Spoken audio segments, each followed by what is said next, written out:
Certainly. I declare open this hearing of the Senate Environment and Communications Legislation Committee inquiry into the Nature Positive Bills 2024 and related bills. I would like to begin by acknowledging the traditional owners on the land that we are meeting and pay our respects to the elders past and present. And on behalf of the committee, I welcome everybody here today. This is a public hearing and a Hansard transcript of the proceedings is being made. The hearing is also being broadcast via the Australian Parliament House website. Before the committee starts taking evidence, I remind all witnesses that in giving evidence to the committee, they are protected by parliamentary privilege.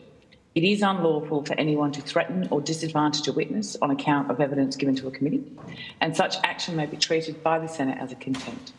It is also a contempt to give false or misleading evidence to a committee. The committee generally prefers evidence to be given in public, but under the Senate resolutions, witnesses have the right to request to be heard in a private session. If a witness objects to answering a question, the witness should state the ground upon which such an objection is taken, and the committee will determine whether it will insist on an answer, having regard to the grounds on which it is being claimed. If the committee determines to insist on an answer, a witness may request that the answer be given in camera, and such a request may, of course, be made at any other time. Remind all senators that as we continue our work implementing the Set the Standards report, as Chair, I will ensure that proceedings are conducted in an orderly, respectful and courteous way. I remind people in the hearing room to ensure that their mobile phones are switched to silent. The committee has agreed to answers to questions on notice being provided by Wednesday, the 31st of July. I'd like to welcome the representatives from the Biodiversity Council, the Climate Council of Australia and the Wentworth Group of concerned scientists. I will get you all to state your full name and capacity in which you appear today for the Hansard record. I will also just comment on the fact that we have quite a tight timeline today, so if people could remain focused on the questions being asked, and note that we do have any other material that you have already provided to us on hand.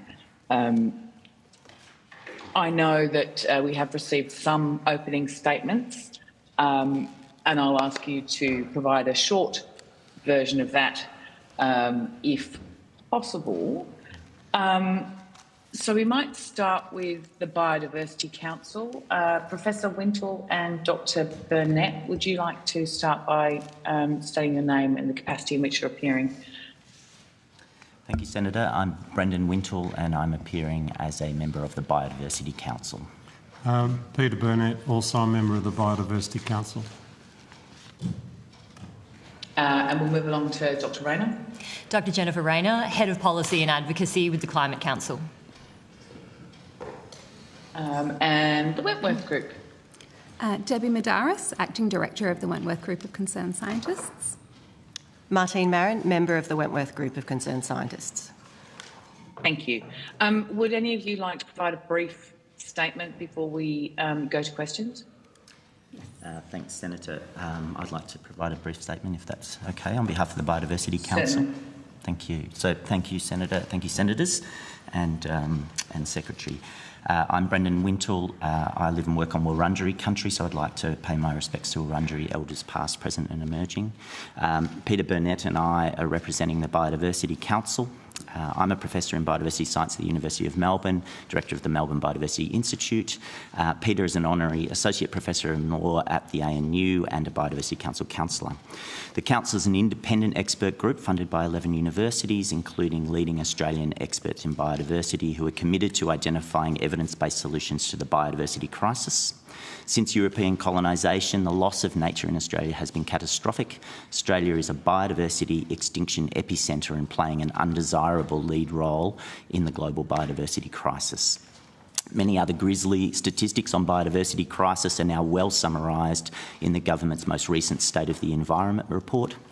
Loss of nature jeopardises the quality of our air and water, the pollination of our crops, the health of our soils. It accelerates climate change and it damages our health and the cognitive development of our children. These are all established facts. Australia's extinction crisis is driven primarily by habitat loss and invasive species and will be exacerbated by climate change.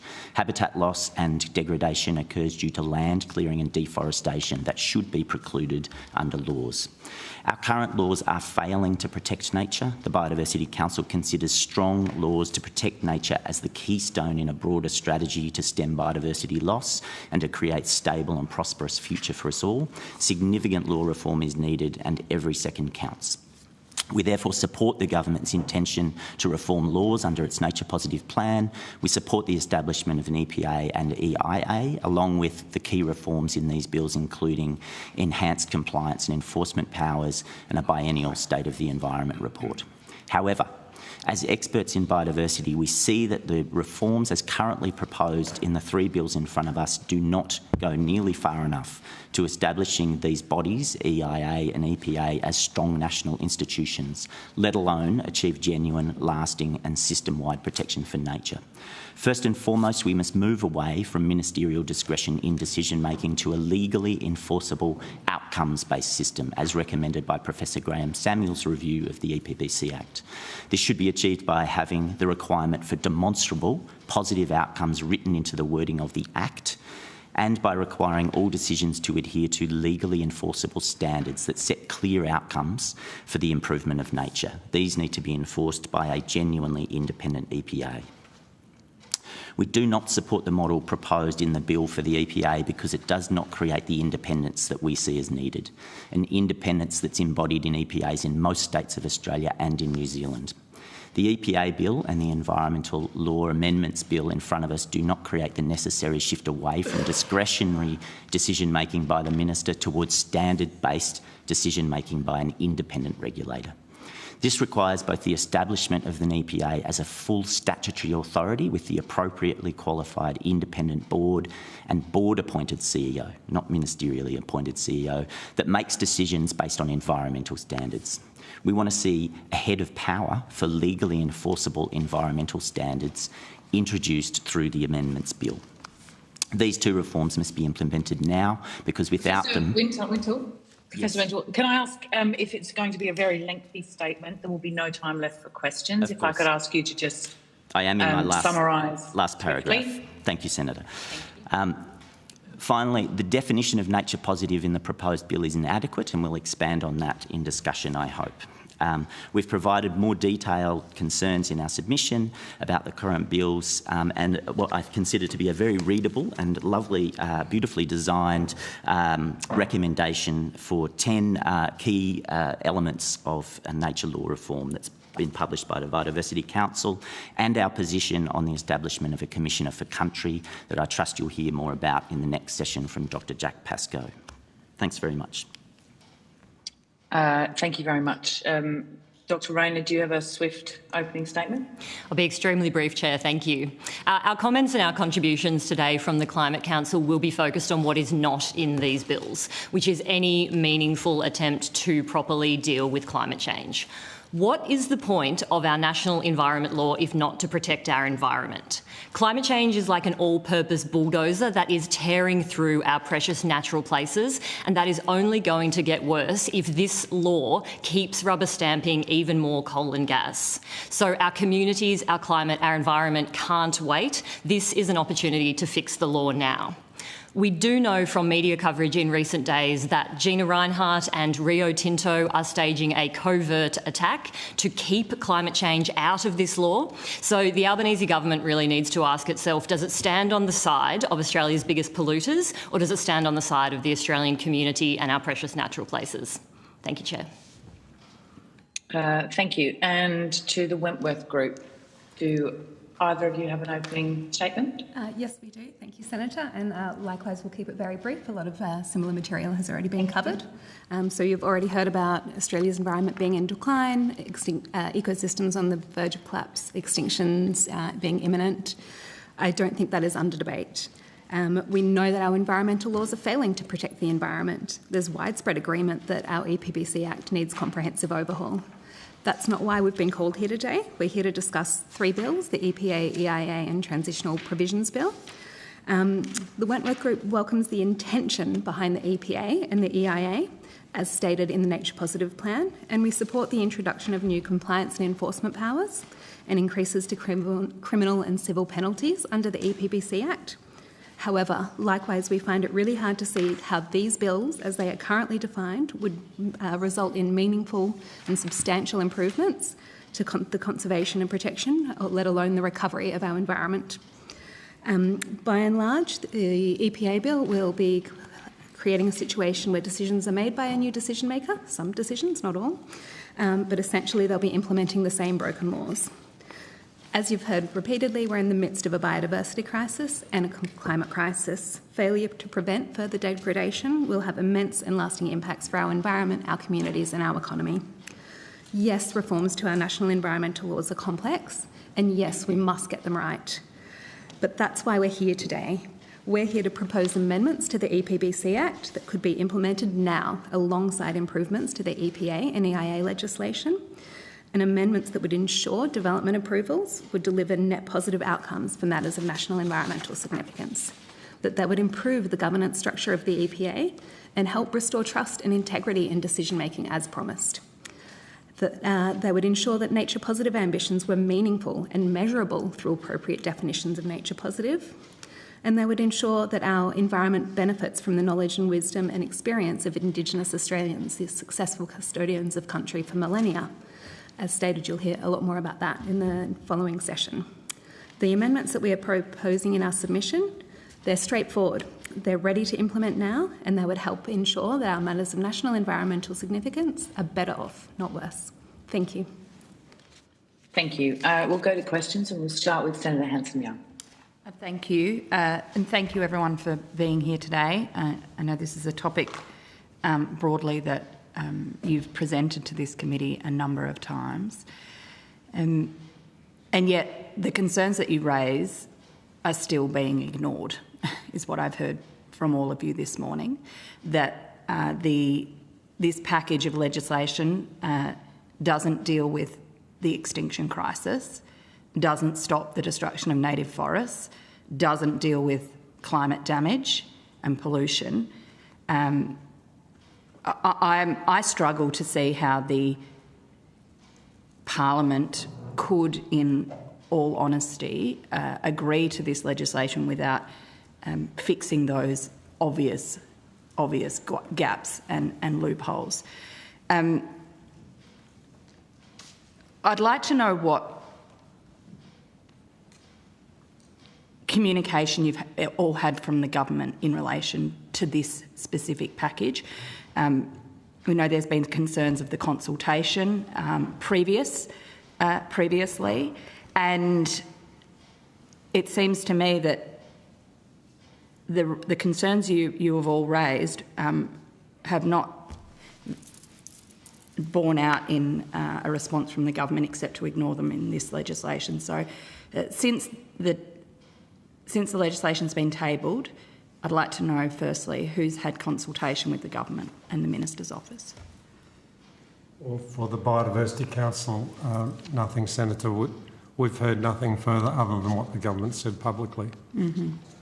Our communications with the government have emphasised that they believe there are further matters to be dealt with in a third tranche of legislation, which will follow at an indeterminate time. But our concern is that these matters are really urgent and therefore the Parliament needs to deal with them now, which is why the amendments that the Climate Council has proposed in our submission go to clear, specific additions to these bills, which could be added to the EPBC Act now rather than waiting for a future bill, to incorporate climate in a way which reflects the bill's clear role to protect nature from climate change. So these are amendments that could be made now. We don't need to wait for a third tranche, which is what the government says is coming. Mm-hmm. I'd say it's a very similar response for the Wentworth Group. We have had some engagement, not around the bills that are on the table today, around tranche 3 in relation to the biodiversity I always forget the latest name of it, but essentially the offset contribution calculator, restoration contribution calculator, that's the one. And with the head of, or the potential head of EIA around how Environment Information Australia might be undertaking their work moving forward. We haven't had any consultation around these bills specifically.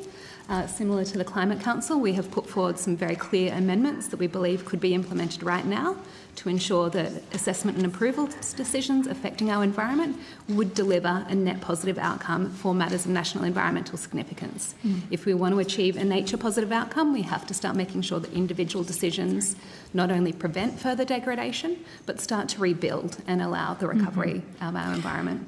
Senator, could I just clarify my Yes, Dr. please?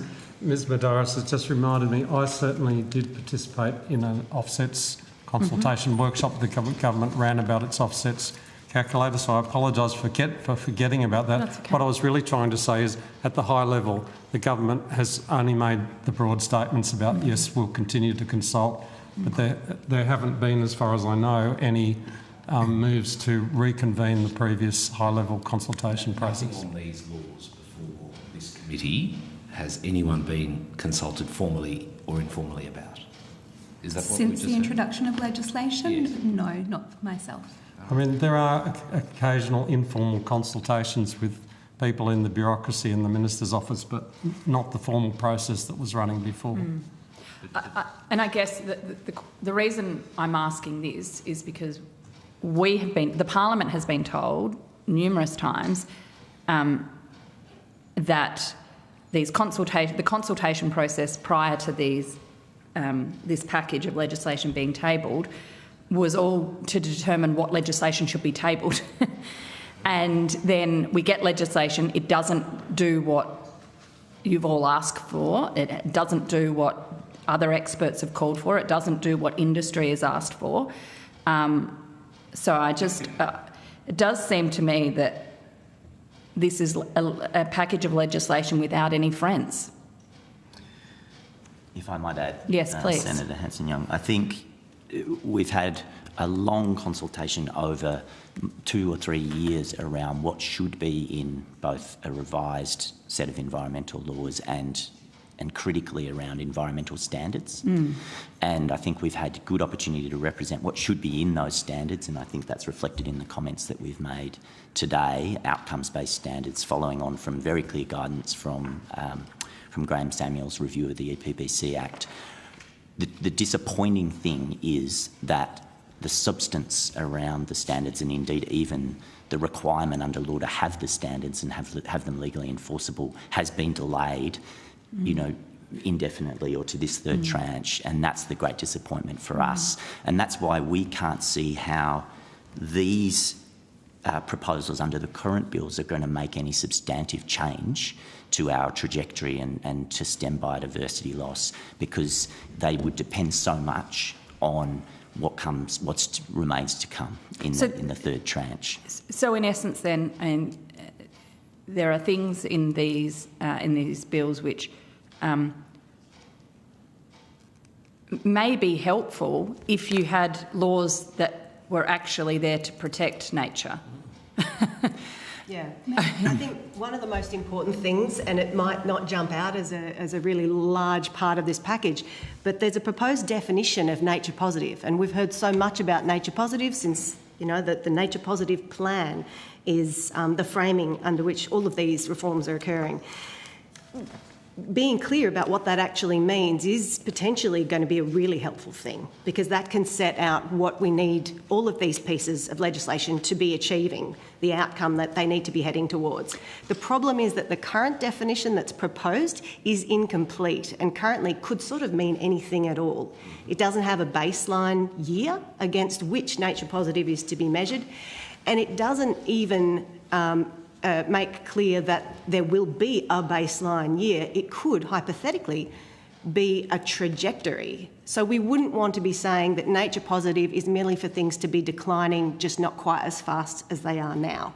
But at the moment, that's possible with the definition that's been put here. So I think there are some elements in these bills that, with the changes that we've proposed, could provide some really useful guidance for the remainder of the package. But at the moment, they really leave the door open for continued decline of our environment. So, the government has argued that this is all about nature positive, and what you're telling me is that that term doesn't even mean anything in these bills. Not yet. Not without a baseline year and a target year by which we're going to achieve this outcome. Setting an outcome like that would help enormously in framing, and it will be the test. Surely we all agree that that is the test of these reforms, that we want to turn around the decline in our environment. But doesn't that mean we need laws that we need laws that actually stop the destruction of forests? We need laws that stop the creation of more pollution. And even if you had a definition that had a baseline, you'd have to have laws that actually met that baseline, surely. That's right. Certainly been our point, Senator. Last question, Senator Hanson-Young. Last question. That definitions are incredibly important, and we support the call from our colleagues here to really strengthen that in the legislation. But in the absence of changes to the law to actually make different decisions than the ones we're making currently, all we will get is an ability to track the way nature is getting worse. So what is missing here is fundamentally things that would change how decision makers make decisions about things like climate impacts, like logging, like biodiversity impacts, because that is what is not here in the bills before us today. And importantly, as your point is, climate isn't even considered at all. And I think most Australians would be shocked, actually, to know that we have environment laws and a proposal to change environment laws in Australia, and yet it is silent on the damage to the environment from the climate crisis. I think your point about friends, Senator, is an interesting one, because what we have seen through the consultation about this legislation is an enormous number of community organisations, environmental organisations, community groups themselves, putting the call to the government for climate to be front and centre in this legislation. What we have also seen is Gina Rinehart and Rio Tinto and the Business Council of Australia lining up to oppose that. And so the question is, who is the government listening to about this legislation? Thank you. Thanks, Chair. Thank you. We'll go to Senator Duniam. Thanks, Chair. I want to, pardon my voice, I'm sorry about that for a start, I'm not contagious, so we're okay. I want to go to the general proposition that Senator Hanson-Young was pursuing, and one you've all touched on, and that is what these laws actually will do, if anything at all. Most stakeholders from right across the spectrum have put to me that this is very much cart before horse. We've got an entity that is being established to administer the same laws. To your point around be it climate or biodiversity or the baseline for nature positive, is there capacity, having had a look at your submissions and the recommendations that have been put forward, is there any way in which these bills can be retrofitted with everything you've asked for if we're not going to deal with tranche 3? Is not tranche 3, which, as far as I could recall, something that was supposed to happen before the end of last year, 2023, isn't that what you're really after? You want those laws presented so you know exactly what it is this entity is going to be administering first? So my question really is any amount of tinkering around the edges going to make these acceptable to you, these laws? I think there's a number of amendments that could be made right now that could be introduced that would actually put a very positive and meaningful first step package, or second step, sorry, we're at step 2 of 3, package on the table to actually start to deliver meaningful and substantive outcomes for matters of national environmental significance. There are a number of other things proposed in tranche 3 that still may require further elaboration or further debate, but we can't wait for any material change to happen until tranche 3 may or may not happen at an indefinite time in the future. I think there needs to be genuine consideration of what actions, not commitments, what actions can be taken now to improve the package of bills on the table to start to turn around the trajectory. And can I add to that? Because, yeah, you're absolutely right. We would love to see more about tranche 3. We would love to see what the timeline on that is, but this is urgent.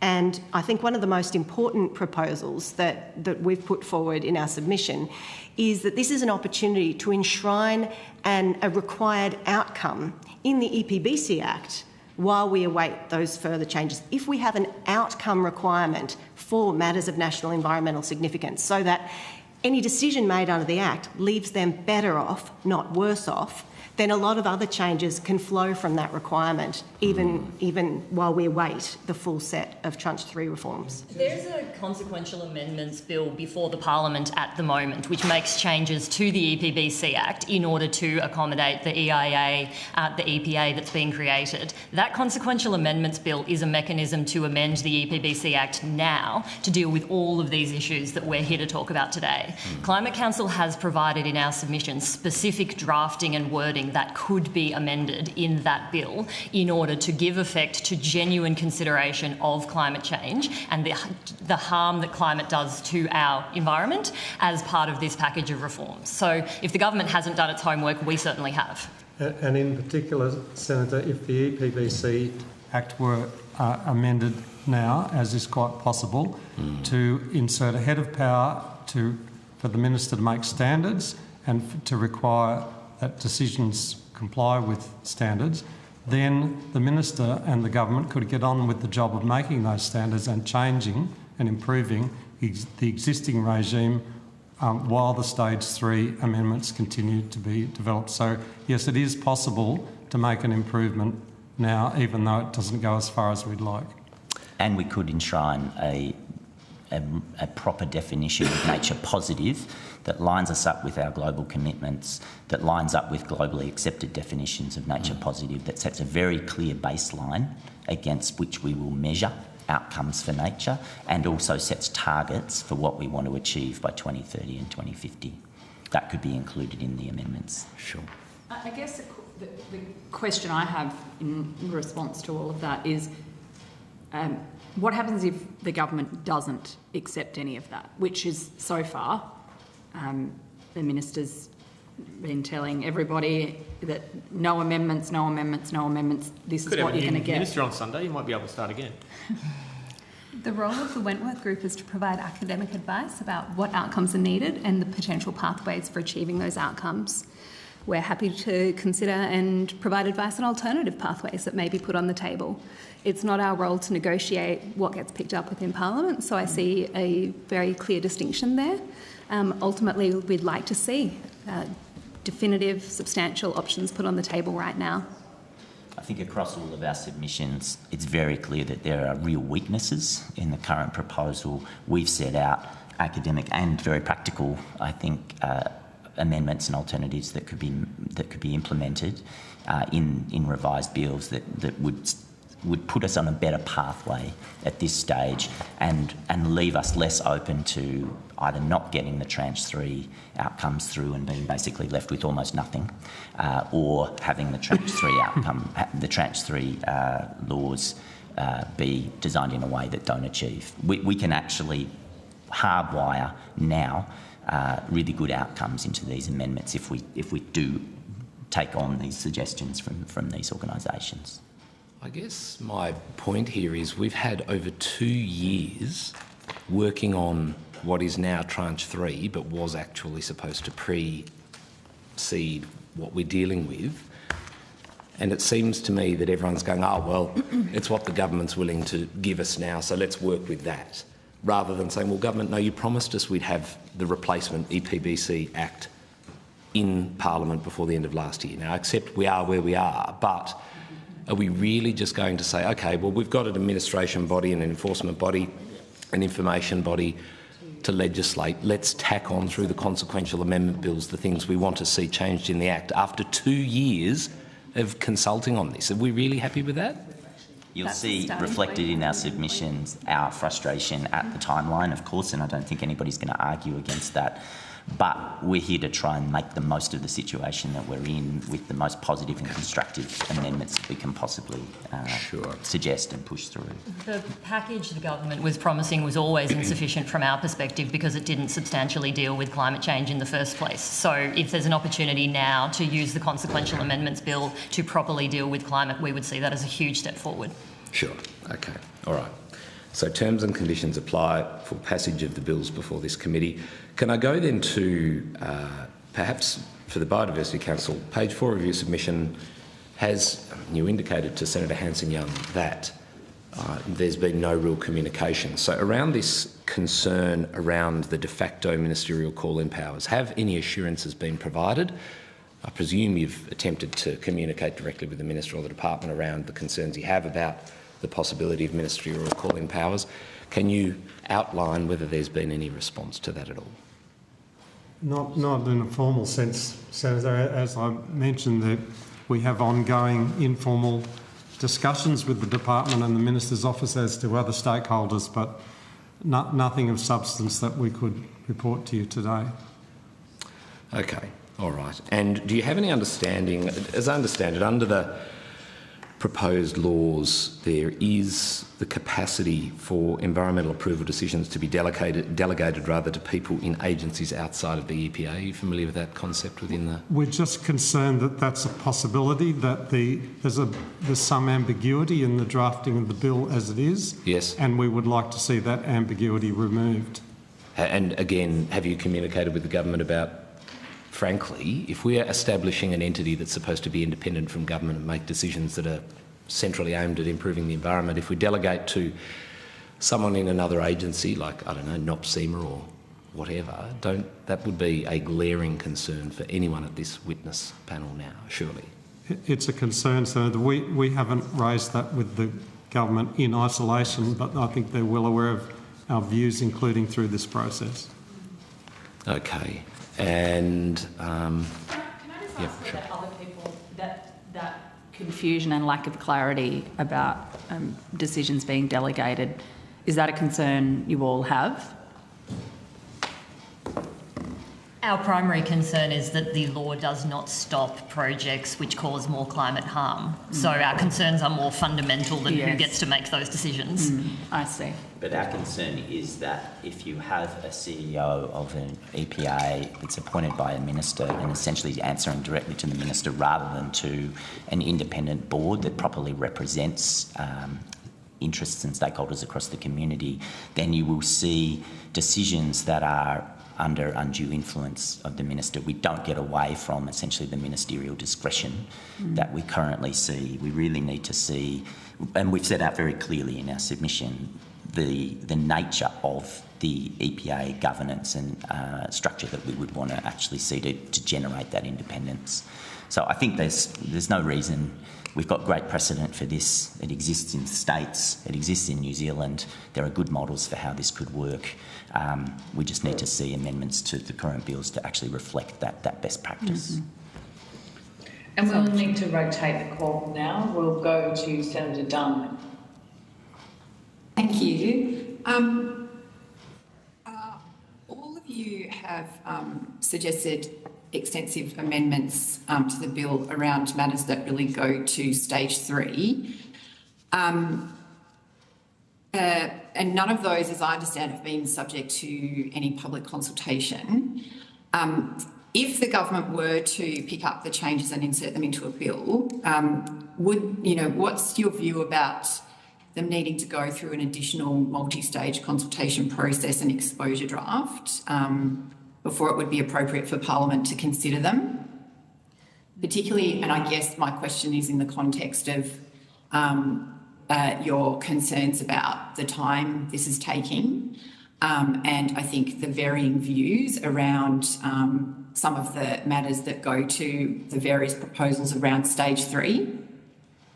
So what are your thoughts around how to expedite that process and get something happening where there hasn't been any public consultation on the ideas? Well, I would say the ideas have been widely discussed, including by the government, for some years, going right back to the Samuel Review, the clarity around the requirement for an outcome-based approach so that we can enshrine the requirement for our threatened species to be recovered, for our landscapes to be repaired. So the idea of nature positive is something that's been discussed for a long time, and all we're doing is proposing that be clarified in the current bills. So the definition is in one of the bills before us right now, and for that outcome that we have already agreed to through our international commitments on threatened species, preventing extinctions under the Convention on Biological Diversity, simply for that to be enshrined in the Act in the meantime while we await tranche 3. These ideas have been articulated. Sorry, just on... Sorry. Was that the Biodiversity Council? Sorry, you guys go. Thanks. I guess I just wanted to say that these ideas have been articulated and socialised through the Nature Positive Plan, a document, a policy document that we've had for a couple of years now. It's not that we would be dumping brand new ideas into amendments. All we would be doing is trying to create that clarity in the amendments that speaks directly to the words that have been stated in policy for years now and that reflect the commitments that we've made on the global stage. So I think if those amendments that we're proposing were accepted and incorporated into the bills, we wouldn't hold too many concerns that there would be some breach of political or due process. Equally, the conversation about whether the EPBC Act should cover climate has been going on as long as there has been an EPBC Act. And when the government has been consulting over... Anthony Albanese introduced a bill in 2005 to put a climate trigger in the EPBC laws. Over the last 18 months in particular, the government has been consulting very widely and very deeply on what this Act should cover as part of its promised comprehensive reforms. The fact that climate is a huge gap in coverage because climate is one of the biggest threats to our environment now has been one of the clearest pieces of feedback they had. So, Senator, no, I wouldn't have concerns that if the government did stand on the side of the Australian community and our environment and put climate in this Act for the first time, that would be inconsistent with the really clear feedback it's had. My next question is for, I think, the Biodiversity Council. The government's proposed a definition of unacceptable impacts. Were you happy with this, and is this the version that should be legislated? So, Senator, are you referring to the definition of unacceptable impacts that's in the stage 3 consultations? We're not talking about... You're not raising a provision that's in the current bills? Yes. I think we had our comments on it, but it's not something that, because it's not in the current bills, it's not something that's on the top of our minds. I wouldn't be able to go through in detail today what our comments were, but certainly the concept of having unacceptable impacts is an important part of stage 3, but as to exactly how that would be defined, I think that's probably too much detail to go into today. I think I can add to that as well that there were versions of that definition of unacceptable impact that were quite acceptable to us on the table 18 months ago, a year ago, as part of our conversations around standards that we were having at that time. But that's obviously irrelevant because they're not part of the current set of bills. Definition, and they've progressed nowhere since then. They're not in this bill. Is this wimpy? Is this I'll gladly pay you Tuesday for a hamburger today? Is this past this now, so we'll hold out stage 3 potentially in the future?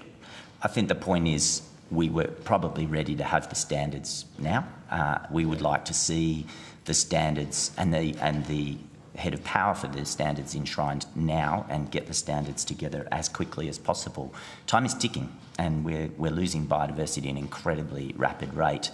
We really need clear rules on the table, and so we would love to see those things progressed. At the very least, we need to see that head of power for standards, legally enforceable standards that demonstrate demonstrable outcomes for nature. We would like to see that in right now.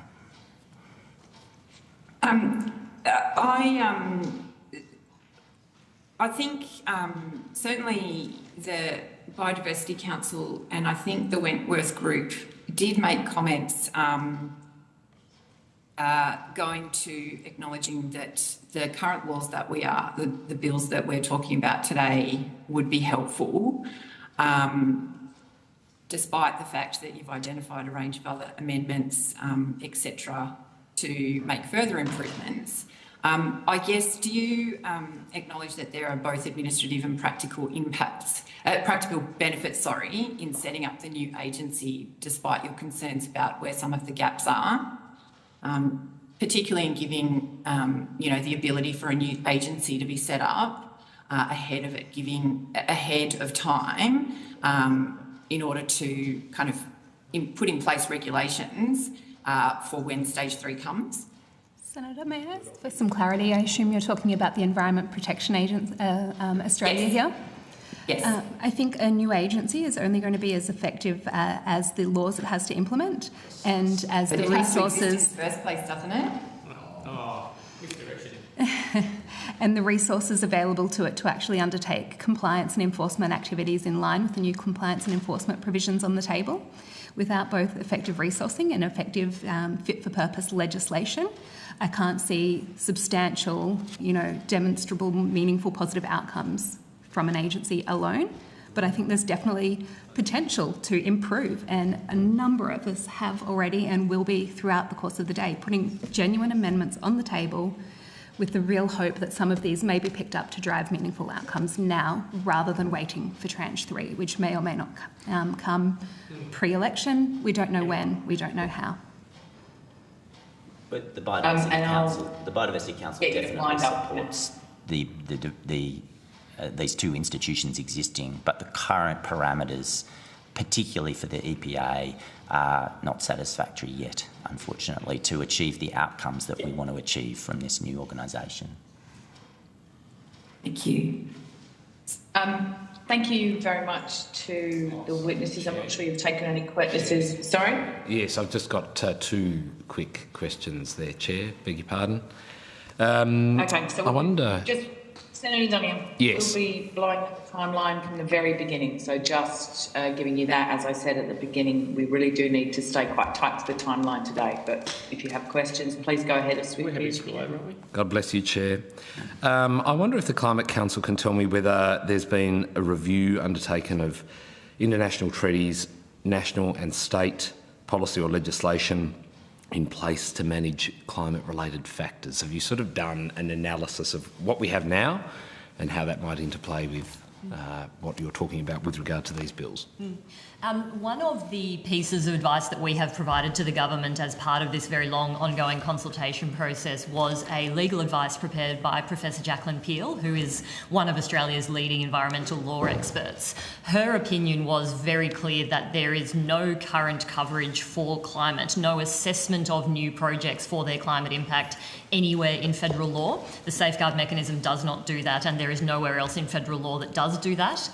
Recently, just this year, in fact, New South Wales and Queensland have moved to clarify that there are requirements for consideration of climate impacts under their EPA and equivalent, and it is the increasing trend internationally, including in the USA, places like South Africa, for climate considerations to be part of environmental project assessments in recognition of the fact that climate change is one of the biggest threats our environment faces now. So this is the increasing norm in environmental protection legislation because climate is one of the biggest risks to our environment.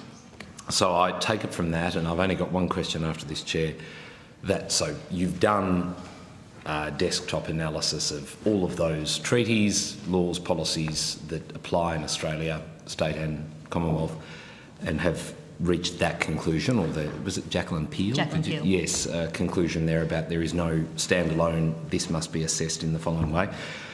Can I then understand, just in relation to projects that have a mitigating effect on climate change, renewables projects, etc., is there a view that in assessing them they should be treated differently to any other project, or is a one-size-fits-all, same laws, same rules apply to projects regardless of whether they have mitigating impacts or not? Our view is that all projects should be assessed for their impact on the environment, which includes their impact on climate pollution. Mm-hmm. There is a version of these reforms that you could do where you take into account the impact on climate on both sides of the ledger. So you could say that things which will do more climate harm, that needs to be taken into account, and things that will help us to tackle the climate crisis would also be taken into account. That is one version of these reforms, but the most important thing to stop climate change destroying our environment is that projects which will pollute more have that taken into account as part of the environmental assessments. Sure. As part of whether they should be given environmental approval. Correct. Something that pollutes and destroys, how can that be given the green light? That's right. The climate impact of projects needs to be part of the consideration for whether those projects should be given approval under national environment law at all. Mm. And the Biodiversity Council would not want to see projects approved that are adding to the extinction risk of our already dramatically declining biodiversity. So we need to get that, we need to really get these provisions right. Like the destruction of critical koala habitat, for example. For example. On the transmission line. Property developments. Okay. Thank you very much for joining us this morning, and we will now move on to the Invasive Species Council and associated attendees. Thank you. Thanks for being here. Thank you, Senators. Sorry it's so brief. We had a lot more to ask.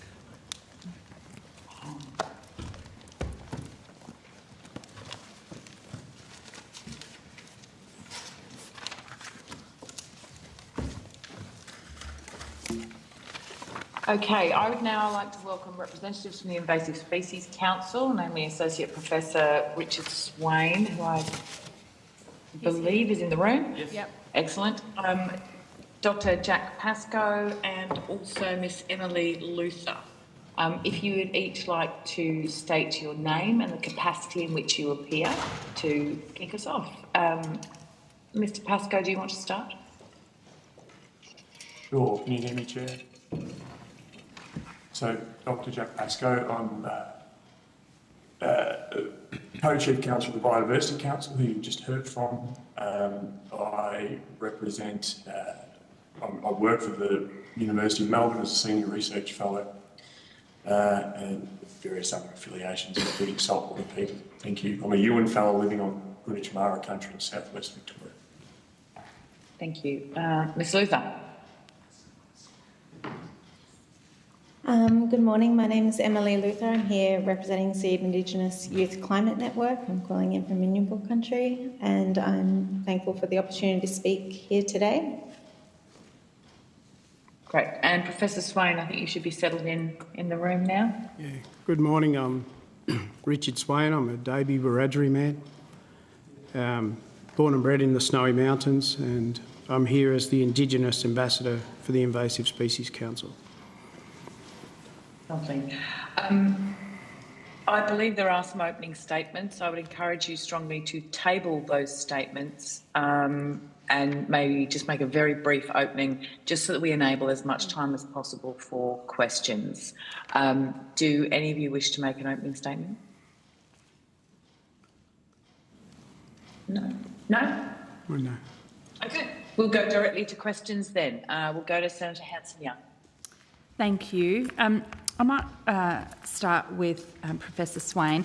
I'm not sure how much of the evidence you heard from the witnesses but just before you, but we're already hearing that this package of legislation falls well short of what is needed to protect the environment, to fix the glaring holes in our environment laws. What is your top-level concern with the legislation before us?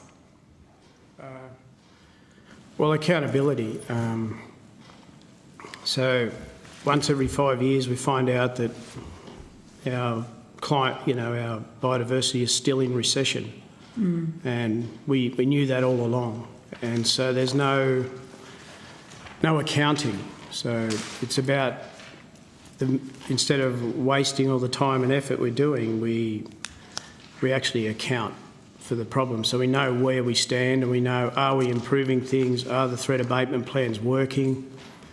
What is actually happening? I mean, what's killing our biodiversity, what's killing country, and country is our soil, our water and the species that evolved here. What's killing country is modern Australia's culture. And in 1803, Governor King told the squatters to stop clearing trees along the Hawkesbury, and he was ignored. And our culture has been based on killing for country and killing country, and we can't hide from that. None of us came here today and drove across a drinkable stream, no matter how we came here. We didn't even fly across one. And we need to stop and make some... You people here today, you need to make some solid laws that start protecting it. It's the semantics we can argue all day, but this is real for our country. And had our culture not been so ecologically illiterate, I wouldn't need to be sitting here today. If we had the most basic ecological literacy rate in this country, you would represent a constituency of people who understood what country was. And so for me, as the Indigenous ambassador, that is what needs to change the most. And I would also like to see an Indigenous Commissioner for Country. We need to be given some power in healing country, because it's been a recession for 2 centuries now, and we wouldn't allow that for our economy. And so that's my main concerns. Could I ask whether, from either Mr. Pascoe's perspective or Ms. Luther, do you feel that this legislation does take into consideration the concerns of Indigenous communities and those looking after country in the way that Professor Swain has just articulated? Would you like me to have a first pass, Senator? I think, look, I mean, we've just heard, and I don't want to repeat some of what we've heard from Biodiversity Council, Wentworth Group, etc., but this is a tranche of laws that is not dealing with the majority of the EPBC reforms. We know that, we don't need to reiterate it. In terms of how this, and if you look at the Nature Positive Plan as it was, it was published, it said that it would be improving the decision-making powers of Indigenous peoples for the care of country.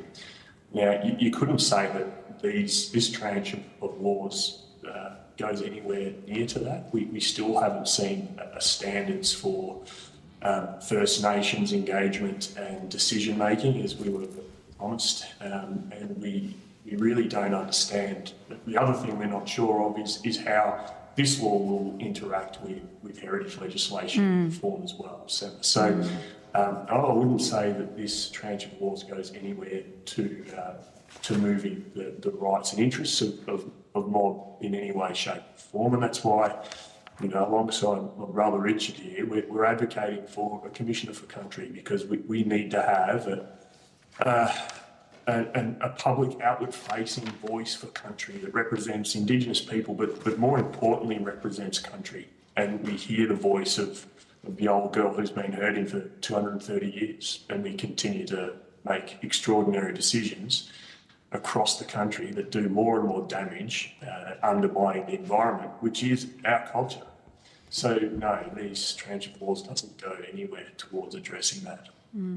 Thank you. And so the Biodiversity Council in their submission tabled our proposal for a Commissioner for Country, which is been signed off by a number of groups, including the Biodiversity Council, the Invasive Species Council, Australian Conservation Foundation, WWF Australia, the Northern Australian Indigenous Land Sea Management Alliance, and the Indigenous Desert Alliance. Thank you. I might come back to you on how we think that commissioner could work. Ms. Luther, have you got anything to add? Thank you. Yes, I mean, we're in agreement with what these two gentlemen have just said before us, and we really feel like that this establishment of this new body not only takes that into account, but also considers future planning for successive generations. If we're truly to reform environmental policy making in this country, we have to ensure that mob are truly valued for the knowledge that they hold in our culture collectively. You know, time and time again, we're, ticking boxes, but we need to ensure that adequate representation of free, prior and informed consent has to be established. Further to that, we feel that state and national bodies need to incorporate and reintroduce traditional practices such as cultural burning and other practices to help mitigate our climate risks and restore our degraded lands, waterways and ecosystems, and these must be led by Indigenous people and have an accurate representation of both male, female and kinship knowledge systems within those frameworks. We also would point that there is a high watermark for rights articulation, and it's imperative that governments implement under it when they look at reforms and introduction of these new domestic laws, especially when First Nations peoples are impacted by these laws and what the proposed laws are going to be made. Thank you. Thank you. I don't know, Professor Swain or Mr. Pascoe, whether you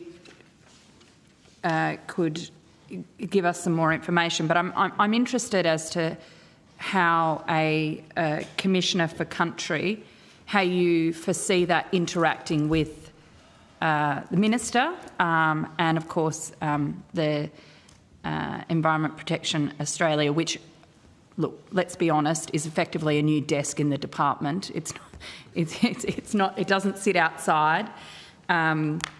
We've heard already from the Environment Department officials during Senate estimates that the compliance and monitoring staff within that department are simply going to be rebadged and moved over to the EPA.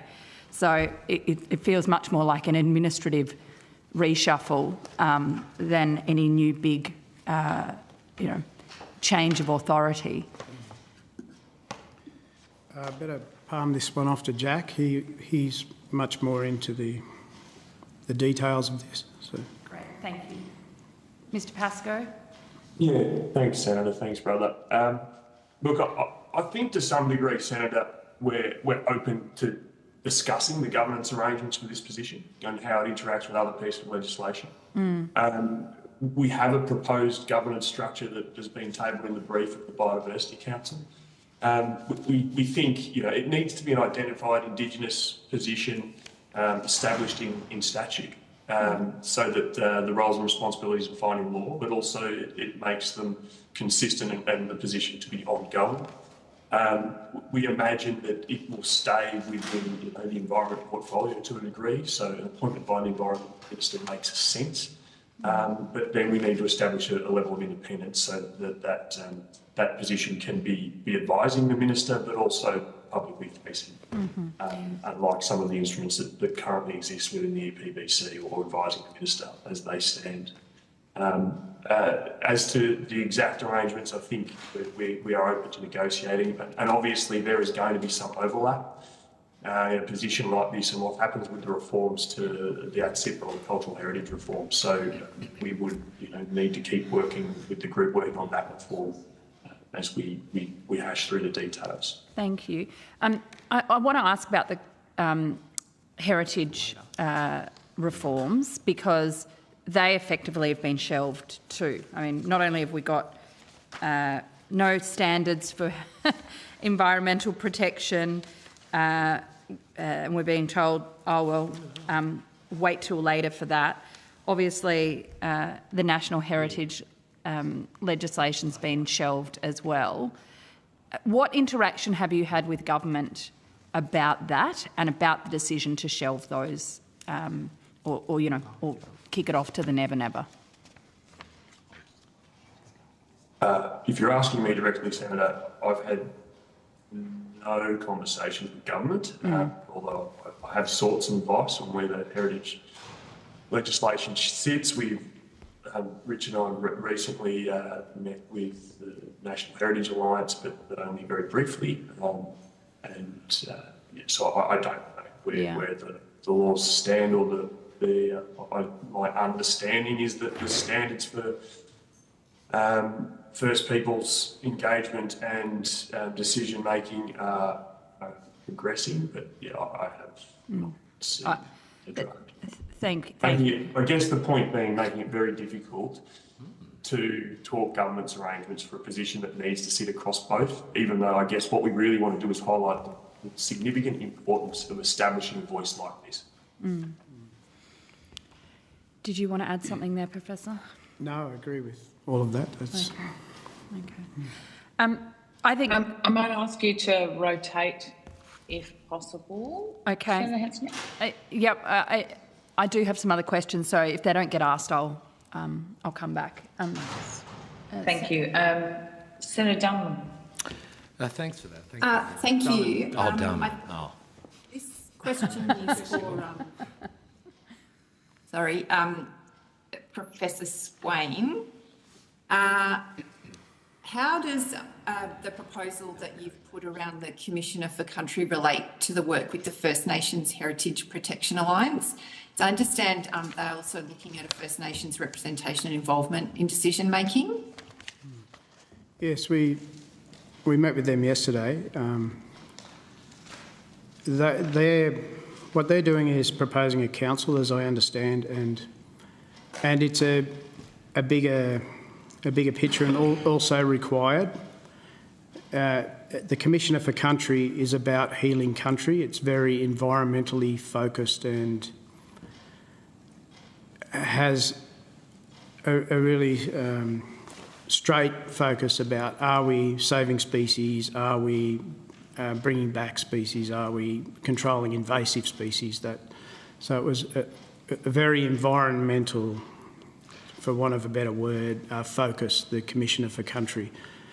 More than 50% of Australia's protected areas are Indigenous, and there's no equity in the way that's managed, and so that's what this could do, and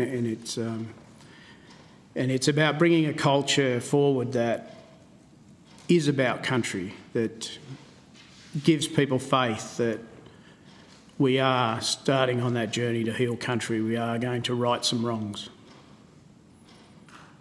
Okay, and so so you mentioned that there was a discussion held yesterday. So how are they progressing? And so is it there'll be two separate proposals, or given the different emphasis that you just described, or where is that up to? Like Jack was saying, the standards aren't even out there yet, so no one really quite knows where we all stand. We made our proposal for the Commissioner for Country very simple, to not complicate it too much, and so that it could hopefully get up without too much effort required.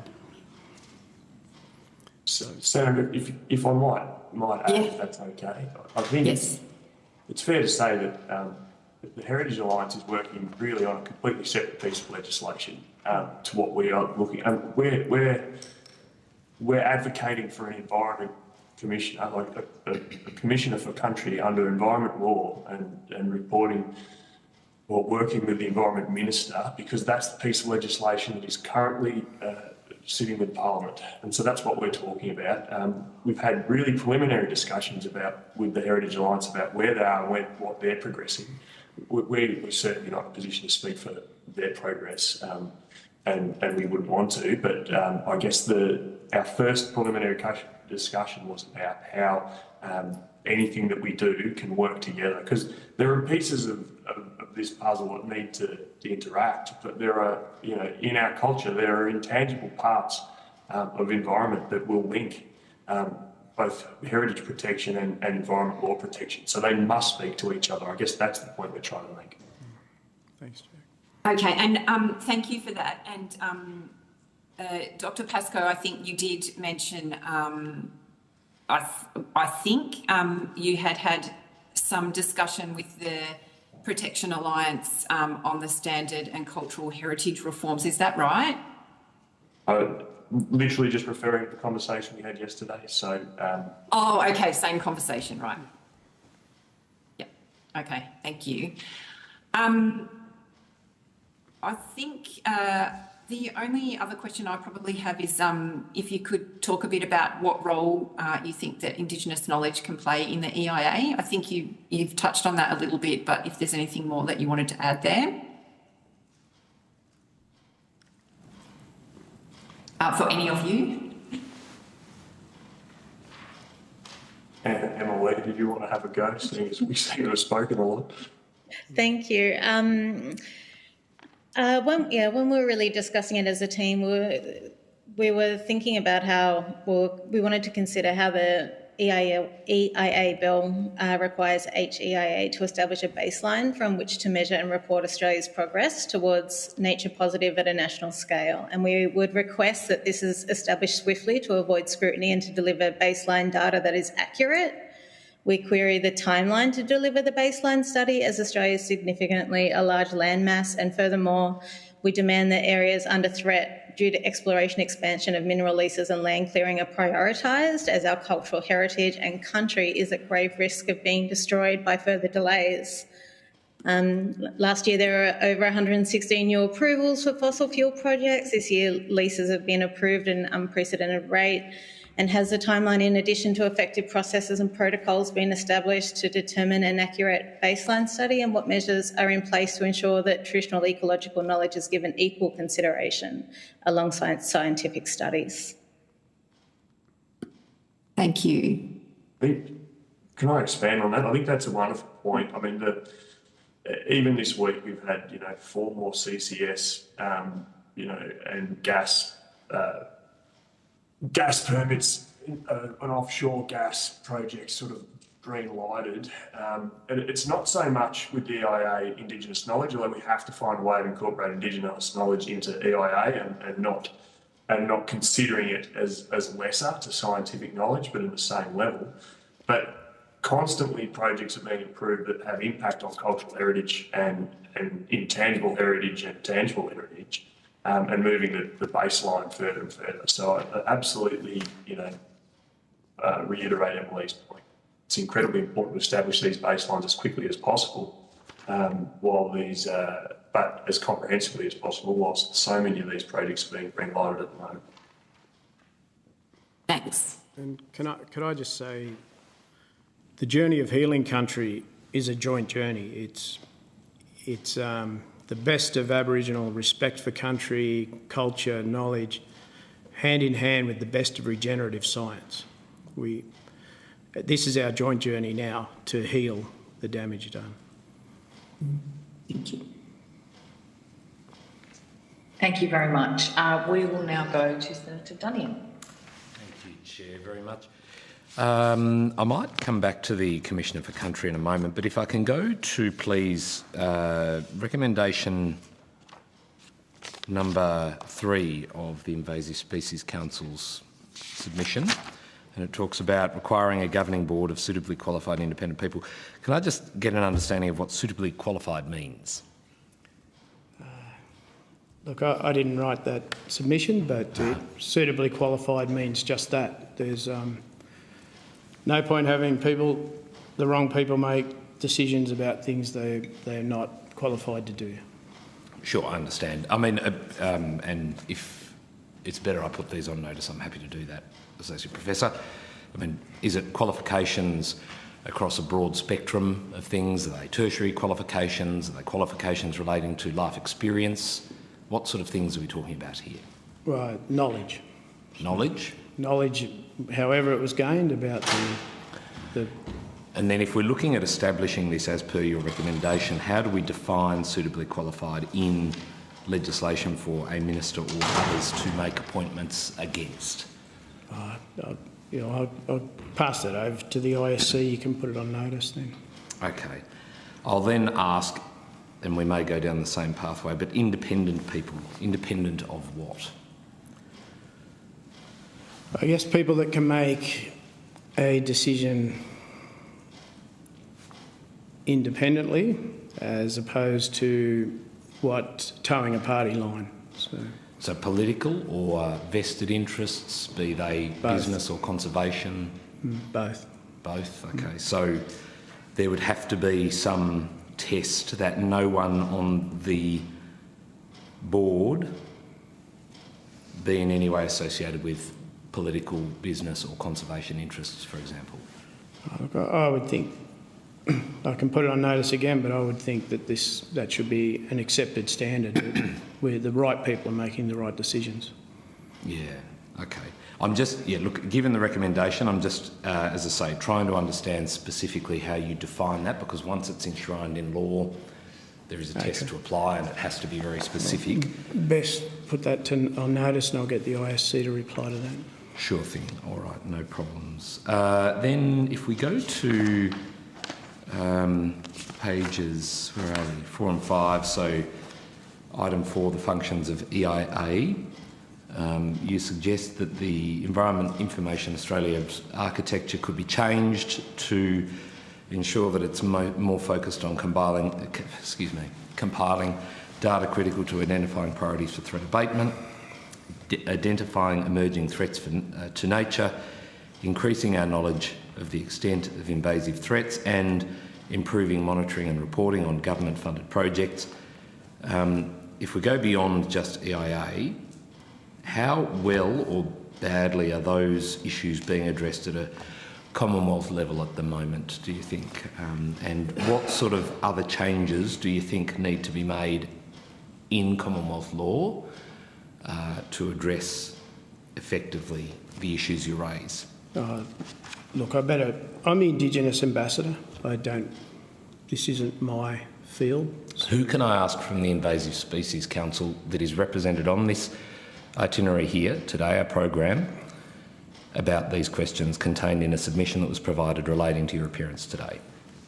I'll have to put it on notice to the Invasive Species Council. Okay. Makes it very difficult for us to progress this hearing if I'm unable to get answers to questions about it, but I'll put them on notice. We did try and bring a technical person along, but they invited myself. So.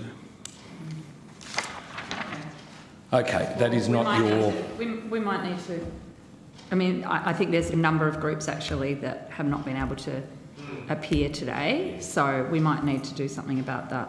That is not your... Yeah, that's not your fault, Associate Professor Swain. I just expressed my frustration at the process we've been through for 2.5 years without going into it. And I over-explained that when I was... I'm always guilty of that too. It always gets me into trouble. Okay, and just one brief question around the Commissioner for Country and the proposal there. And I've only had a quick look at it, just in terms of the various First Nations around Australia. I mean, what interrelation would there be with, from my home state of Tasmania? There are mixed and varied views from community to community. How would the Commissioner for Country give effect or voice to those, well, competing might be the wrong word, but they would be divergent views on a particular issue, for example? True. All mob come together for country, so that if the Commissioner is country focused and native species focused and healing country focused, I think that would dispel a lot of those concerns.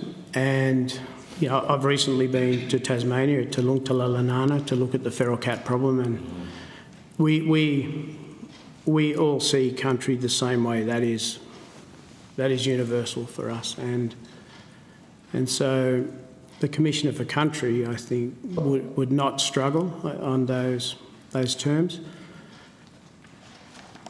Thank you, thanks, Chair. Can I answer that, Senator? I think Please. we're highly aware that a proposal like this, we need to continue to talk with mobs widely as we progress it. I don't think that's under debate, but as brother says, it's healing country. Our entire culture revolves around culture, country, and its health. But I think this is one of those things that will bring us together, not divide us.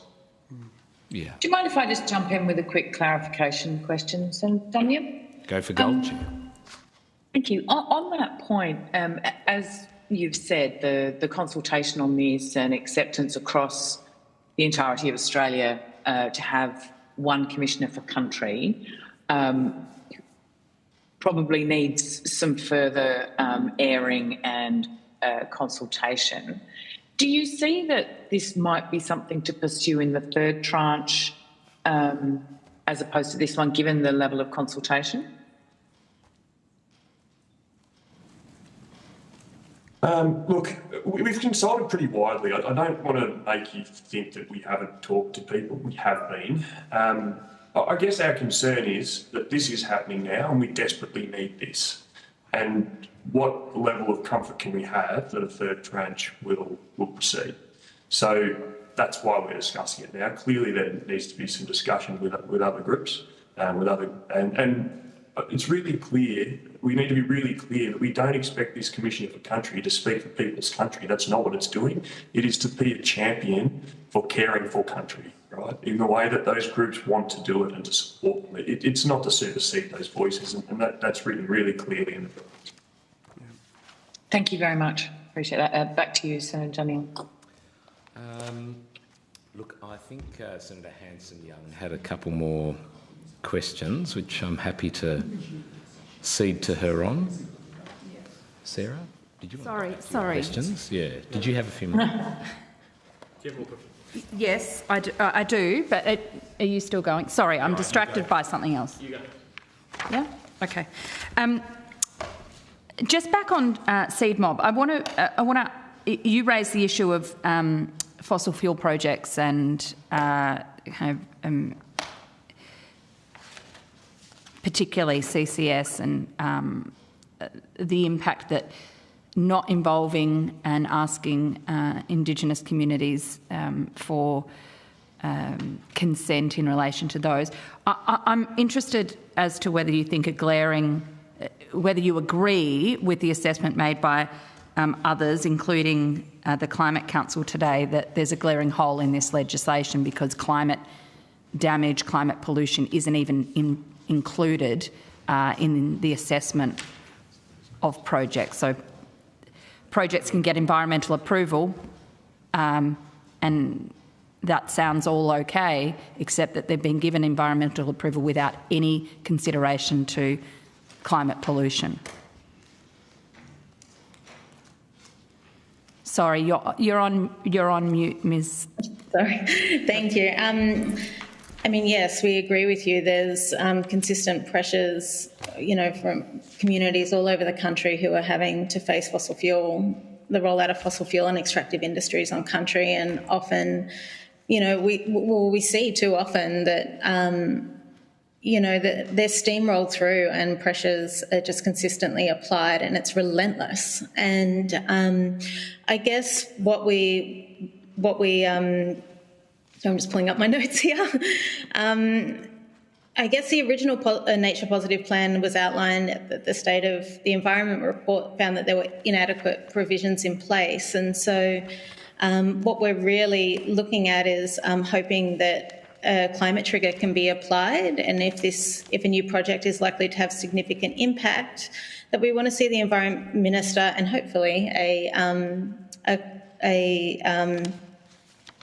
the Caring for Country Commissioners we were just talking about here, that they have, there's consultation on these matters, and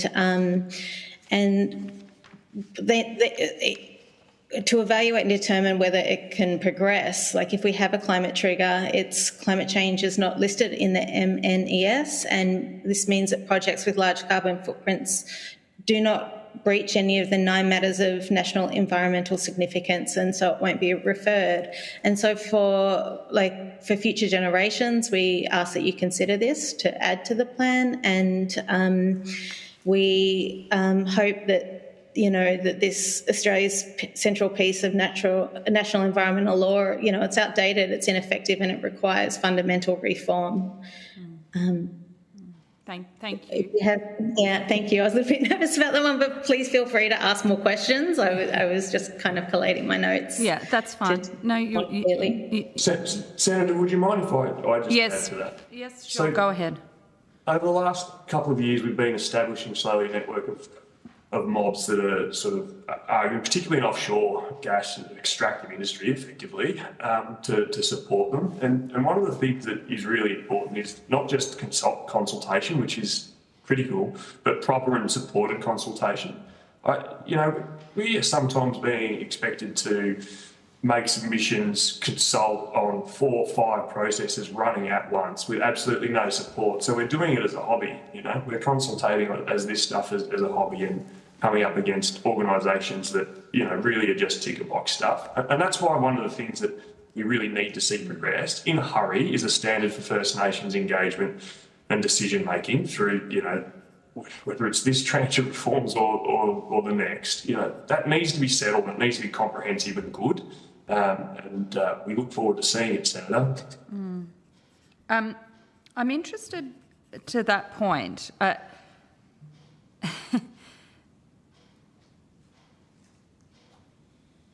Is there anything in this legislation that helps First Nations communities, Indigenous communities, to actively engage in these consultations or at the approval process?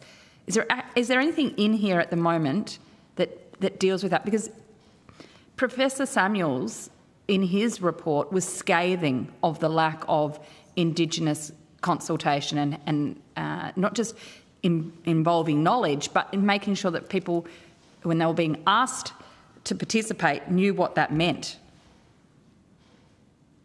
In this tranche of bills, and I don't profess to be an expert in it, Senator, but my understanding is that there's very little here, if anything, and the EPA itself has no cultural governance arrangements at all that I'm aware of, which is the major agency being established, nor does the EIA, other than to consider Indigenous knowledges, but I need to take that on notice to check it. But look, no, to the best of my knowledge, Senator, there is nothing that progresses it in this tranche of bills. And being able to participate effectively and in a fair manner, surely if there isn't even a process or an avenue for supported consultation, then it all just feels like it's lip service anyway. Is that the point you're making? This kind of the participating in consultation as a hobby from individual community members. I mean, that's just so that Rio Tinto or whoever can tick the box that they've consulted. That's not good enough. It doesn't feel good enough, Senator. It's why we established the group Saltwater People, just to help individuals standing up against petrochemical giants that are damaging their country. Doesn't feel good enough to have to start a small organisation to support those individuals as doesn't feel adequate, but the last 230 years hasn't felt adequate, I would suggest. Thank you. Seed Mob, from your perspective, is this lack of genuine consultation, the ability to participate in a practical way, is that your experience on the ground with how Indigenous communities are currently engaged when there's a proposal for gas fracking, say in the Northern Territory, or a project to destroy koala habitat somewhere else on the East Coast?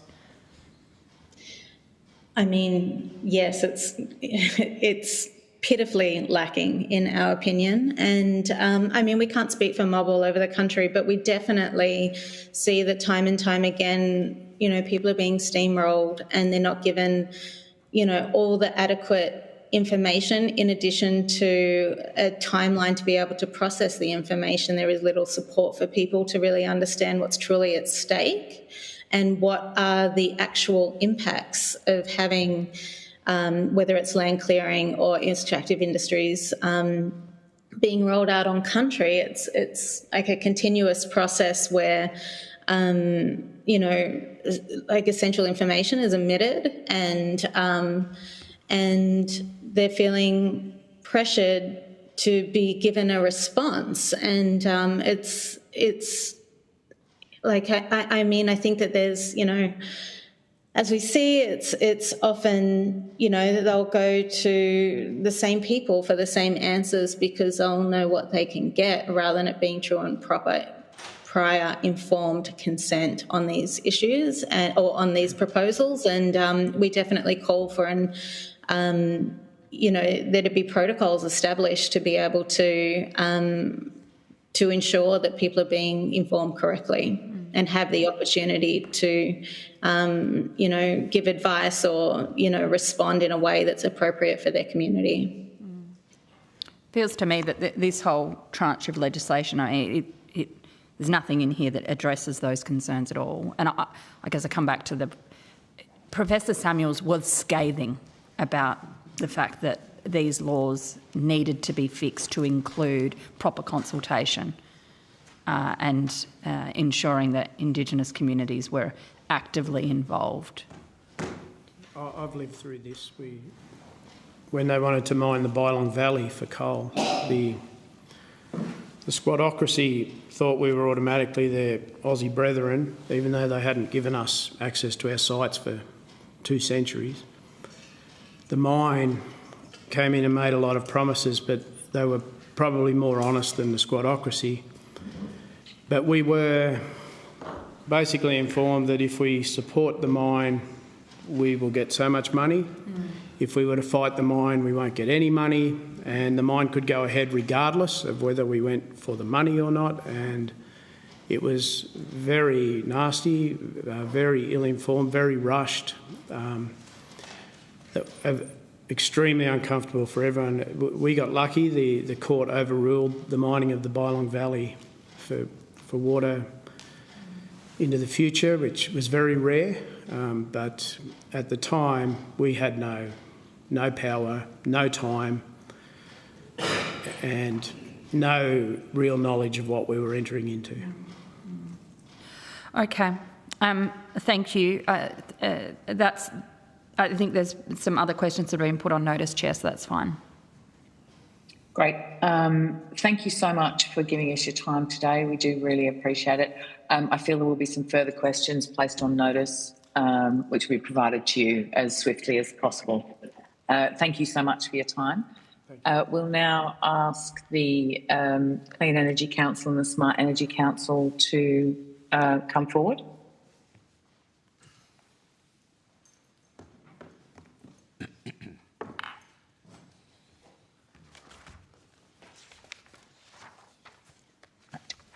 So I believe we have the Clean Energy Council online, and I can see that is the case, and the Smart Energy Council in the room. If you would like to start off with your names and the capacity in which you appear. I believe you've not provided opening statements in writing. But I will just check you have received information on parliamentary privilege and the protection of witnesses. And if you just note that as you're giving your name and your capacity, that would be really useful. We might start with online. Let's start with the Clean Energy Council. Great, thank you, Chair. Nick Aberley, Policy Director of Energy Generation and Storage at the Clean Energy Council. And yes, I have received all the information and signed all the documents around privilege and Hansard and all of that. Right. I'll throw to my colleague Bronya. I've just got some very short remarks, but I'm happy to make those once everyone's introduced themselves. Thank you. Thank you, Chair, and thank you, Nick. Bronya Lipsky, Senior Policy Officer for Planning and Environment at the Clean Energy Council, and also confirm that I have received all the information regarding parliamentary privilege. Thank you. And we'll go to the room now to the Smart Energy Council. Yeah, hi, Wayne Smith. I'm External Affairs Manager with the Smart Energy Council. And yes, we've received all the relevant information and agree to that. Thank you. And Cotter Price, Policy Officer at the Smart Energy Council, and confirm I've received it all and happy with it. Okay. We'll go back to Mr Averley for some opening comments. Thank you, Chair, and thank you to the committee for the opportunity to appear at these hearings. I've already introduced myself. I'll just acknowledge that I'm dialing in from Wurundjeri land in Melbourne and pay respects to Elders past and present and any Indigenous people with us on the call and wherever the traditional owners of whatever land everyone else is on this morning. I just acknowledge my colleague Bronya Lipsky is dialing in overseas, and I think we'll stay off camera because she's overseas on holidays at the moment, and her presence here shows her enthusiasm and commitment to navigating these very important and complex issues. I know you have our submission and we don't have a lot of time today, so I'll keep it brief. The renewable energy sector supports the reform of the EPBC Act. We're in a climate crisis and a biodiversity crisis, and we need to address both at the same time with integrated decision making. Our primary question for any legislative reform is, will a successful energy transition, in particular at the pace we need to ensure electricity reliability and to meet critical climate targets? In that context, we see an urgent need for reform. EPBC assessments have become challenging and time-consuming for the renewable energy sector, and we welcome the overall package of reforms, though with some suggestions. I should add that we also welcome the recent federal budget commitments to bring more resourcing to EPBC assessments. We have some specific feedback on what's currently in the draft legislation, which is mostly relatively procedural in nature, which is covered in our submission, but also happy to take questions on it. The thing we did want to emphasise in our comments now, though, are actually about some of the elements that we think should be built into this round of reforms, even if some detail is further added in stage 3. Firstly, we feel very strongly that any modern environmental assessment process must consider a project's impacts on greenhouse gas emissions. Climate change is a major threat to many matters of national environmental significance, and it seems obvious that projects that reduce the extent of climate change have a biodiversity benefit relative to those projects that increase greenhouse gas emissions. Further, the very concept of nature positives suggests that a positive consideration of the aspects of a project that reduce pressures on threatened species, rather than a process that considers only the negative impacts of a project. To that end, we consider it essential that the CEO of the EPA must be required to consider climate change in their decision. In our view, it is insufficient to merely have vague terms such as ecologically sustainable development on a long list of optional considerations, as is currently the case. Secondly, I wanted to mention two important interconnected opportunities that exist in the reform package that we think could be incorporated into stage 2. These are regional planning and restoration actions. We're keen to see both of these progress. We've been working with our members in the industry on what these could look like, and we would welcome draft legislation or other measures to deliver these sooner rather than later. The environmental challenges we're facing now predate the renewable energy industry. They're a consequence of decades of deprioritisation at all scales, but the renewable energy industry is very interested in contributing to solutions to the problems, and a coordinated strategic regional approach to this will be the best way to get the best on-ground outcomes. We're already discussing this with members, and we would like to be very deeply involved in the development of regional plans. And finally, while we're generally supportive of this stage 2 bill, there are a lot of outstanding implementation questions in stage 3 that are of significant interest to our members. With renewable energy projects now representing the largest category of EPBC referrals, we and our members will welcome the opportunity for more specific and detailed engagement on these in coming months to ensure those settings are appropriate for facilitating the all-important energy transition. Thank you. That's the end of my opening remarks. Happy to take any questions or hand pass to my colleagues at the SEC. Great. We'll go to the Smart Energy Council for any opening comments. I will request that you try and keep them brief so that we do have time for questions. Thank you, Senator. Look, we're in broad agreement, and I might just say similar things, but just in a slightly different way. The Smart Energy Council's view is that the Environment Protection Biodiversity Conservation Act is not fit for purpose at present. It does need urgent reform. We are disappointed that the reform process is not further advanced. We should really be at stage 3 now rather than stage 2, and so we really do urge urgent action in this space. In relation to renewable energy, there are very significant issues. There have been very significant delays with renewable energy projects. 25% of wind farms, roughly referred over the last 5 years, have received answers, formal answers about those projects, whether approved or not. And only one wind farm, my understanding is that only one wind farm has been approved under the current government through the EPBC process. About 35 wind farms are currently awaiting EPBC decisions. And so that gives you a sense of the scale of the urgency.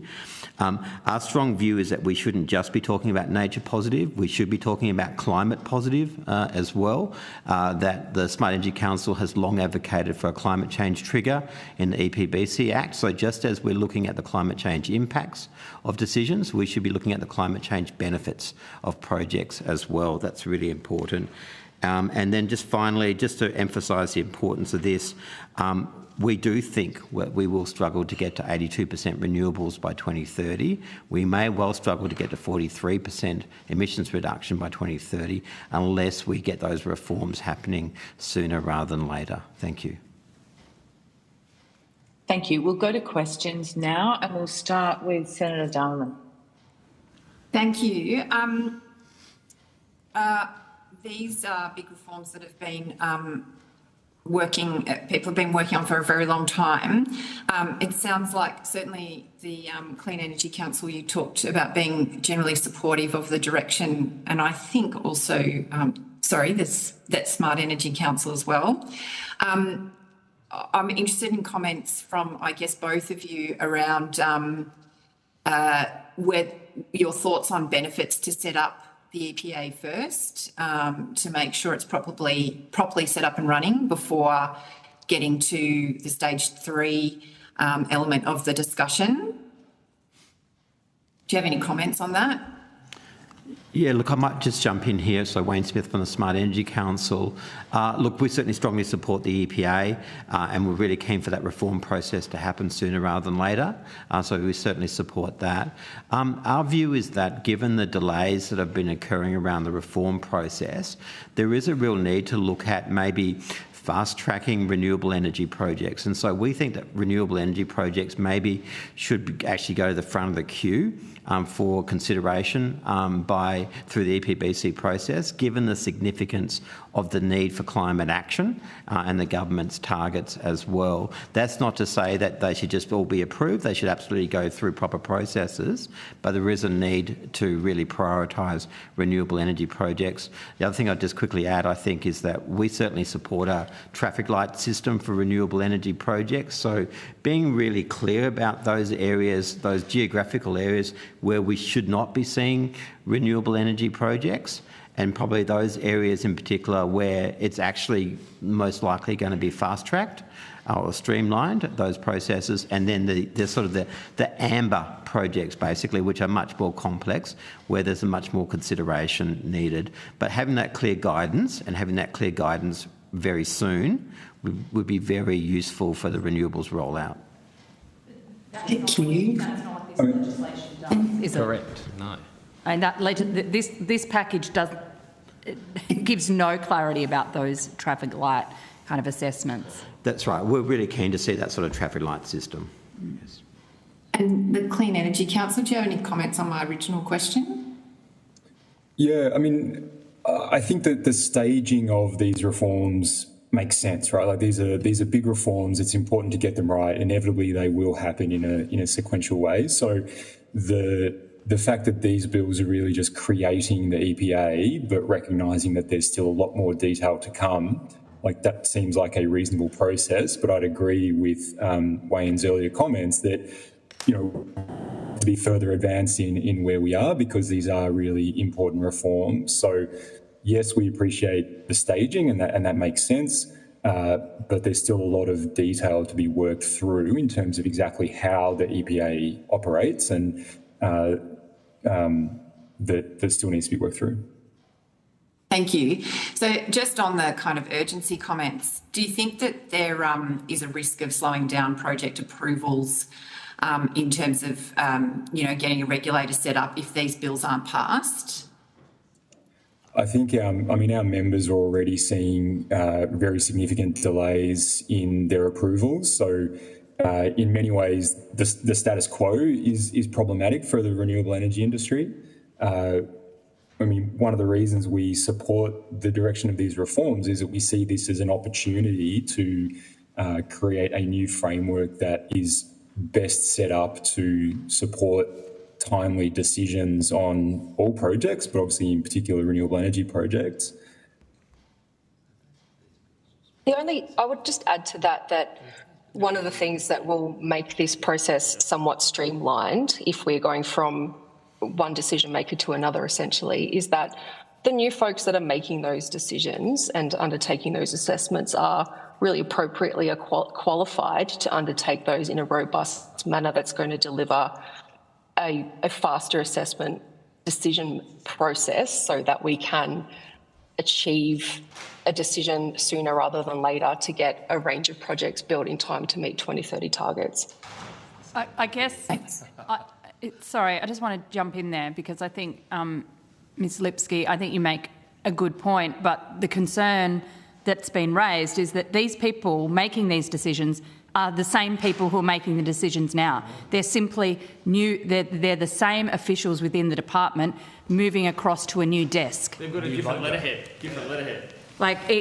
We're not getting a whole group of new responsibilities. Yeah. So, Senator Diamond, do you have a wrap up? I know we're running out of time. We need to rotate the call. Sure, maybe just one final one. I guess going back to, the kind of need to get projects going to meet the 2030 target. Are either of you worried that introducing kind of substantial changes, and I guess the need to further consult properly around the stage 3 discussions that have already been happening this morning, creates risk in terms of getting the infrastructure, if you like, up and running in terms of the bills that are currently before us, and could that impact on slowing down approvals, in your view? Sincerely hope that it won't lead to slowing down of approvals, but there's definitely any major change like this does come with some uncertainty through the process. It'll be really important to have clear and well understood transitional provisions, but we can't stop doing one thing while we do the other, because, as you said, there's an urgency to these projects. If you add up, how many megawatts we need to get in the ground by 2030, and you look at how long it takes to build and connect a project, and you subtract all of that, we really need to be approving all the projects that are going to be working by 2030, really need to be approved in the next 1 to 2 years. So that is the urgency. There is a risk of uncertainty that gets created through reform, but I think that's not a reason to not do the reform, because, as I mentioned previously, the current system isn't working adequately for the renewable energy sector, and it's just a matter of really everyone getting together and rolling up our sleeves to get this done as quickly as possible in the way that works as best as possible to get it done on time. Senator Dunnigan. Senator Cadell will kick off for us, Chair, if that's okay. Excellent. Thank you, Chair. Going on that timing again, on the second Clean Energy Council, on the second page of your submission, you say that as far as we're aware, little, if any, thought has been given to how the laws will be implemented. That goes to your transition point. Can you expand on that, and what would you do? The reforms are so substantial that there needs to be, I mean, it's a very complicated process. There obviously needs to be thought around what the legislation actually looks like, and that's what's happening at the moment. But the real concern for us and for our members is, what does the implementation of that actually look like? And there has been some degree of work going on behind the scenes to step through what the practical consequences of implementation look like. But I don't think, given the substantial nature of the reforms, that enough of that work has actually been done at the moment. And we certainly have not been involved in any conversations where implementation has been thought about. I think, as Nick said, that the way to go about this is to have everybody together around the table with their sleeves rolled up, and to have put their agendas essentially aside, and to work out, to, for want of a better term, to just get right into the sausage-making process and to get into that uncomfortable space and work out what this actually looks like in practice. I'm not sure that the process that has been undertaken to date has achieved that. I think that we need to really rethink how we're going to go about trying to solve some pretty wicked problems in a way that's somewhat novel in order to achieve the things that we're trying to achieve here. Mr. Smith, I might just add something to that. Yep. I might just add something brief to that. There's a lot of layers at which legislation and regulation like this play out. And obviously we're talking about the legislation today. But what we see play out with both federal assessment processes, but also state assessment processes, is that there's the words written on the page, but then there's also the question of how they get implemented by assessment teams. And Senator Hanson-Young made the comment earlier that, you know, this essentially will be the same group of people, just in a different letterhead. But the really important thing there is, to the point that my colleague Bronya was making about what the implementation looks like in details. Like, there needs to be detailed guidance to those assessment teams about how exactly to apply not just the legislation, but the regulations that will exist under that, or any national environmental standards or anything else. So layers down, which is the very detailed work that needs to happen quite urgently. Well, I guess that's a concern, though, isn't it? Because that all of that detail is being put in the third tranche. I mean, frankly, third tranche is becoming very clearly the too hard basket. It's, you know, kicking it till another date. We haven't even been given a date. I'm concerned that what we have before us is sets up the architecture, but there's going to be actually no change to the laws that are being used. So I don't see how that's necessarily going to help you. Maybe Senator, just on that. So we, as I said before, you know, we believe that we should be at stage 3 by now. Yeah. We think that we've proposed some amendments in relation to the establishment of standards, and my colleague Mr. Price might talk to that, because I think that is one mechanism to actually fast track some of this reform. Yeah, and just sort of taking from our submission as well, if you have it in front of you, essentially to bring stage 3 into stage 2 in a constructive manner. We recommend an amendment to give the Minister discretion to essentially have a standards-making power, combined with consultation and not rushing anything too fast, but giving the Minister the ability to implement standards as the Minister sees fit, and instruct the EPA to start actually implementing them prior to the stage 3 reform, so then we can get some action going. But going back to on this timeline, that isn't a one-day hearing and an introduction in the next week of Parliament, is it? That is still a process that might take a month or so longer. It's not a push through looking at these amendments and changes, how they affect. We should be doing this in a more thorough process than we are today, shouldn't we? We're certainly keen to see an amendment for those standards to be implemented, yes. Okay. Mr. Smith, you said a quote, and it goes to something about the timing. Slow and complex environmental approvals present a material change for timeout of renewable energy. On the third paragraph of your submission, you mentioned one approval of a wind farm, and over 5 years, 25% of the referrals going through. Does this bill do anything other than change the letterhead to speed up the certain... Now, different stakeholders may argue about what the rule book looks like. Sure. But we all want to know the rule book is enforced in a timely, effective manner. We don't want a 92% minute VAR like we had in the Olympics the other day. What does this do to speed up the certainty for these these things? Yeah, I'm not sure that this bill specifically does that. I think there is a reform process that needs to be implemented as quickly as possible. And as I said before, I think there's a real need now to put renewable energy projects at the front of the queue for assessments. Okay, that's an option, but for everyone in the rule book, you also talk about the EPA to be resourced appropriately to provide timely. That's, I think, a key thing. Yes, this correct. does nothing on that, does it? No, we would welcome the EPA being appropriately resourced, and obviously we've certainly pushed previously for the Department of Climate Change, Energy, Environment and Water to have the resources increased. We were really pleased at last year's federal budget. There was a really substantial increase in funding for DQ for that department, and so we're keen to see that happen again. Probably through MyEFO, the mid-year economic forecast. We think additional resources for the department and for the EPA would be something that we would very, very strongly welcome. Okay. So coming from a commercial, I love my KPIs. If you were putting a KPI on the EPA or sign-off for your projects or your members' projects, and I'll ask that to Climate Council as well, if you were putting a KPI on efficient assessment and decision, not even yes or no's, decision or recommendations, what would it be? What is the time frame you think is effective and should be done for your projects?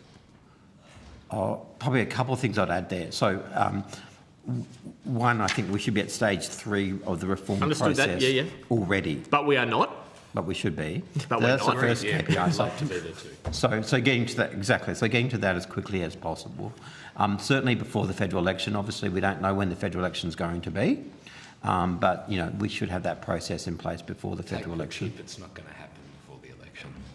No, but I was asked for what I would like to see happen. So, what's the KPI of project sign-off? Forget stage 3.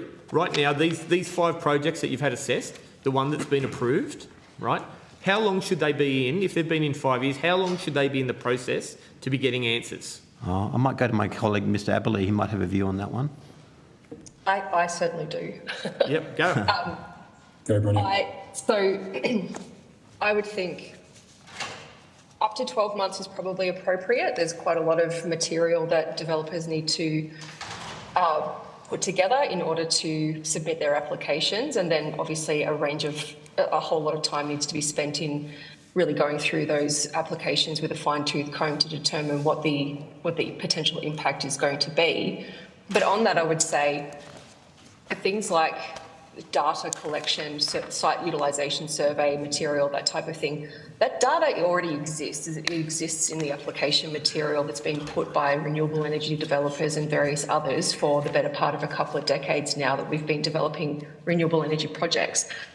So if there's a way to incentivise the Environment Information Australia to pull all that data together and have that assessment material ready to go for certain regions in which renewable energy development is appropriate, and there's a clear set of guidance material for regional assessment teams to follow in order to undertake their assessments and make their recommendations on what decisions should be or what conditions of consent ought to be, then I think 12 months is appropriate for that.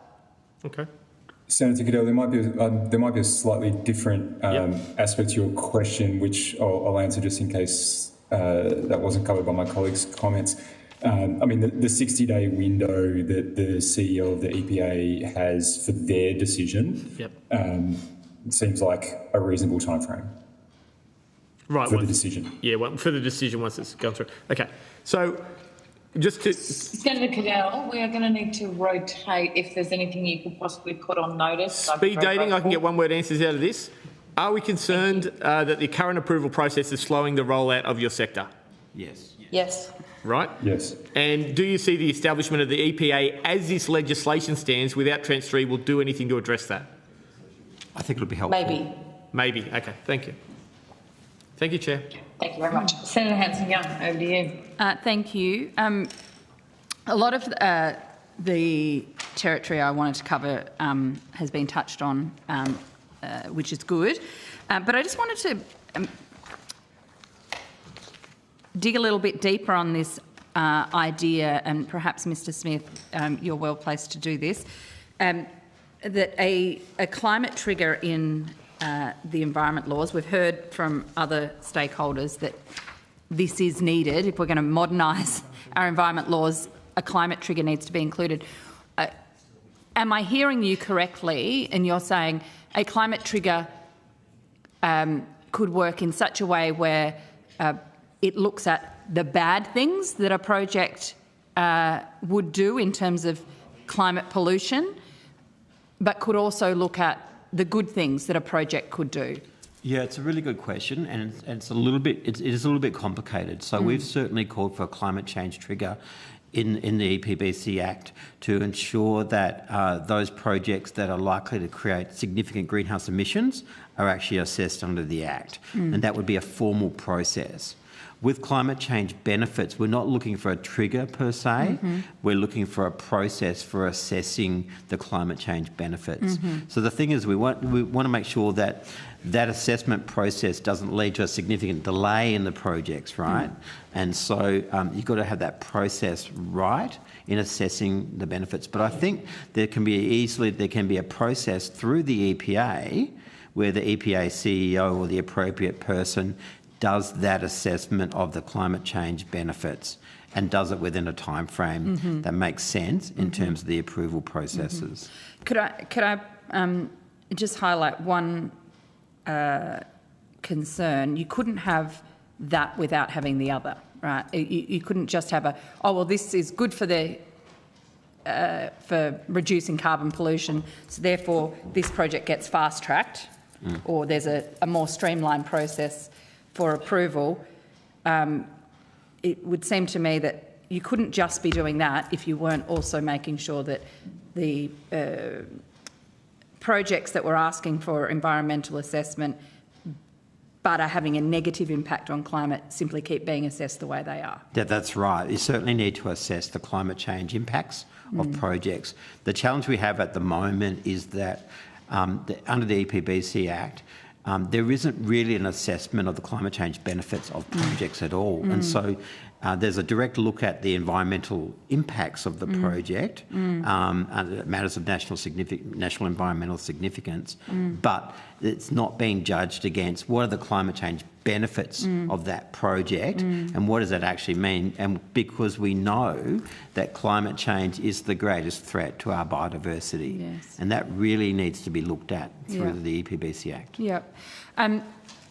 You mentioned talking about, not just nature positive but climate positive, and I guess I would argue that nature positive should be climate positive. Sure.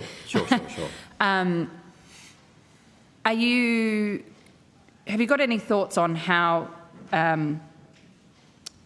the definition of nature positive is currently expressed in the legislation? We've heard from others that it doesn't correlate with other international standards, other definitions. It's pretty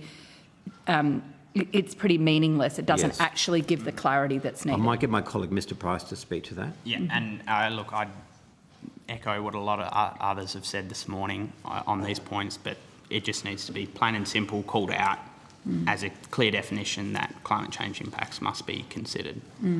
It can't be weaved in and found through some hidden meaning somewhere. It needs to be plain and simple on the paper. Yes.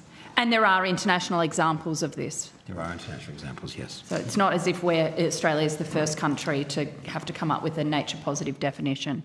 Yeah. Okay. If I can jump in, the thing I would say about the nature positive definition is the definition of nature positive and how that is articulated as a goal, we see really as being something that's applied at a national or a regional scale. What's really interesting for us is what does that mean at a project by project level? From all the conversations we've had, and possibly folks who were earlier before us today in these hearings, nature positive as a concept doesn't necessarily translate particularly well to the individual project scale. But one of the things we're starting to look at and discussing with members is if an individual project is demonstrating net biodiversity benefit with climate change as part of that consideration, because reducing emissions is a nature positive or a net biodiversity benefit activity, then individual projects that are providing a net biodiversity benefit are contributing to a regional or national goal of reaching nature positive. Okay. Thank you. Chair, I think we're probably out of time, and a lot of the other questions I had have been touched on in other ways. So. Thank you very much. Thank you for joining us this morning, and we really appreciate your time. Further questions may be placed on notice to you. We'll now take a short break for 10 minutes, and we'll return at, I think we're at B11. 11:10. Let's say 11:10. 11:10. Let's say 11:10. Okay. Thank you, Chair. Okay. Thank you, Senators. Thank you. Thanks for being here. Thanks very much.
I'd like to welcome representatives from the Australian Marine Conservation Society, BirdLife Australia, the Wilderness Society, WWF Australia, Australian Conservation Foundation and the Humane Society International Australia.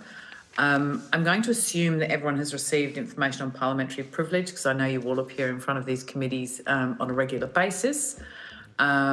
And I'll just get you each, there are quite a few people, but I'll get you each to state your name and the capacity in which you appear. I'll encourage you not to make an opening statement, given there are so many of you, unless you have some form of combined opening statement, just so we have as much time as possible for questions. The materials that you have provided to us have been circulated to committee, so all members have that material. We might start online with Mr. O'Gorman.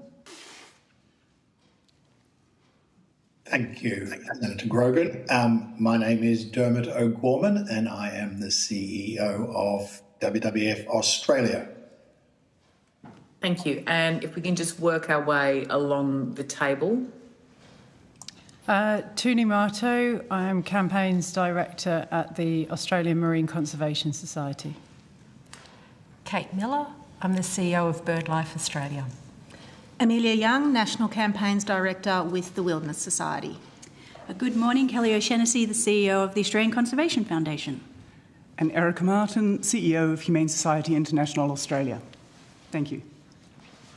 Are there any pressing comments you want to make as an opening, or can we just take your written submissions and opening statements that have been submitted as read? We have submitted a written statement, but with your permission, we would like to just address some very, very brief points as a united force from Places You Love. Right, so please go ahead. Thank you so much. First of all, thank you for the opportunity to appear before you today. We did want to make these 3 brief points which do reflect our united position. We've advocated for a National Environment Protection Authority for many, many years. We recognise the need for a national data body like Environment Information Australia. We recognise that the government's proposed EPA and EIA have the potential to deliver some important institutional reforms, providing they're appropriately strengthened and accountable to First Nations and other communities. Without changes, we're concerned that the EIA may be being set up to fail. We know that these institutions will not deliver the improvements that nature needs on their own. With more than 2,000 species and ecological communities at risk of extinction, nature cannot afford more delays and needs stronger protection now.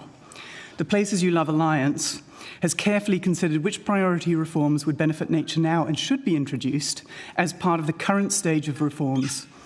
These include defining unacceptable impacts, including to protect critical habitat, creating national environmental standards, addressing deforestation, removing inappropriate exemptions, and addressing climate change. We urge the committee to adopt our recommendations and ensure that the remaining required reforms are progressed without delay.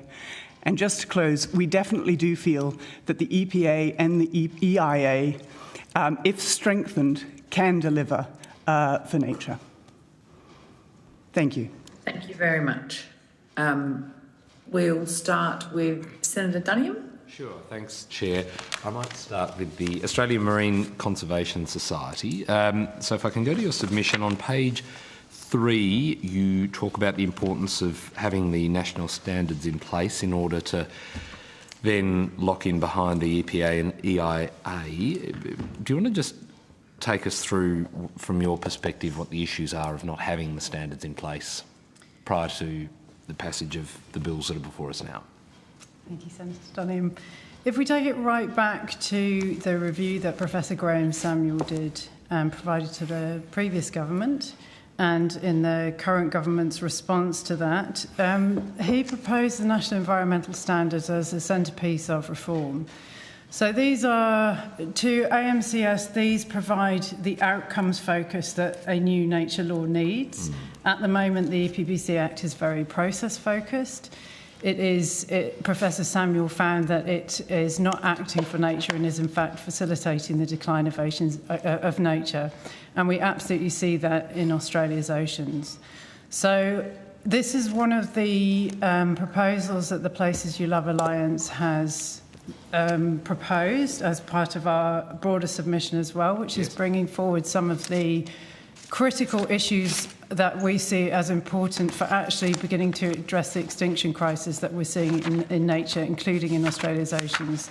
So we see the challenge of setting up new institutions of government, which we as AMCS support with amendments, as Erica and my colleagues have expressed. The challenge is that the EPA would still have oversight of an act that is functionally broken and not protecting nature. So what we are encouraging is really bringing forward one of the central pieces of reform to fit within what is happening right now, so we can start to address really what is happening in our oceans. Mm-hmm.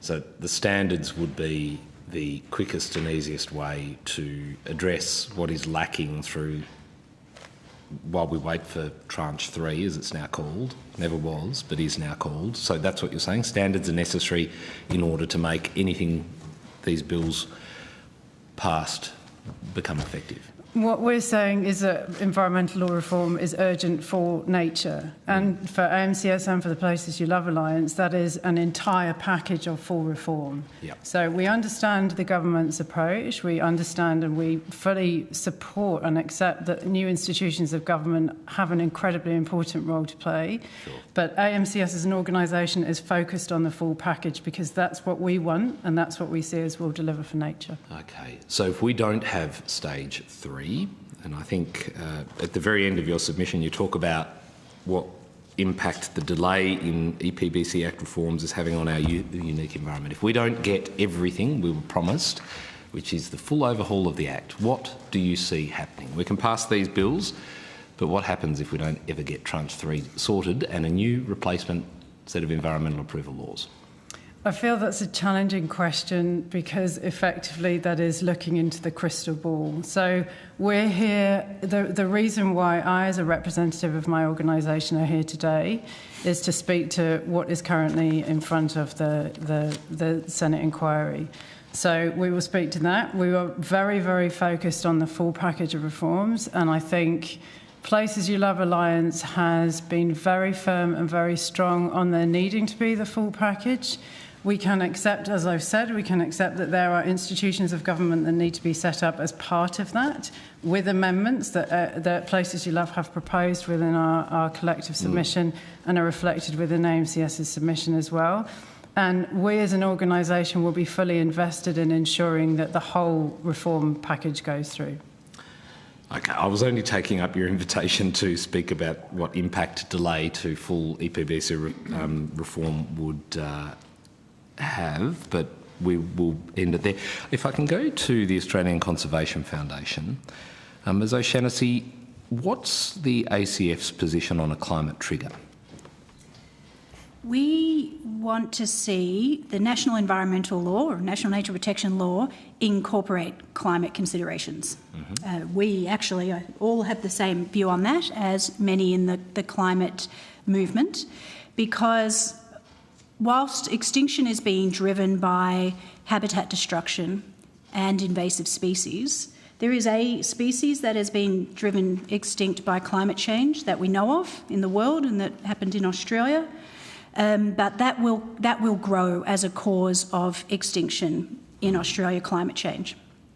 So we want to make sure that projects that are being assessed under national laws are assessed for their climate implications, impacts. Those impacts might be negative, those impacts might be positive. And then the decision maker can make a decision based on the evidence as to whether that proposal should go ahead or not.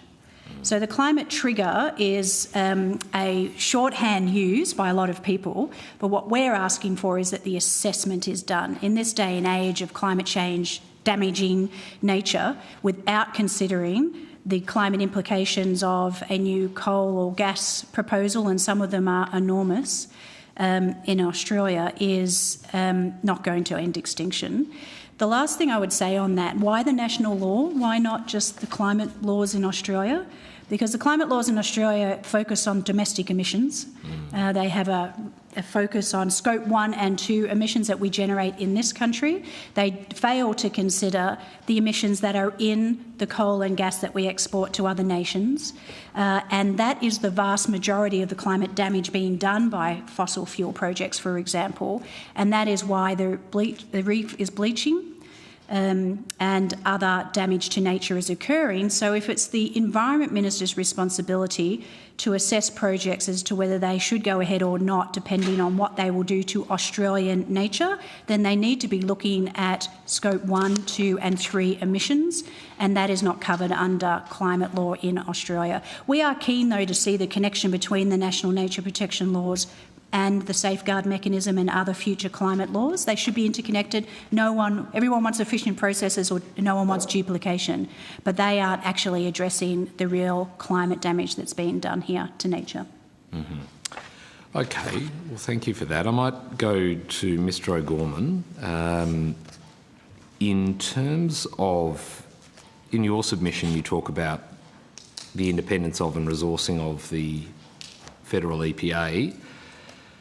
Do you have, or does WWF have, comfort around what resourcing government would provide to an EPA, and what interaction have you had with the Minister around the independence? Have you asked any questions around prospective call-in powers on decision-making? Can you talk us through where you're at with those two elements of the EPA?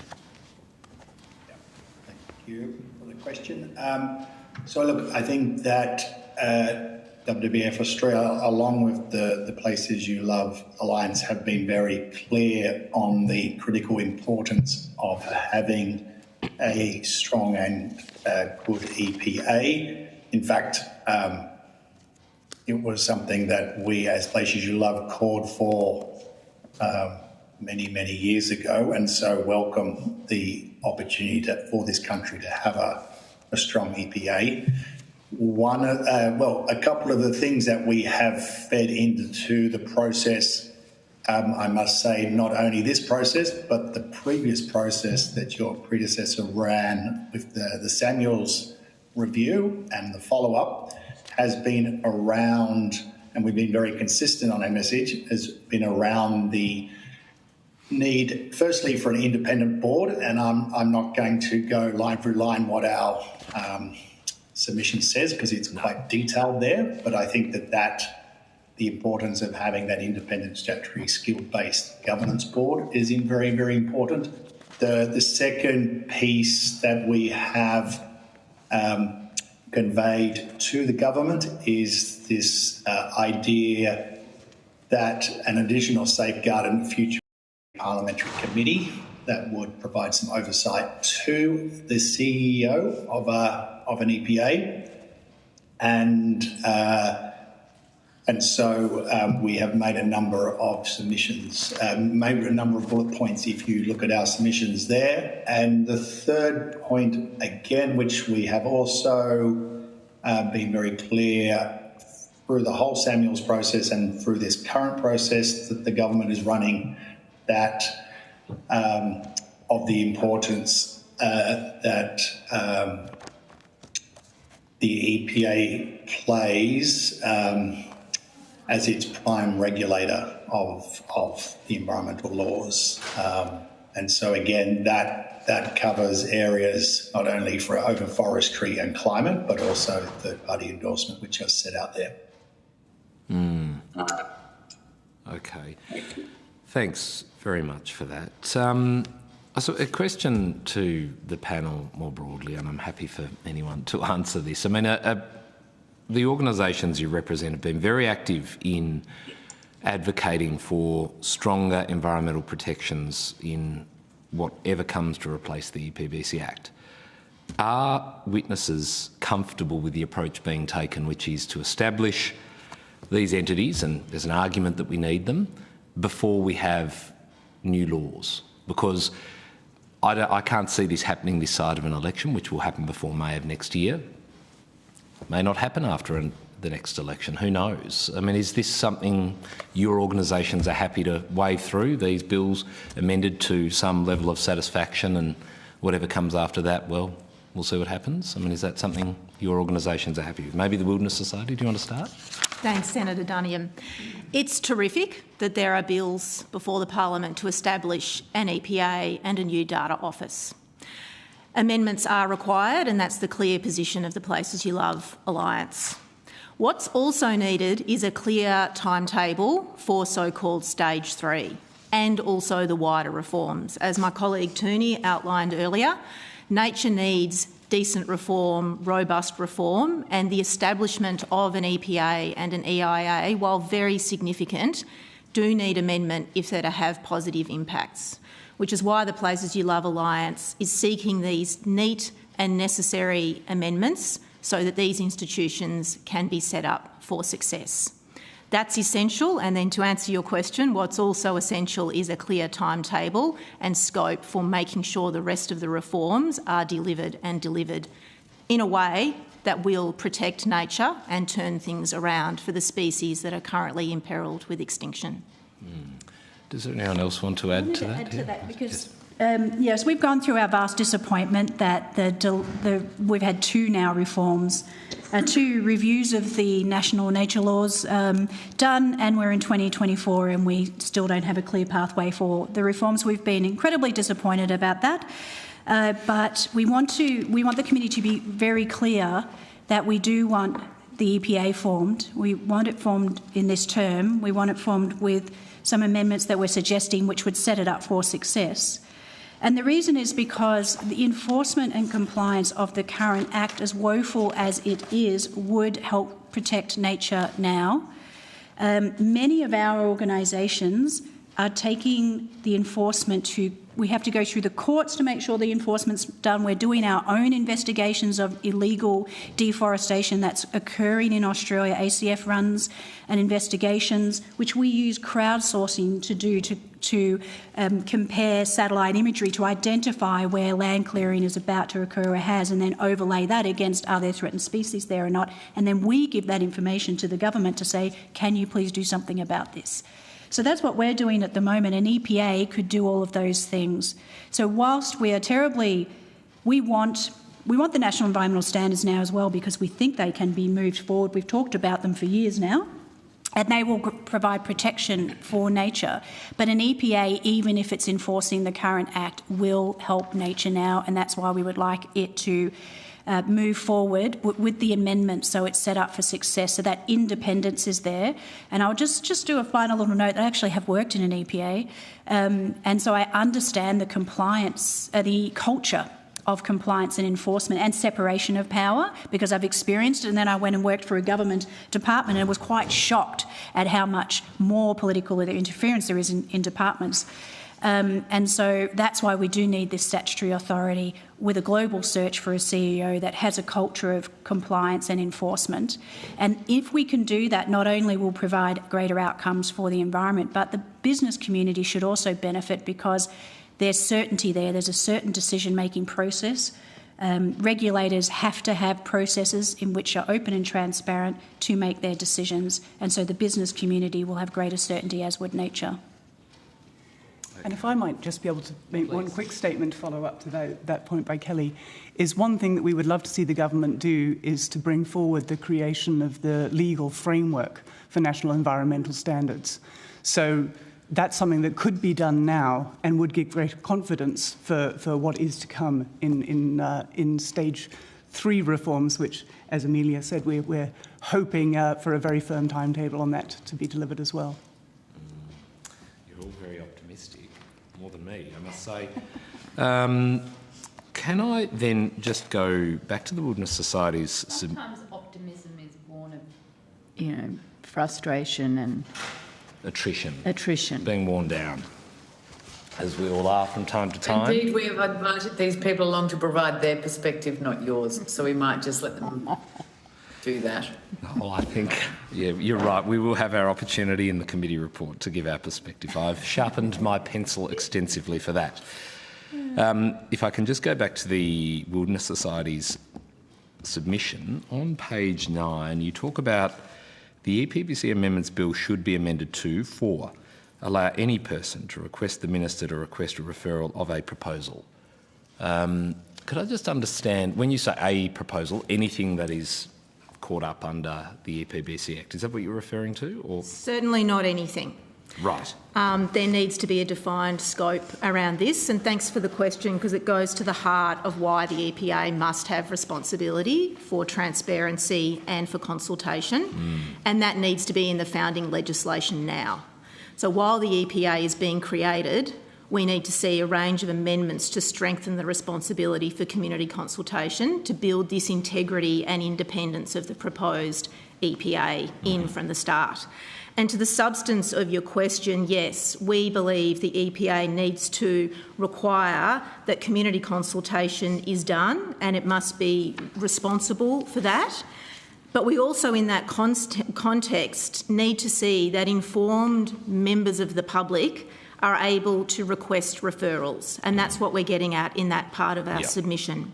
And so what that means is that informed members of the public, so not just anybody, third parties have the ability to request the EPA as assessor and decision maker to request a proponent to refer a project for assessment.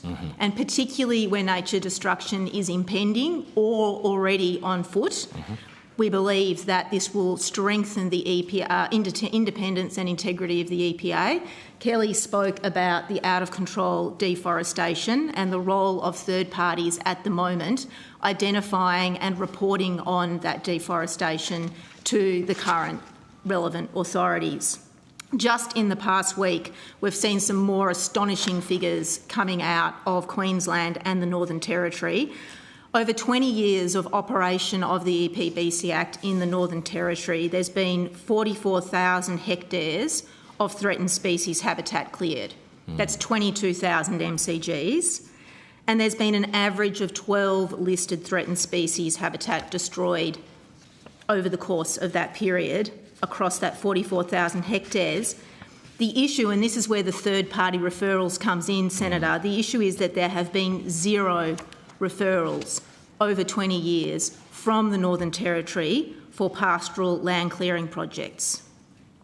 So this is one of the reasons we need third-party assessments. It's also why we need to strengthen the powers of the EPA to be able to call in land clearing as well, and some of our other amendments relate to that. Okay. So when you say third party, can you tell us what, who would that third party be? Well, informed members of the public, such as those who are living in proximity and viewing the destruction before their very eyes. Scientists might be third parties. It cannot clearly just be anyone, otherwise there could be a pile-on, and we recognise that. But that's specifically why the power must be the ability for third parties to request the EPA to request that proponents refer projects for assessment. I'd also raise that in the Northern Territory example, it's not just a lack of referral. If you want to know how an EPA shouldn't work, you look at the NT's EPA. Yes. And it's headed by a bloke who's green, who's kind of, moonlighting as a lobbyist for corporations elsewhere. That is a bad model for an EPA, surely. Yes, Places You Love would agree, and that's part of the reason we're recommending an independent board. I think that at risk of talking about the EPA I did work at, the Victorian EPA is a world-class EPA. It's just gone through a legislative reform a few years ago. They did a global review of best practice and put in a board. I think that we have some very good EPAs operating in this country. It was the second EPA formed in the world, actually, so it has been around for a very long time. And there are good models we can look at, and there are really bad models. We would absolutely agree. And I think fundamentally to the bad models are when you don't have that separation of responsibilities and decision makings between the the politics and the decision makers, so that statutory role needs to be important. Very clear objectives and responsibilities of the EPA in the Act of the EPA are very important, which we are saying is missing in this bill at this point in time. And then, of course, you have to have the right person that is held to account to implementing those objects. Are you worried or are you concerned with the revelations from the department during estimates that they're just the same group of people currently within the compliance arm of the department who are going to be moved desks effectively? Yes, I'd be very worried if that's what the EPA ultimately was, but our understanding is that's not what that might be an interim arrangement to be put in place, but there would be a global search for a CEO that had the capabilities and the culture, the regulatory culture, enforcement culture to do a good job. And that job should be very clearly defined in the objects of the EPA.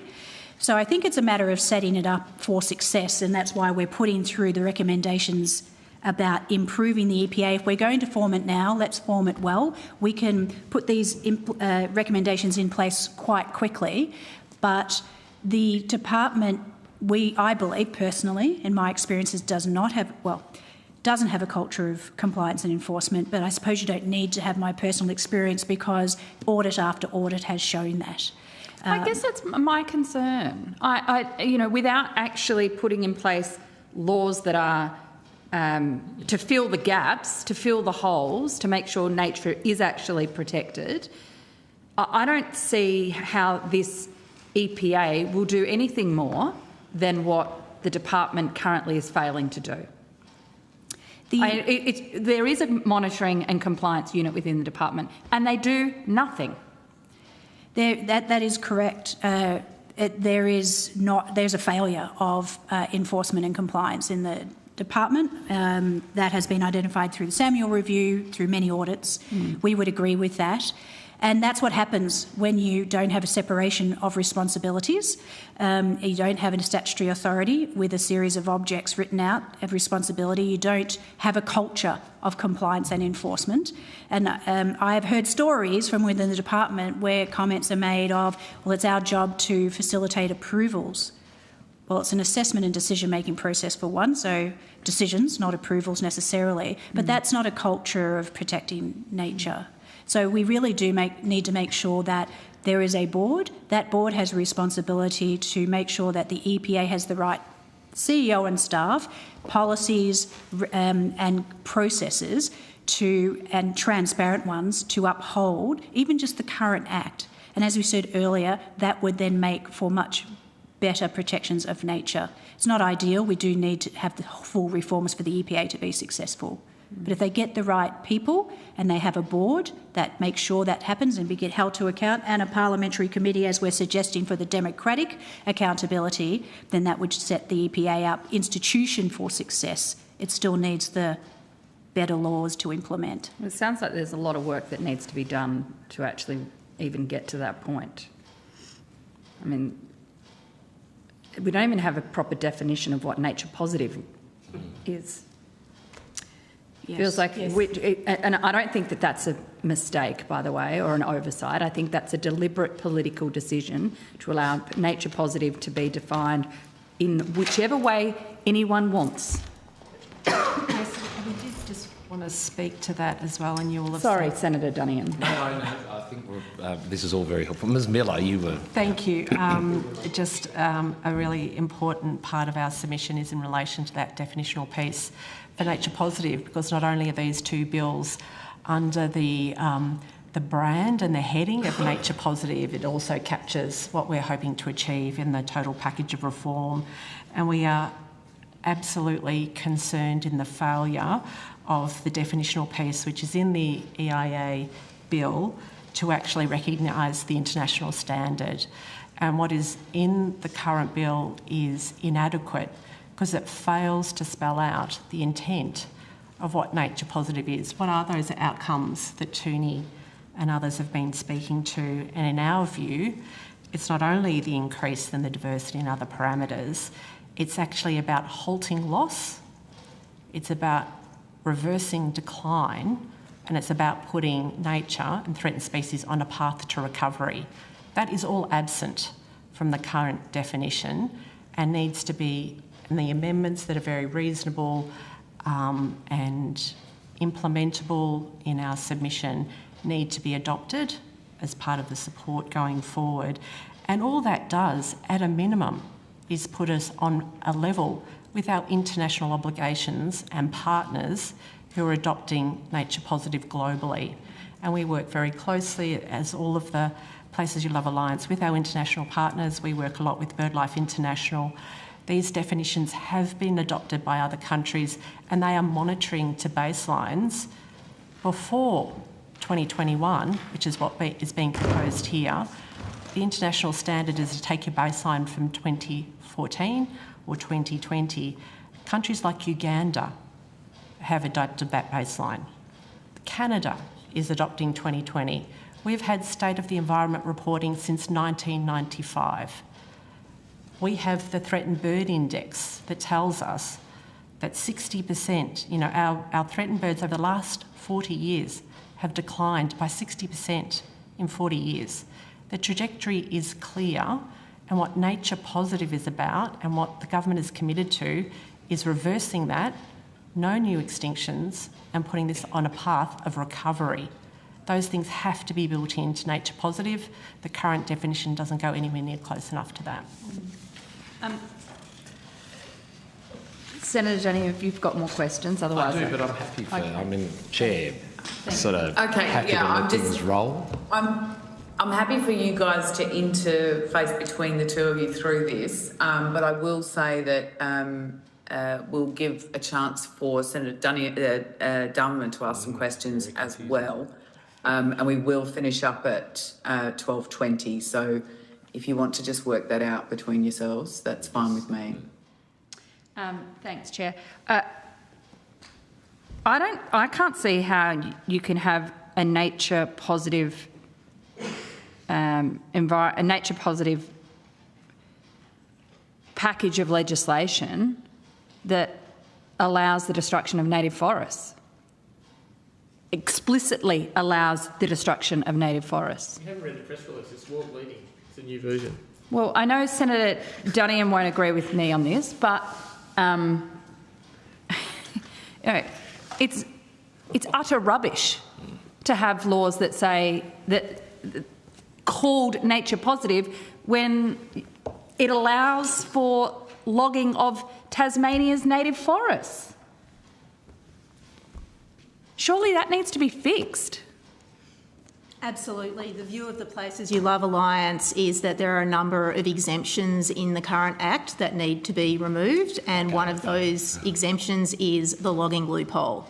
So this decades-long exemption for the native forest logging sector from national environment law has been very destructive for nature. It's no coincidence that we have such a large number of forest-dependent species on the threatened species list and headed for extinction. We know that to have a world-class forestry industry, it needs to be one that is subject to national environment law. It needs to be a forestry industry that all Australians can be proud of. That means one that is plantation-based and one that is not, as you say, Senator Hanson-Young, sending animals to extinction. This is an amendment that is required for the reforms of the EPBC Act to really turn things around for nature. We might go to Mr O'Gorman, who's got an addition to that question. Yep, thank you, Senator. I think I'm just going to agree and emphasise the importance of what Emil's just said in terms of that decade-long, forest loophole exemption under the current EPBC Act. And so I think that WWF is strongly supporting that we remove that so that all land in this country is dealt with in the same manner. So I think that just to emphasise that I think, as you're saying, Senator Hanson-Young, that this is an important part of the reform that needs to be done now. What about how we deal with, the revelations in New South Wales this week in relation to critical habitat of gliders, other native species? I have no confidence that what we're being presented with today will stop any of that. So long as the native forest logging sector continues to be exempt from national environment law, there is little reason to have confidence. The exemption hasn't done anyone or anything any favours. The exemption has not supported the industry to retain the numbers of jobs. It has not supported the industry to have access to export markets. It has not supported the industry to retain the production of high-value products. So the exemption needs to end on environmental grounds, but also on social and economic grounds. It's very clear that this is an opportunity to reform one of the weakest parts of how national environment law interacts with the regional forest agreements and other forestry law. Senator Hanson-Young, we might allow Senator Duniam to ask his follow-up questions, just to share the call. I only had two final questions just to sort of round out there. On the amendments that have been proposed, including relating to native forestry, for example, have you had any response from government, any feedback between or in the lead up to the introduction of these bills or since the tabling of them? Has any witness had any interaction that we could define as consultation or productive interaction? Perhaps we could start by saying there's been a lot of consultation. There's been, well, Kelly spoke earlier about the legally mandated 10-yearly reviews. There's been 2 of them so far. It's almost 3 years now since Professor Samuel handed down his review. More than 30,000 Australians made submissions to that review. There's, since this government came to office, been a series of consultation processes relating to these reforms. We don't... Closed door ones. Beg yours? Yes, the lockups. Yes. Indeed. So what we need to do now is get to the point of creating these institutions, create them well, set them up for success, and move to rapidly bring forward what the government is calling stage 3 and conclude these reforms, because nature cannot wait another 10 years or even longer for Australia as a relatively wealthy, developed nation to have world-class environment laws to protect our world-class nature. To the heart of your question about discussions with the Minister's Office, I'll give my colleagues an opportunity. I think I would agree that it's not about a lack of consultation, and the complaints that we're seeing in some of the media from some industries that there has been a lack of consultation aren't based in any reality, because they've been in those same consultations we've been in ad nauseum. I think we need to move forward. The government know very clearly what we would like. The government, I think, know very clearly what the key stakeholders would like to see, and they have responded to that through these bills, but have failed to respond to the other elements of it that they are calling stage 3.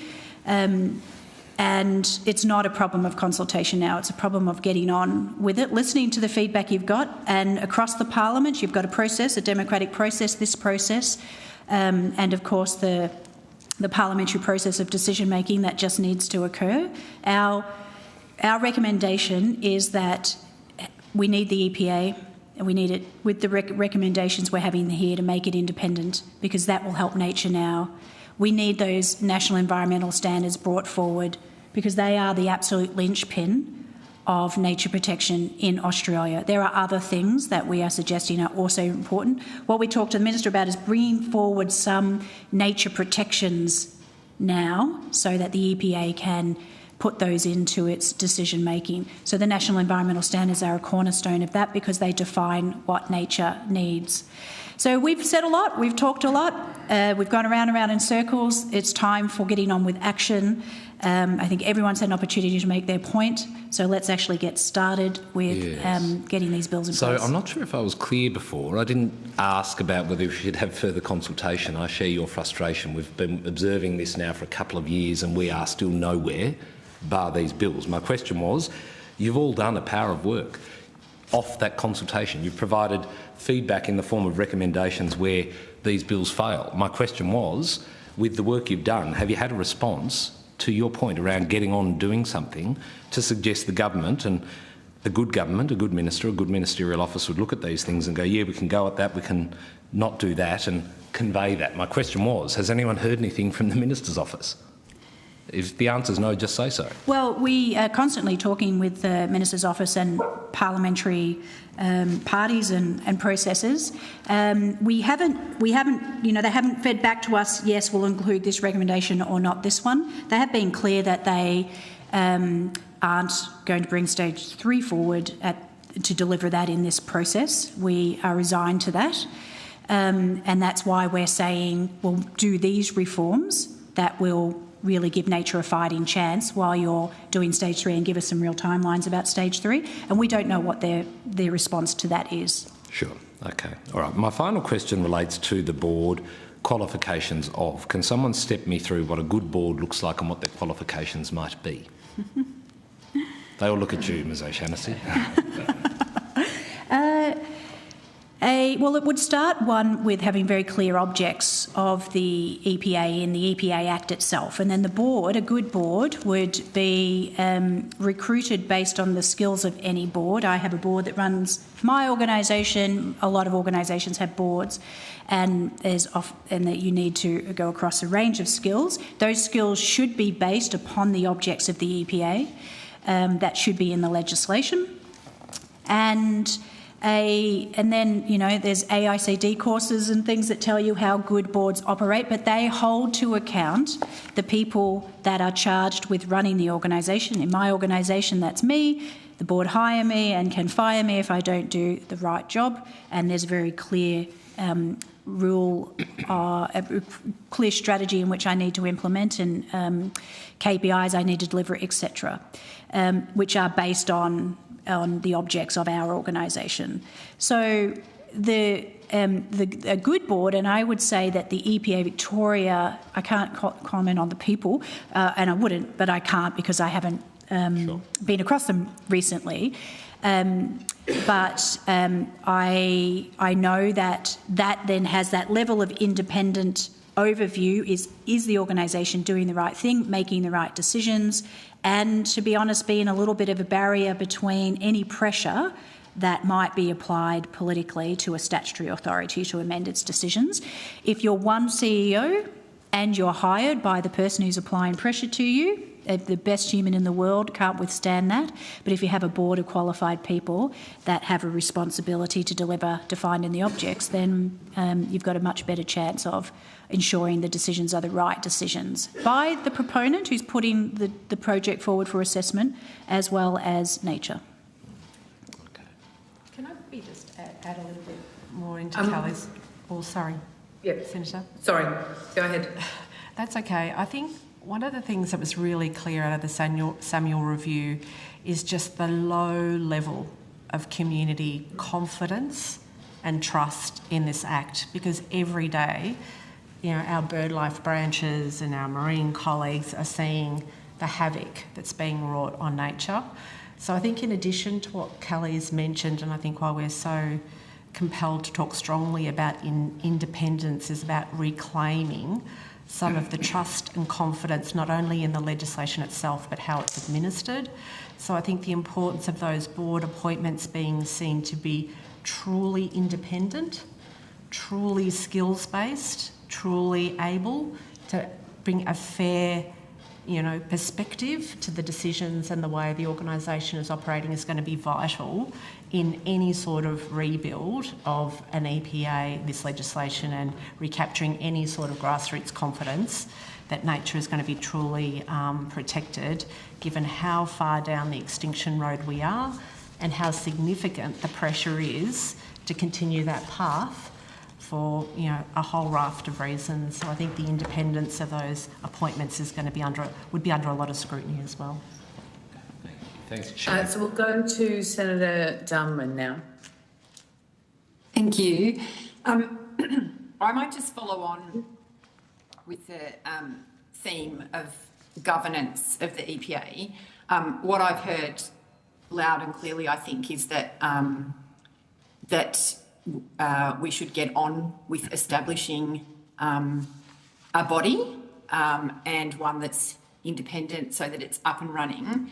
My understanding is that the legislation sets out that it will be a separate entity with its own legislation that can't be directed by the Minister or the Department Secretary, and will have compliance and enforcement functions vested with the CEO, which is different to the current situation with new powers and penalties, including, large fines in the millions of dollars or jail time.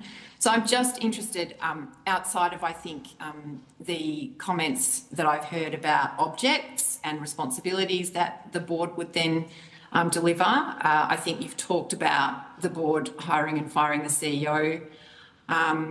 What role would, in your model, the board have in assessment and approvals? In the models that are used that I've looked at and worked under, the EPA, for example, Victoria, the board doesn't have any role in that. It's the statutory responsibility is put on a person or a role, and that would be the CEO. But the board itself would ensure that the organisation has the right resources, culture, policies, processes to ensure that those decisions are made appropriately and within the law provided to them. But the CEO or the delegated officer would be the decision maker. Okay, and I think I'm not sure which organisation, not being in the room, is not as easy to see everybody, but there was someone talked earlier about having a joint parliamentary committee that the board reported to, I think. Where would the responsibility lie in that sort of a system? I think that was you, Dermot. I'm just coming off mute. So can I just clarify the question? Where would the responsibility, can you just clarify that question? Where would the responsibility lie with the CEO and an independent board reporting to a joint parliamentary committee in the application of the, the various administration of the organisation? Like, how does it all fit together? Okay, so look, I think if you look at, I think it's page 3 of our submission, there are 3 bullet points there that help to clarify the role that a joint committee would play. And so I think the first one there is around the role in recommending to the Governor-General and the Minister the appointment of the CEO and senior people in the authority. The other one is around finance, and then the third component is around that.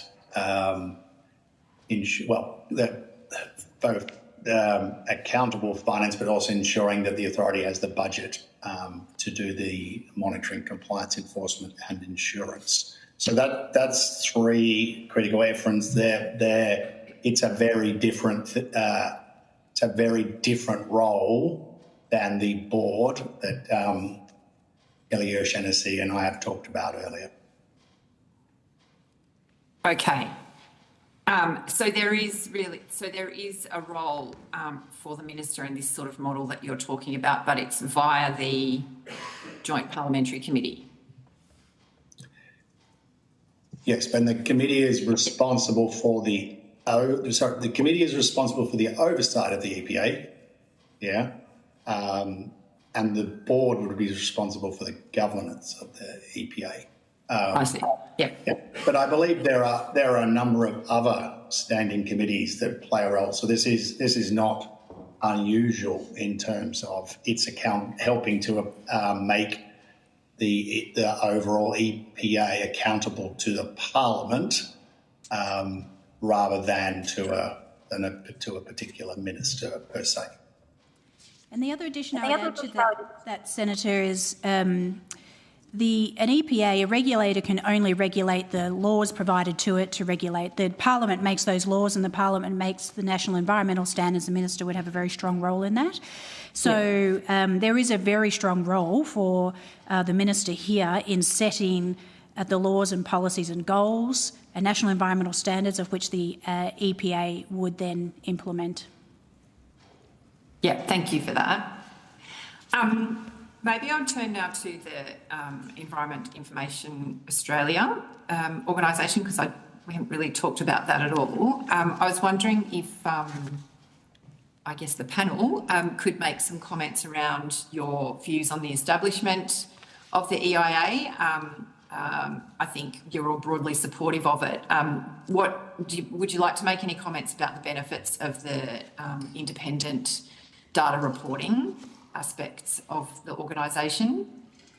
Yes, happy to speak to this matter. So we absolutely do welcome the recognition that the management and use of environmental data is absolutely one of the preconditions for us lifting our game on protecting nature. I've already spoken to the importance of the definitional piece in relation to nature positive, and that is part of the bill for the EIA, and our clear view that it has to be viewed in relation to the goals in the international standard about halting loss, reversing decline, and putting ecosystems and species on a path to recovery.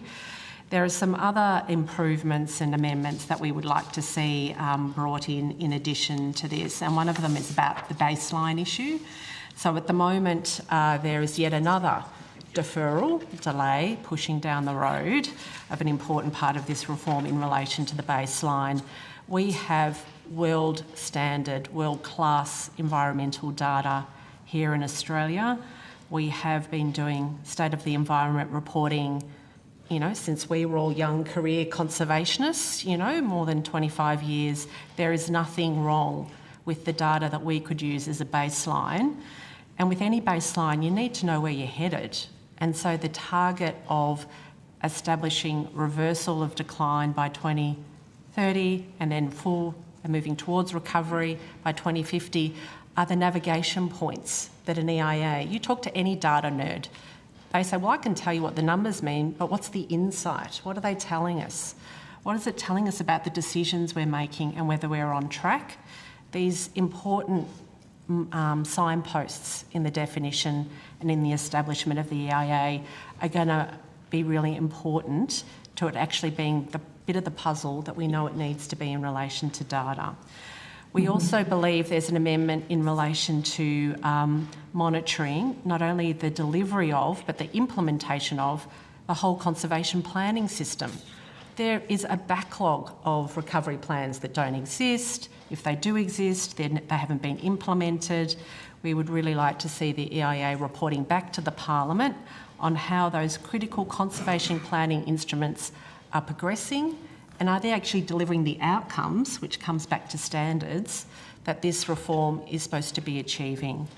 And I think also in relation to access to data, unfortunately in this country we have seen people withhold data quite deliberately to hold back some of the tough decisions that should be made in protection of nature. So we also believe the EIA may need to have, or do need to have, legislative powers to compel access to data.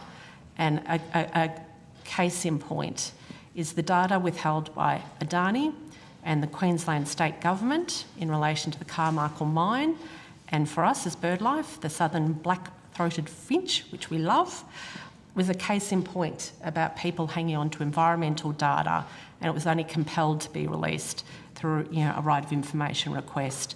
We don't want to see that in the EIA going forward.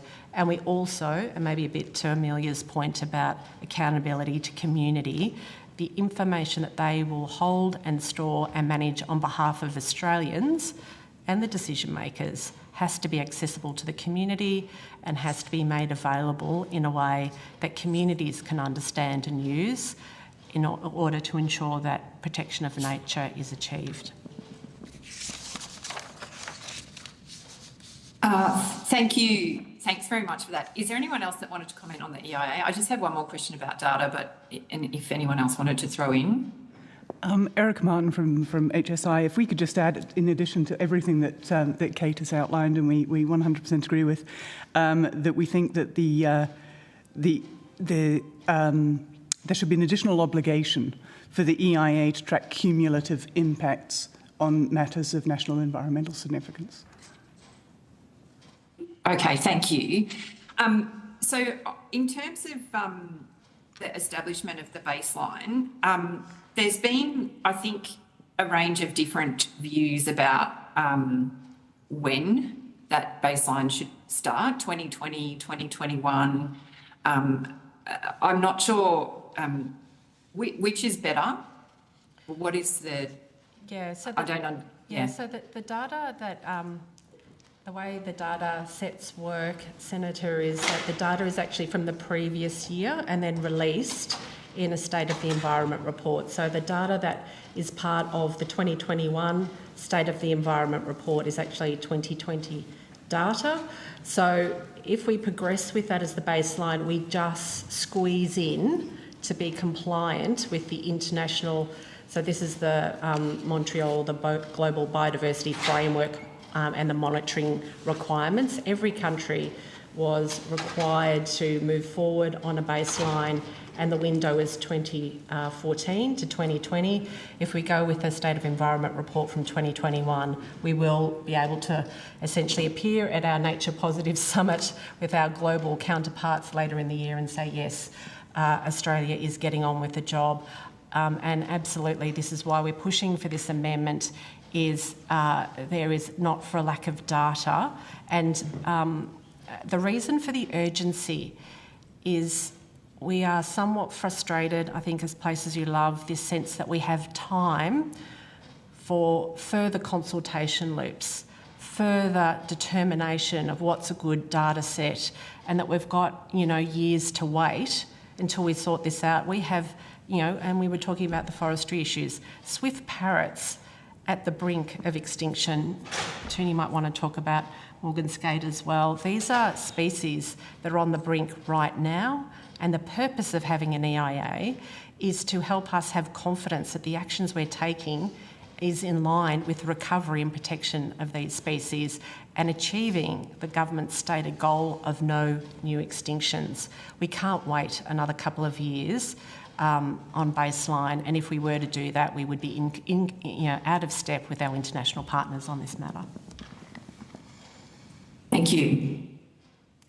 Thanks. I just have one question, and it's really about the proposals that you're putting forward regarding standards. And could you just step out for us? What would be the difference of bringing in the idea of setting the standards into this tranche as opposed to in the third tranche, which is what you would say is more of the rubber hits the road aspect of the EPBC reforms?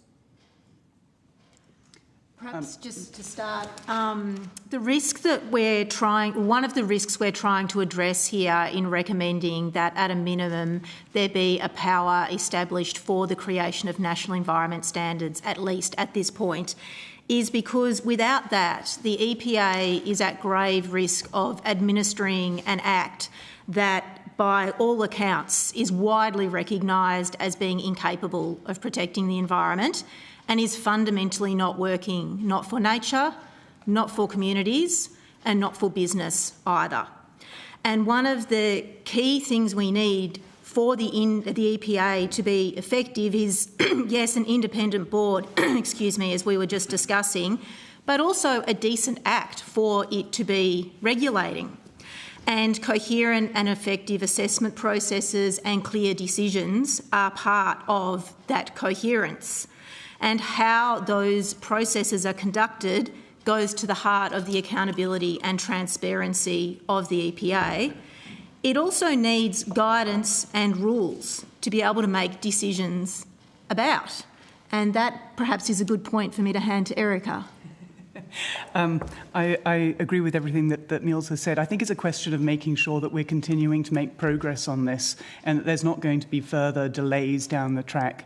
So calling for the recommendation that the legal framework for the national standards is brought forward is really critical to ensure that positive progress does continue. Can I add one other element to that, Senator, which is the Minister for the Environment has spoken a number of times about red lines or protection areas, places that you just should not ask for a development in. And that's really what the standards help. The Tarkine, perhaps? Yes, and the Toondah Harbour, which is a Ramsar, a wetland of global importance, is not a very good place to put a 3,500 home concrete jungle on. And the department said that 10 years ago, and that was ignored through political interference, and then 10 years later that finally got knocked on the head because there was never any clarity. Sorry, we're talking about a development now as opposed to the question I asked previously. No, I'm getting to that. I'm saying that that is a real-life example of what environmental standards would have actually stopped and an independent EPA, because the environmental standards outline the environmental values that need to be protected and places essentially where you would draw those red lines around that the Minister has said are very important for Australia. So what she's really saying is there are places too precious to protect. They will be defined. Those types of ecosystems and places will be defined in the National Environmental Standards and then applied to decision making. Did anybody else have any further commentary on that? No, Chair. No? Okay. Well, I'd like to thank... Sorry, Senator Grogan. I actually haven't been allocated my time. You made me pass back to Senator Duniam. So... Well, I think you'll find you've had quite a significant amount of time, even if it wasn't an allocated call, you had quite a significant amount of time of Senator Duniam's. But if you have a couple of questions, we have another 8 minutes. I'm concerned that everything that you've said needs fixing are all the things that the business lobby and the mining lobby don't want done. Right? So, the government's going to have is faced with a choice. Do they actually do the things that Graham Samuels and yourselves as conservation experts are outlining, or do they do what Rio Tinto wants? Well, the government's made a number of very important commitments. One of them is to reform the EPBC Act. That is perhaps underway. Let's see. This is a key early test of that. The government is also committed to no new extinctions. This government's also committed to ending deforestation by 2030 by signing up to the Glasgow Declaration. My colleagues have referred to other global agreements that require and oblige the government to take action to materially turn things around for nature. I think there's also a key role for the community in all of this. So, yes, there's us as Places You Love Alliance, and there's the business community, as you just highlighted, Senator Hanson-Young. There's a very important role for the community as well, and we're advocating for a clear role in the community in the EPA to make sure that they are ensuring that First Nations and other affected communities have timely access to accurate information and are meaningfully consulted in assessment processes and decisions. I mentioned earlier about the enormous number of submissions that the community has made through the course of this process to date. There are thousands, hundreds of thousands, if not millions of Australians watching this closely. We know, we hear about that from all of our members and supporters. People really care about Australia's nature, and they really want the Parliament to pass reforms that will protect nature and not continue its decline. Has the government explained to you why they haven't given a definition for nature positive? Anyone? So obviously there is a definition that's in the bill at the moment. So it is there, and I guess we've put forward the amendment that we see as a requirement to for anyone to be able to move forward with confidence that we're all on the same page when it comes to talking about what nature positive actually means. So I think from our submission, it is clear that the current definition is not is meaningless. It can be interpreted by anyone in any which way. Well, meaningless and also embarrassing. It is so out of step with international standards and the expectation of Australians that we have a decent nature positive definition. I see my colleague Dermot has his hand up.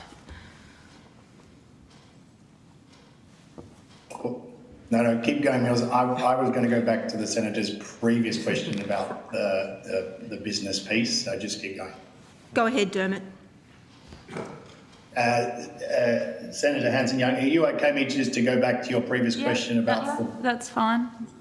Yeah. So look, I think that there are a couple of observations on not just the last couple of years, but the last 4 or 5 years and through the Samuel review is that I can speak for myself, but I think it's reflected with many of my colleagues here who have spoken to nearly all parts of the Australian business and representatives of Australian business over the last 4 or 5 years of this. And so I wanted to just clarify that, firstly, a strong environmental package of laws, nature positive laws, are good for business. There are businesses that are supportive of this here, and so I don't think this should be framed as a nature positive plan, a package that business oppose. There are a lot of streamlinings here suggested, which has a lot of business support. So I think this is good for business because it provides the standards that we're going to have to meet to the international world. So that's the first point. The second point on the business piece is, however, to your point, Senator, there are a group of businesses, and I think particularly based in WA, who have been very opposed to seeing any progress on anything to do with a reform of EPB. And so I think that the message around we need urgent action, the current EPBC is not working and we need to be putting in place an EIA now, which is good and strong, while continuing to bring forward that package 3 is really important to counteract a small business group that says let's just do nothing and leave the status quo, because that's failing nature and it's also failing business and the Australian community. Gina Reinhart doesn't want an independent EPA. I don't think it doesn't sound as though the BCA want an independent EPA. It doesn't sound like Rio Tinto wants an independent EPA. They all want their mitts in it so that they can put pressure on the minister and get what they want. And it might not be the Environment Minister. It might be the Resources Minister. It might be the Transport Minister. And you've all given evidence today that there is big holes in this legislation that needs fixing to make it effective. And yet we've got vested interests arguing the exact opposite, and a lot of them are pretty happy with the way it is because it delivers for them. It's not delivering for nature as a status quo. So Senator Hanson-Young. Sorry, Chair. Ms O'Shannessy has a response she wants to give. So, I was just going to say, I think that those comments are correct. That is why we'd love this committee and the Parliament to support an independent EPA, because we do need to not be able to facilitate a donation to a party that has to make a decision about an issue that affects nature. And we have unfortunately seen those examples in Australia. We need that independence. I would also say that, and you're speaking to the BCA a bit later, they do support national environmental standards. They are on the record of that. I feel even in their public commentary they support the idea of compliance and enforcement, not necessarily the decision making because of the vested interest element there. So let's get an independent EPA. Let's start putting the odds back in nature's favour. And just to follow up to your point, Senator, about vested interests wanting their mitts in it, I think was how you described it. That's one of the reasons we're very concerned that at the moment the proposed EPA will simply rubber stamp proponent-run community consultation. It's critical that the EPA is responsible for overseeing community consultation, and it's not just left to project proponents. And this means that the community must also have a direct avenue to provide information and feedback to the EPA as decision maker, and not be forced to simply go through project proponents to provide that feedback. Can I add one follow-up point as well, agreeing with the points that have been made? It's also important to remember that the proposed EPA would also have oversight of permitting functions for a series of other acts as well, including the Sea Dumping Act. So it's even more vitally important as we create a new system of carbon pollution dumping underneath Australia's oceans, which will come with significant environmental impacts, that independence is built into the EPA to make sure that there is that gap between proponents and decision making. Santos want to be able to get what they want, effectively. They want to be able to make sure they can donate, and their favourite minister will make sure it gets through cabinet. You pronounced Simon Holmes the court wrong there. Okay, so I don't know if there's any other shout-outs of people you want to name in this hearing, committee members, or whether we can now move on to the next. Yes, I think we can move on, Chair. Thank you. Thank you. Thanks, I'd everyone. like to thank everyone for coming today. It's been great to hear your views, and we really appreciate you taking the time. If there are any further questions, they'll be provided to you swiftly, because the return date is the 31st of July. We will now move to our next panel, our legal panel, and we'll have representatives from Environmental Justice Australia, Environmental Defenders Office, the Law Council of Australia, and the National Environmental Law Association. If you are online, can you please mute? Thank you. Now, we're going to have a red-hot go at having you all introduce yourselves and advise us the capacity in which you are before us. I'm going to just run through your organisations. We'll start in the room. I believe it's the environmental defenders we have in the room, and then we'll move to online, and I'll go by organisation for you to introduce yourself and state the capacity in which you're appearing. Thank you. Rachel Wormsley. I'm the Head of Policy and Law Reform at Environmental Defenders Office. Frances Medlock, Solicitor with the Environmental Defenders Office. Great. If we can now go to the Environmental Justice Australia. Thank you. Tanya Jacobs, Special Counsel and Ecosystems Lead for Environmental Justice Australia. And the Law Council of Australia? Greg McIntyre, the President of the Law Council.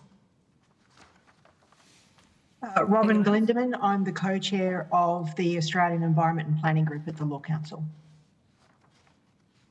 Thank you. And the National Environmental Law Association?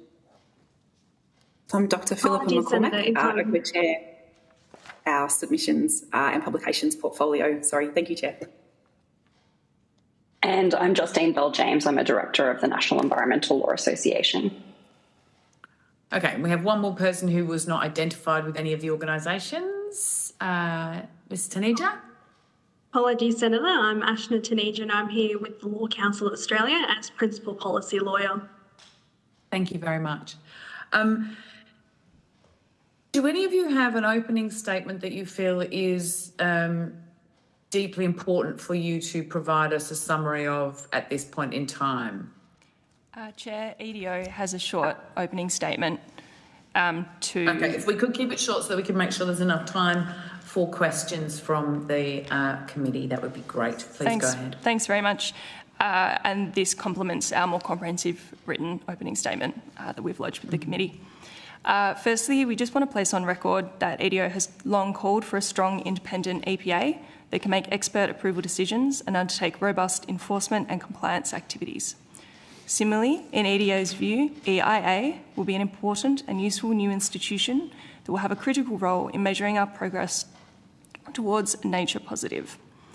However, these bills require serious amendment if they are to have a hope of slowing and reversing trajectories of decline, let alone achieving nature positive.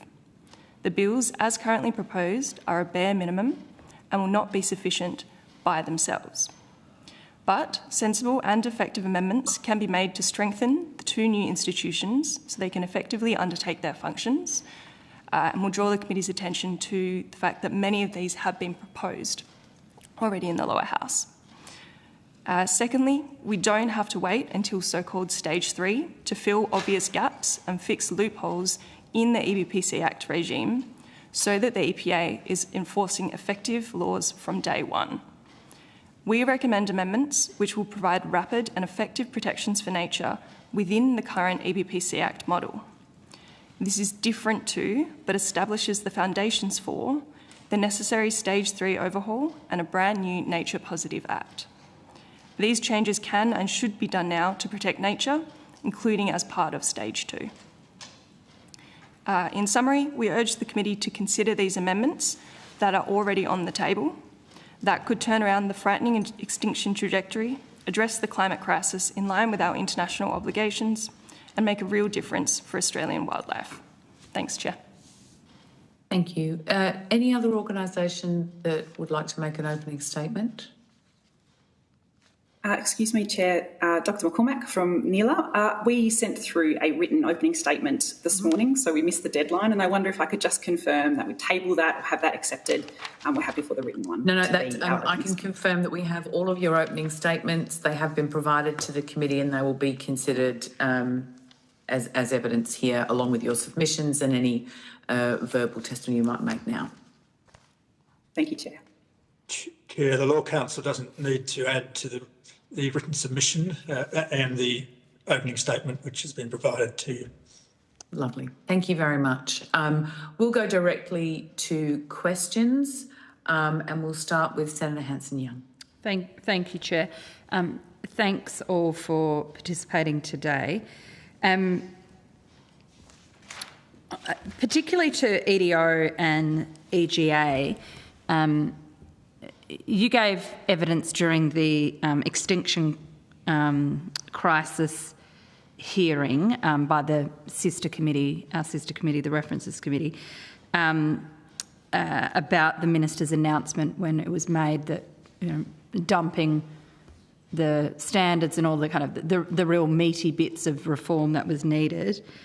I'm interested as to whether the consultation that you have actively participated in, whether you believe your expertise has been considered in this legislation. So in terms of the consultation you're referring to, are you talking about the lock-ins or...? Well, whatever consultation you've had. I mean, you participated in the lock-ins. If there's other consultation that you've had, it would be good to know. But I guess what I'm trying to work out is whose advice has the government used to come up with this legislation, which all we've heard all day, we're halfway through today's hearing, and it's full of holes. Mm-hmm. So I'm trying to work out whose advice was given to the government for this Swiss cheese piece of legislation. I can't speak for the government, but the approach that EDO has taken is when these bills came out, as you say, we gave evidence at the extinction hearing. These bills were announced, this tranche. So what we did was we analysed the bills based on our expertise and all the recommendations we've been making for many years now. We put out briefing notes on these bills with really practical amendments related to the institutions that are proposed right now and the essential parts that need to be done now. So we made those briefing notes available to all members of Parliament who are interested, and to the government, to the Minister's office. So we've certainly provided our expertise, and if you look at our submission, in the attachment we've actually included the amendments that have already been drafted and presented to the House of Representatives. That the government's rejected. But to show that there are amendments drafted and ready that could make this stage effective. We've long supported an independent and robust EPA. We've put our expertise out there. There are amendments drafted. If those amendments can be accepted and negotiated in the Senate, then I think this would be a step forward in terms of establishing a strong independent EPA and a strong environmental information Australia. You've understood the pitfalls of the current law for a long time. You know, your organisations spend, I would argue, I mean, from an outsider's perspective, a lot of your time dealing with the fact that these laws are broken as legal practitioners.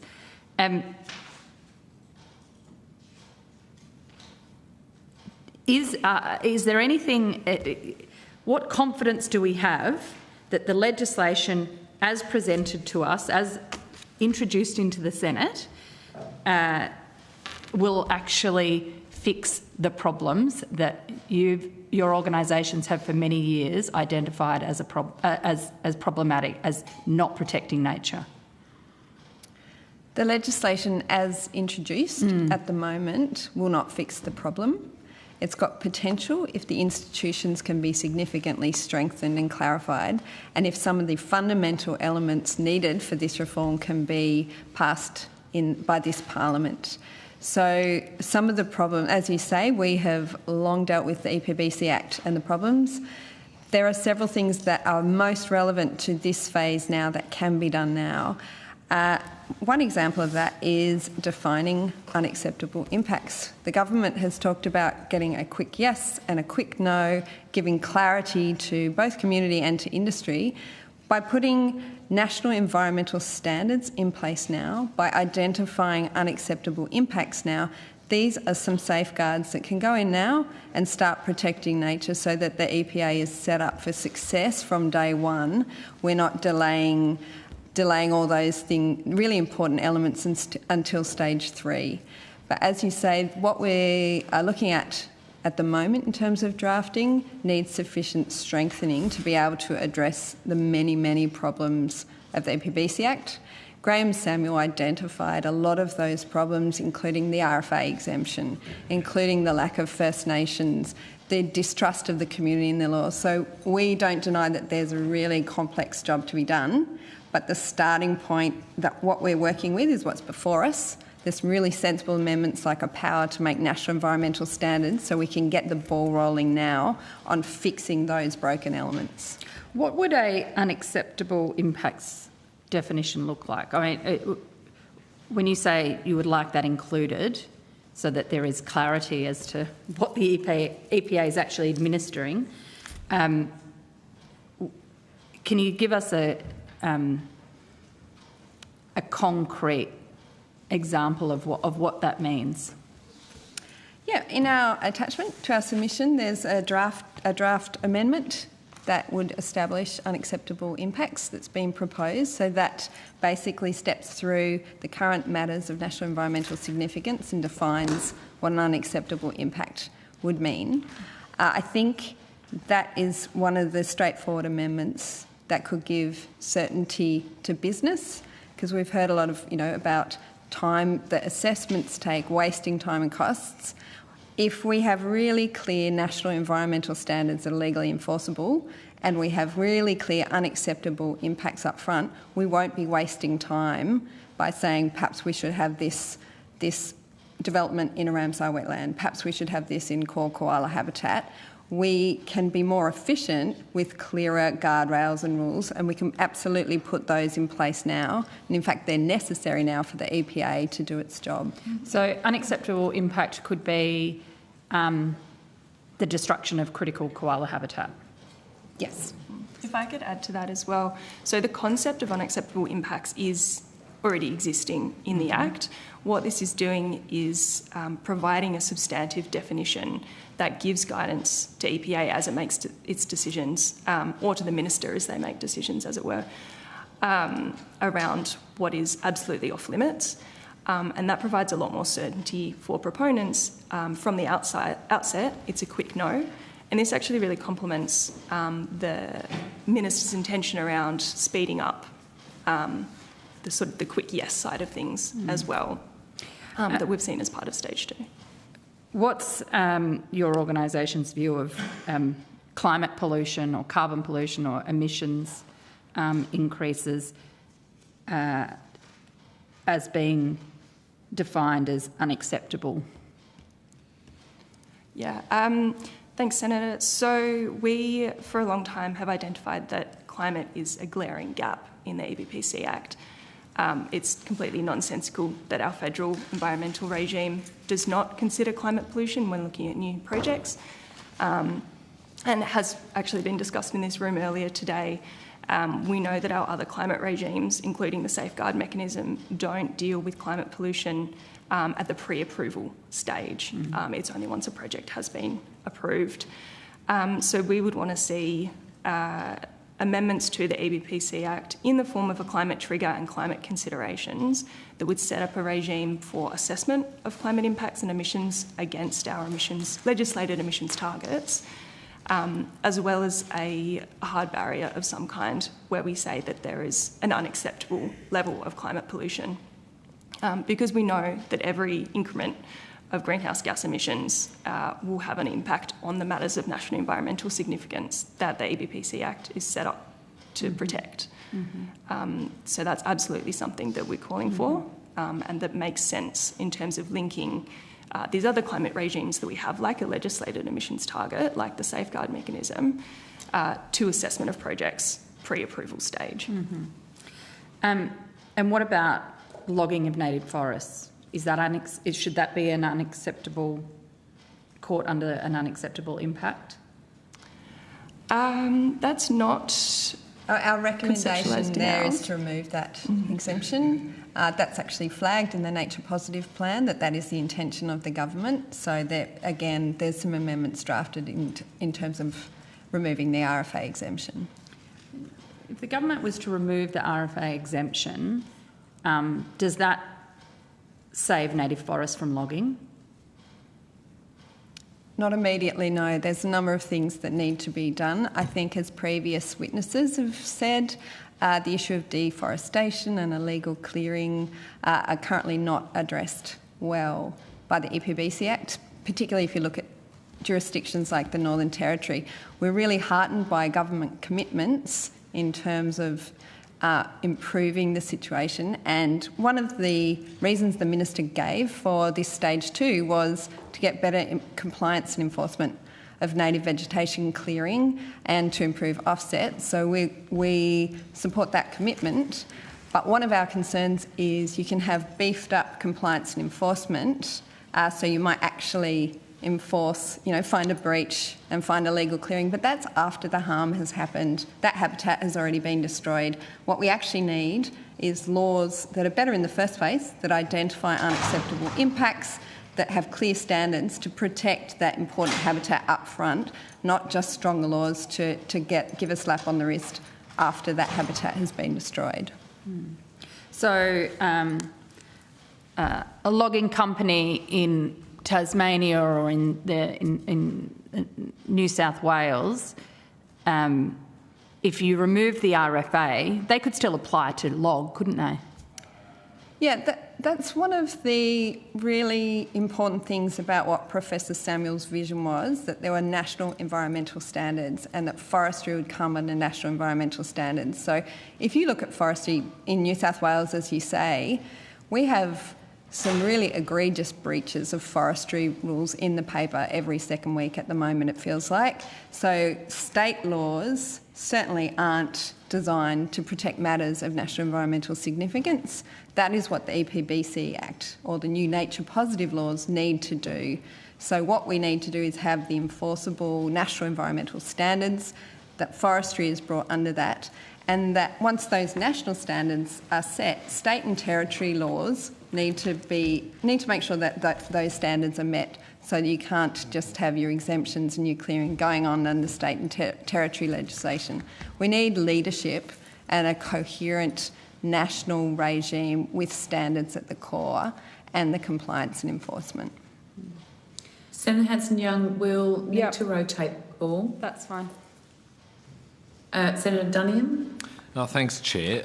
If I can pick up where Senator Hanson-Young left off, you indicated that the government had indicated their intention to, as we proceed to tranche 3, remove the exemption for native forestry. So that is clear in what's been put into the public domain for consultation, is that right? There's limited information in the original Nature Positive plan that signals the intention that RFAs will be transitioned and that forestry will be brought under national standards in the new nature positive laws. That's an area where we'd like to see progress, but we haven't seen that yet. There's options in our submission for things that can be progressed now. For example, we see a role for the new Environment Information Australia to do state of the forest reporting, but we really need to have some commitments and some clear steps from the government on this transition and when it's going to happen. Sure. So, yeah, I just wanted to clarify, you indicated it was the government's intention, stated intention, to move away effectively from RFAs, which are the exemption we're talking about here. So a native forestry operation would be governed by whatever comes post-EPBC, and every native forestry operation would need to seek approval if it triggers national environmental laws or gets caught. They would need to get an approval under the Act, is that right? We would need to see the detail of that. So far we've got the intention as set out in the Nature Positive Plan, and so that's a commitment to do that, but that's certainly one of the areas we'd like to see progressed. As mentioned by previous witnesses, the threatened species that are currently being destroyed in forests, like, we cannot hope to be nature positive if we continue native forestry in the way that we currently are. Sure. Look, and without debating the ins and outs of that, the merits or otherwise, I take your point. So it's just I haven't heard anyone express it as directly as it is the government's intention to, in effect, walk away from RFAs. I know Nature Positive post-Samuel review did indicate that we should deploy a different approach, but if the government's intention is to go there, which is different to what Senator Murray-Watt said, which is they don't intend to walk away from RFAs, it's an interesting development. So we'll canvass that a bit later on. I want to go to elements of your submission. If I can start with recommendation 1, you talk about the independent statutory skills-based governance board, and then I look at the attachments you've provided, which are comprehensive, I have to say. You list through in under subdivision B, 11D appointment, talks about the board, and then the board appointees have certain skill sets. Is that the relevant skill set you would suggest to government need to be put in place for it to be a, as you describe, statutory skills-based governance board? That's correct, Yes, yes it is, yes, okay. So, I mean, you've got the environmental regulation, conservation of biodiversity, ecological sustainable development. How do you define that, ecological sustainable development? That's defined in the EPBC Act. So anyone who has experience with whatever that definition under the EPBC Act has is someone... And as a generally understood definition, it's a Sure, okay, so heritage, makes sense, Indigenous affairs, the law, natural resource management, and then you've got any other field prescribed by the rules. What do you envisage that might be? The idea with those kinds of provisions are just to allow for flexibility into the future. It means that the minister will be able to prescribe additional qualifications.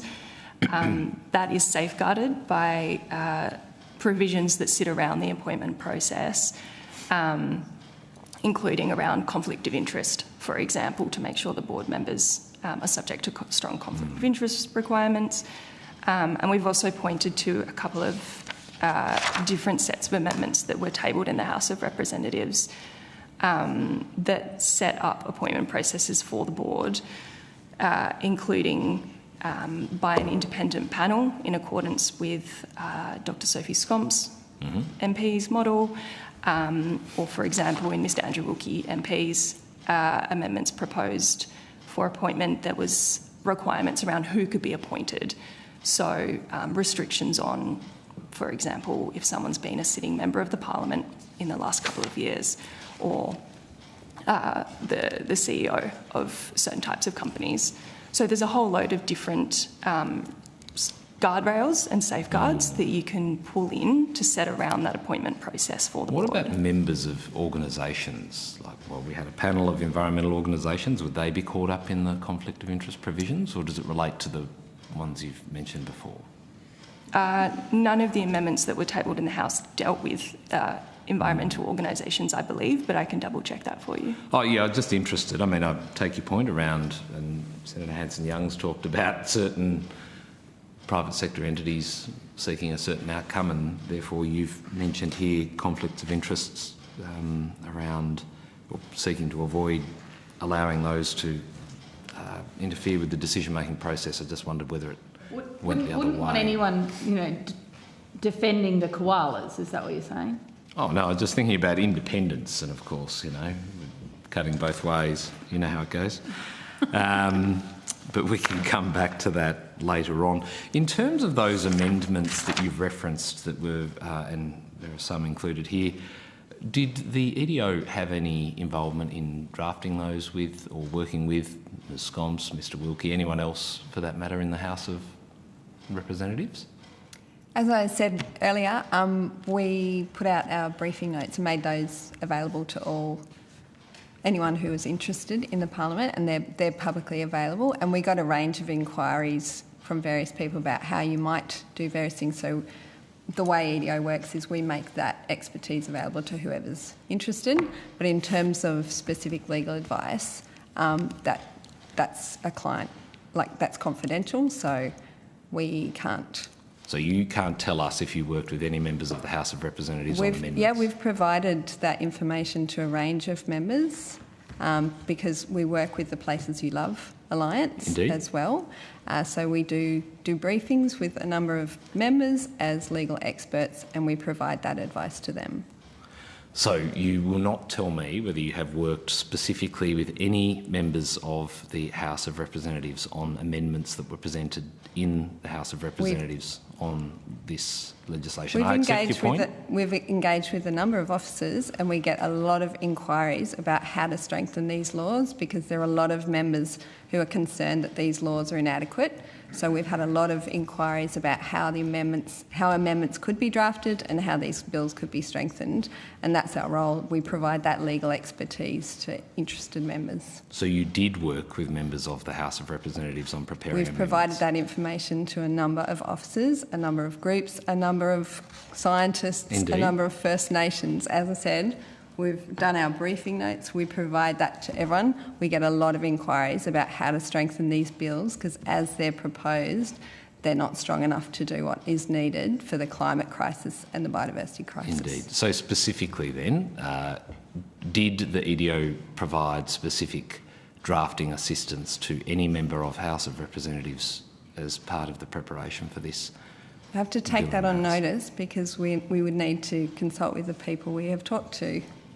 Of course, and understood legal professional privilege and all of that, which I don't believe is a basis for not answering a question, but the same public interest provisions apply. So if you're going to make a public interest immunity claim, I'm sure that process is available to you. But if you could take that on notice, that would be excellent. Thank you. I'll come back to some further questions for you in a moment. If I can go to the Law Council of Australia, please. And I want to talk about the environmental protection orders and what impact they may have. And they are referenced to a degree on pages 14 to 16 of your submission there. And I just wonder if you could run me through what you expect based on the bills before us, the minimum form or kind of material facts that would need to be provided, or evidence, or that should be in the possession of the Minister or the CEO of the EPA before an EPO is ordered.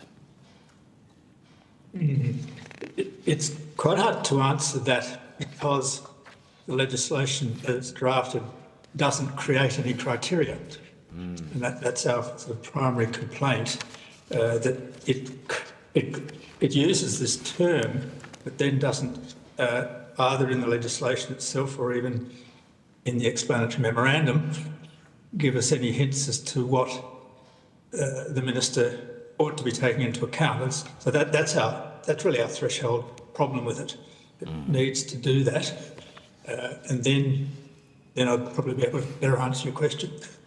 Yes. I could add to that, Senator. What we're referring to here is the terms serious damage and urgent circumstances. So if there was more content and meaning to those terms, then we would be in a position to then articulate what evidence could substantiate that. But without those parameters within the legislation, it's a bit difficult for us to comment in the abstract. Yes, and if we're being asked to pass laws that don't provide any actual threshold, although is it a generally understood term? I don't know if the EDO have anything to offer in relation to the lack of information around EPOs and how they might operate in terms of the thresholds there. Feel free. Or EJA, indeed. Yeah, look, it's certainly needs to have flexibility in terms of when an EPO can be issued, and so the terms, I don't have it in front of me, sorry, but I think it's imminent and serious. There would be sort of degrees of understanding as to how they would apply. Do you not think that if we're talking about having standards and thresholds in other parts of the legislation, should we not have one here for this? I agree, flexibility and all of that, but then we're sort of getting into discretionary territory and there's grey areas there. And independent or otherwise, how do we know when it should or should not be applied? Yeah, take that point. And look, broadly speaking, EDO supports greater specificity in the primary legislation to guide decision makers, regardless of the kind of decision that they're making. Okay. Yeah, and I'd just add, I think that Samuel did propose a compliance and enforcement standard. So to help set EPA up for success, if we have a standard making power in this legislation, then that is one of the standards that can be progressed. So that would give more clarity in terms of how compliance and enforcement is done. Okay. Senator Dunningham, do you have a great deal more? I do, but I'm happy to rotate the call if you'd like, Chair, noting our time pressures. Thank you. Senator Darwin, do you have any questions for this panel? Yeah, thank you. I do have a couple. Perhaps I'll go to the Law Council first. You've raised in your submission that there should be circumstances when the Minister can direct the CEO of the EPA, and we've had some discussions about the governance of the EPA already this morning. This suggestion that you've made is different to the view, particularly of some of the environment groups, where there should be no ability to direct. Can you take us through your thinking on this recommendation? We're a bit concerned about the power that this legislation gives to the CEO completely unchecked. And we think that's a precautionary provision which ought to be there. So I think probably that's the answer, unless Robin had anything to add to that. Okay. No, thanks, Greg. So, okay, all right, thank you. Just also for the Law Council, Senator Dunniam just talked about the environment protection, referenced the environment protection orders a minute ago. So I understand that some business groups have expressed concerns about those and your changes that have been suggested. Do you think that they would strike a balance between natural justice and being able to be workable? And if that's the case, can you just step us through your thinking there? Yes, I mean, obviously we think that there needs to be some element of natural justice, some opportunity for a party affected by them to have a say. And of course, then ultimately we go on and say that there ought to be some merits review, at least on the paper's simplified merits review, because, I mean, clearly that is a power which could have highly significant impact on the people affected by the orders. And of course, it'll be a difficult balancing exercise for the maker of such an order. But as in all other areas where government intervenes in day-to-day activities, it needs to be transparent, and there needs to be opportunities for parties who are affected to respond immediately and avoid, to the highest level, any damage which may result to the parties affected. If I could just add to that, Senator, what we've proposed is relatively practical. The Minister can still issue those verbal orders. What we're proposing is that the information and the basis upon which that is issued is done so and communicated to the relevant individual organisation in a timely manner. So we've proposed 72 hours. So it wouldn't necessarily stop the efficacy of the proposed regime. We would just have more procedure around it and the ability for the proponent to be able to also seek a review on the papers, which is one of the recommendations of the Samuel Review as well. So what Ashton is talking about is if an oral immediate order was made, it needs to be followed up by something in writing within 72 hours, which we think gives a degree of procedural fairness. Just from a practical perspective, Senator, if the power is to issue an EPO verbally, the organisation that's affected or the entity that's affected needs to be able to respond to something concrete. And by the same token, the minister or the delegated authority, whoever's going to do it, who issues the EPO, has to have some basis for issuing it so that the parties can then work together to resolve the issue that we're trying to protect, or the segment of the environment that we're trying to protect. So I think that these amendments that we've proposed do find that balance. There is a need for urgency in certain circumstances, but they have to be backed up with a degree of specificity and in writing so that the parties can move forward on an agreed platform. That's something that's not unheard of in environment legislation. So it shouldn't be an issue for business, for example, if that's your concern. Thank you. Maybe I'll switch to others more broadly because this is some more questions about the governance of the EPA. So putting aside the Law Council's proposal around the ministerial direction, there's been numerous calls for an independent board and CEO. So what role, if any, is there for elected representatives as decision makers to be held accountable through a democratic process in that model?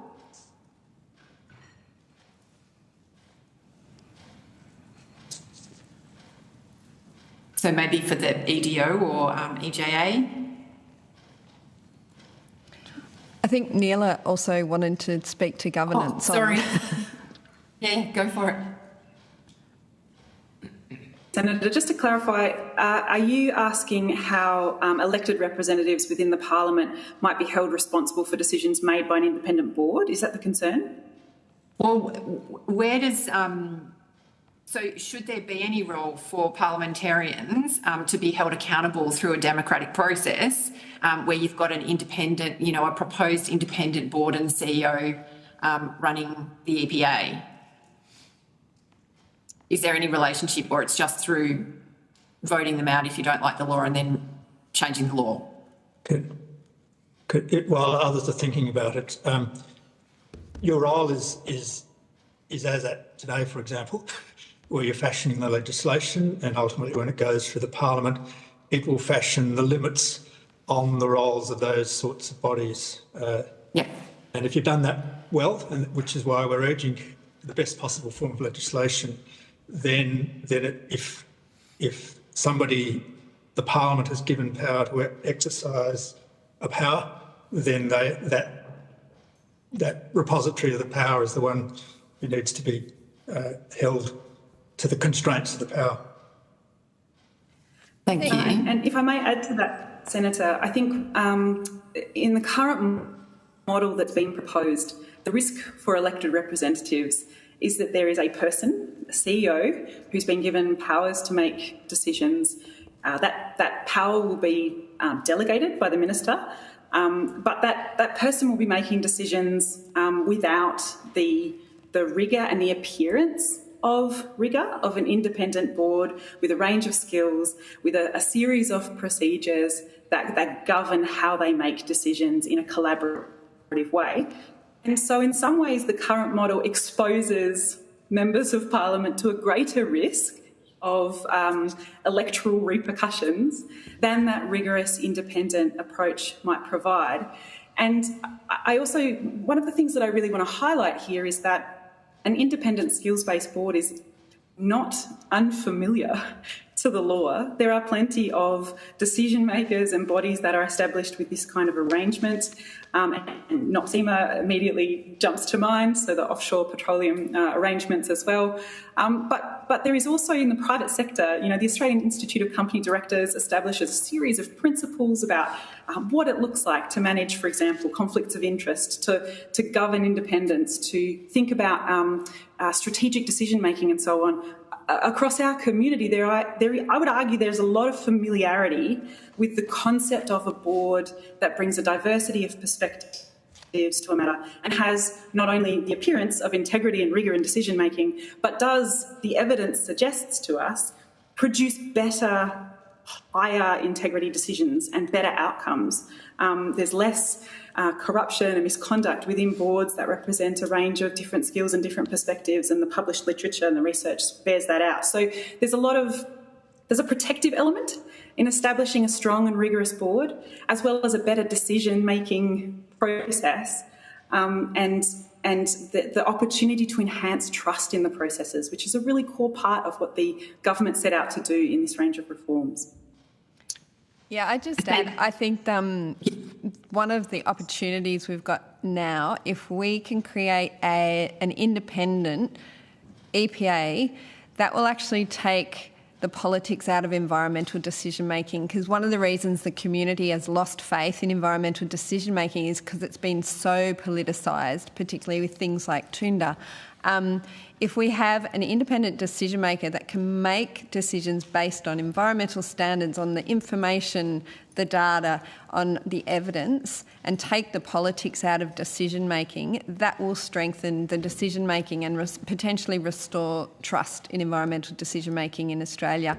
And with some of the amendments proposed, there is also that continuing role for elected representatives if the joint parliamentary committee model was adopted.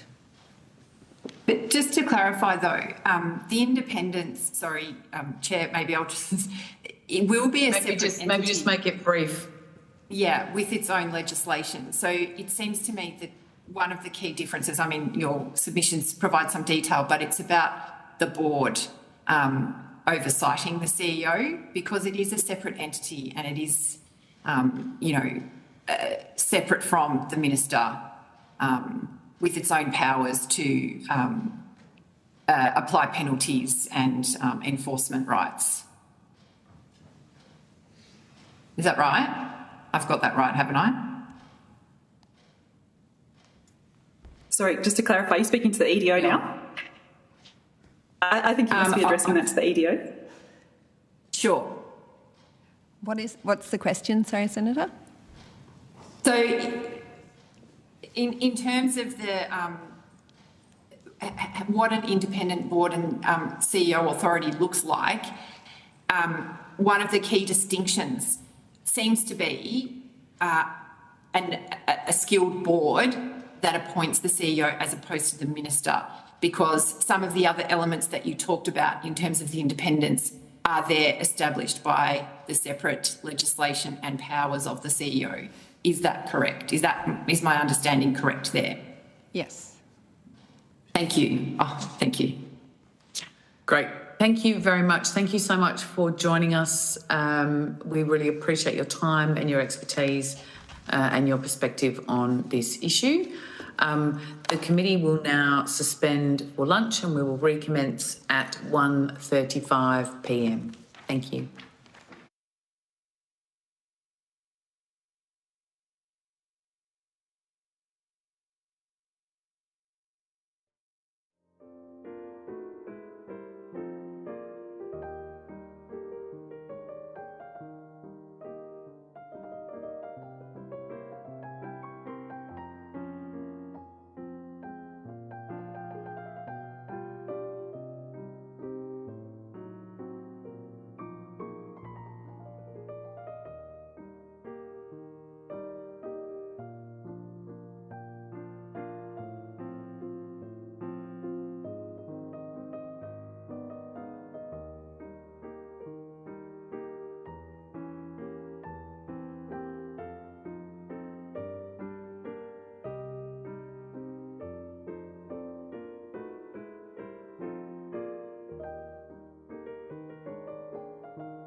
I'd like to welcome representatives from the Australian Chamber of Commerce and Industry, the Chamber of Commerce and Industry WA, the Australian Industry Group, the Business Council of Australia, the Urban Development Institute of Australia, Chamber of Minerals and Energy of Western Australia.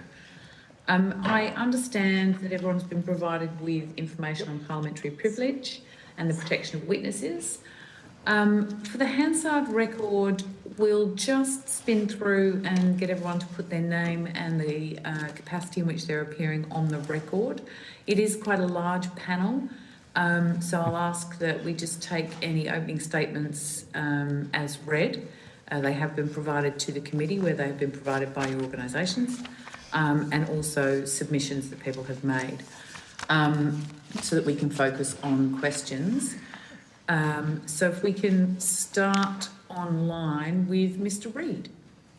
I am Tennant Reid, Director of Climate Change and Energy for the Australian Industry Group, and I'm joined by my colleague Molly Knox. Ms. Knox? I'm Molly Knox. I'm an advisor for industry policy at the Australian Industry Group. Thank you. And if we can start with those in the room, just at one end of the table, and work our way down. I'm Peter Grist, the Director of Economics, Industry and Sustainability at the Australian Chamber of Commerce and Industry. I'm Aaron Morey, the Chief Economist and the Director of Policy and External Affairs at the Chamber of Commerce and Industry WA. I'm Brad Black, the Chief Executive of the Business Council of Australia. Andrew Vitale, Director of Infrastructure and Planning at the Business Council of Australia. Nathan Garvey, Subject Matter Expert, Urban Development Institute of Australia National. Hello, Andrew Mino, MIHNO, UDIA National, Head of Policy and Government Relations. Rebecca Tompkinson, Chief Executive, Chamber of Minerals and Energy of WA. And Adrienne Labombar, Director Policy and Advocacy, Chamber of Minerals and Energy, Western Australia. Great, thank you very much. We might go to Senator Duniam to kick us off. Sure, thanks, Chair. Thank you all for coming along to a jam-packed schedule. I'm not sure we'll do justice with the time we have, but let's get into it. So,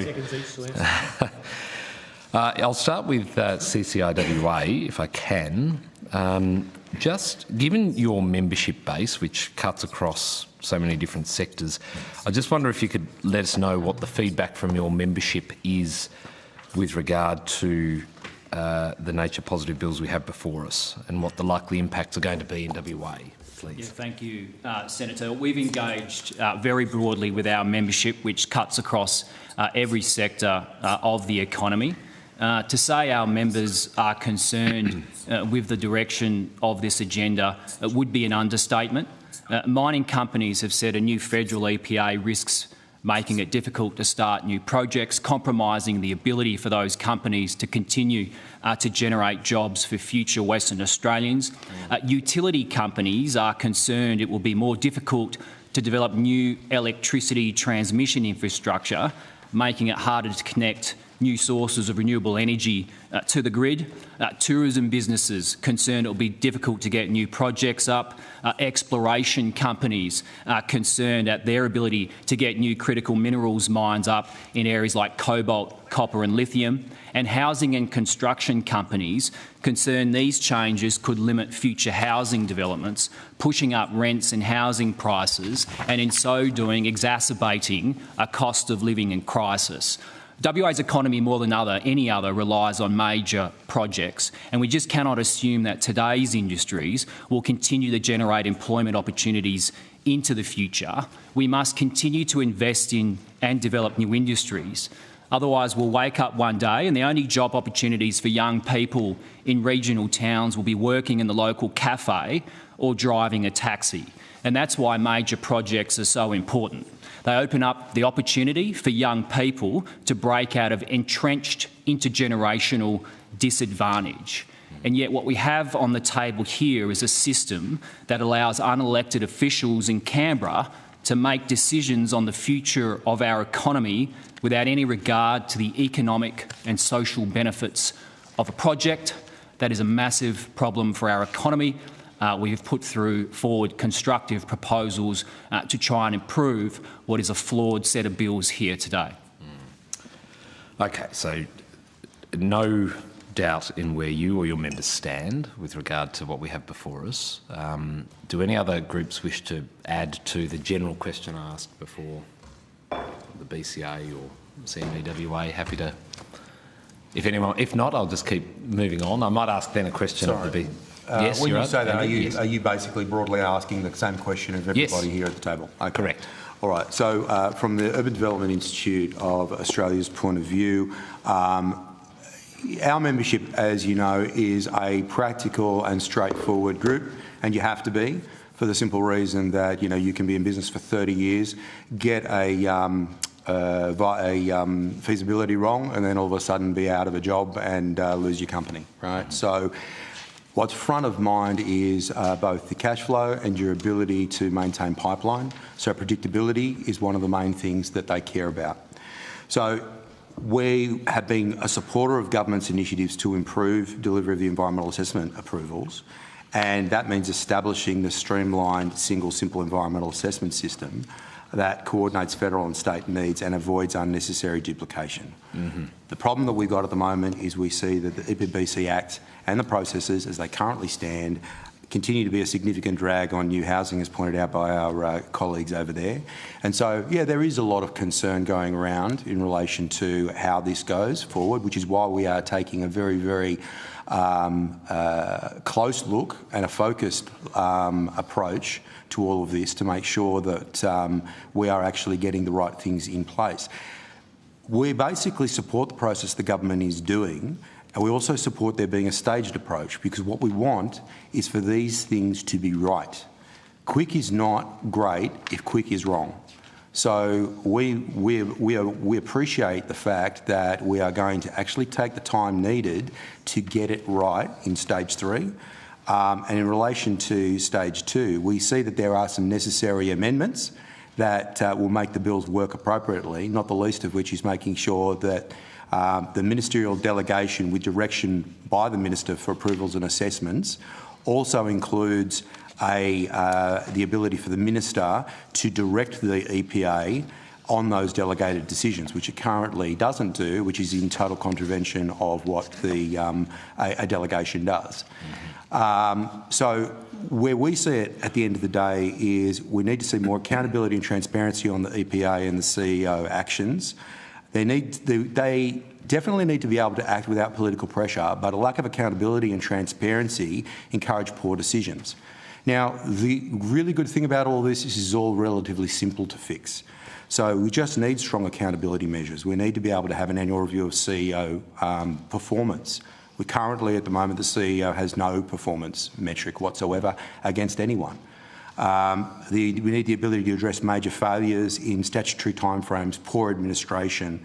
We need to basically have annual reviews of the EPA agency performance. Now, those are the two major ones that I'll go through now. I won't go through all of them because I'll just bore you to tears. But at the end of the day, what we really need to end up with, and what we are focused on, is having something where the industry can know clearly up front and before they commit to projects where the land is open and available for development.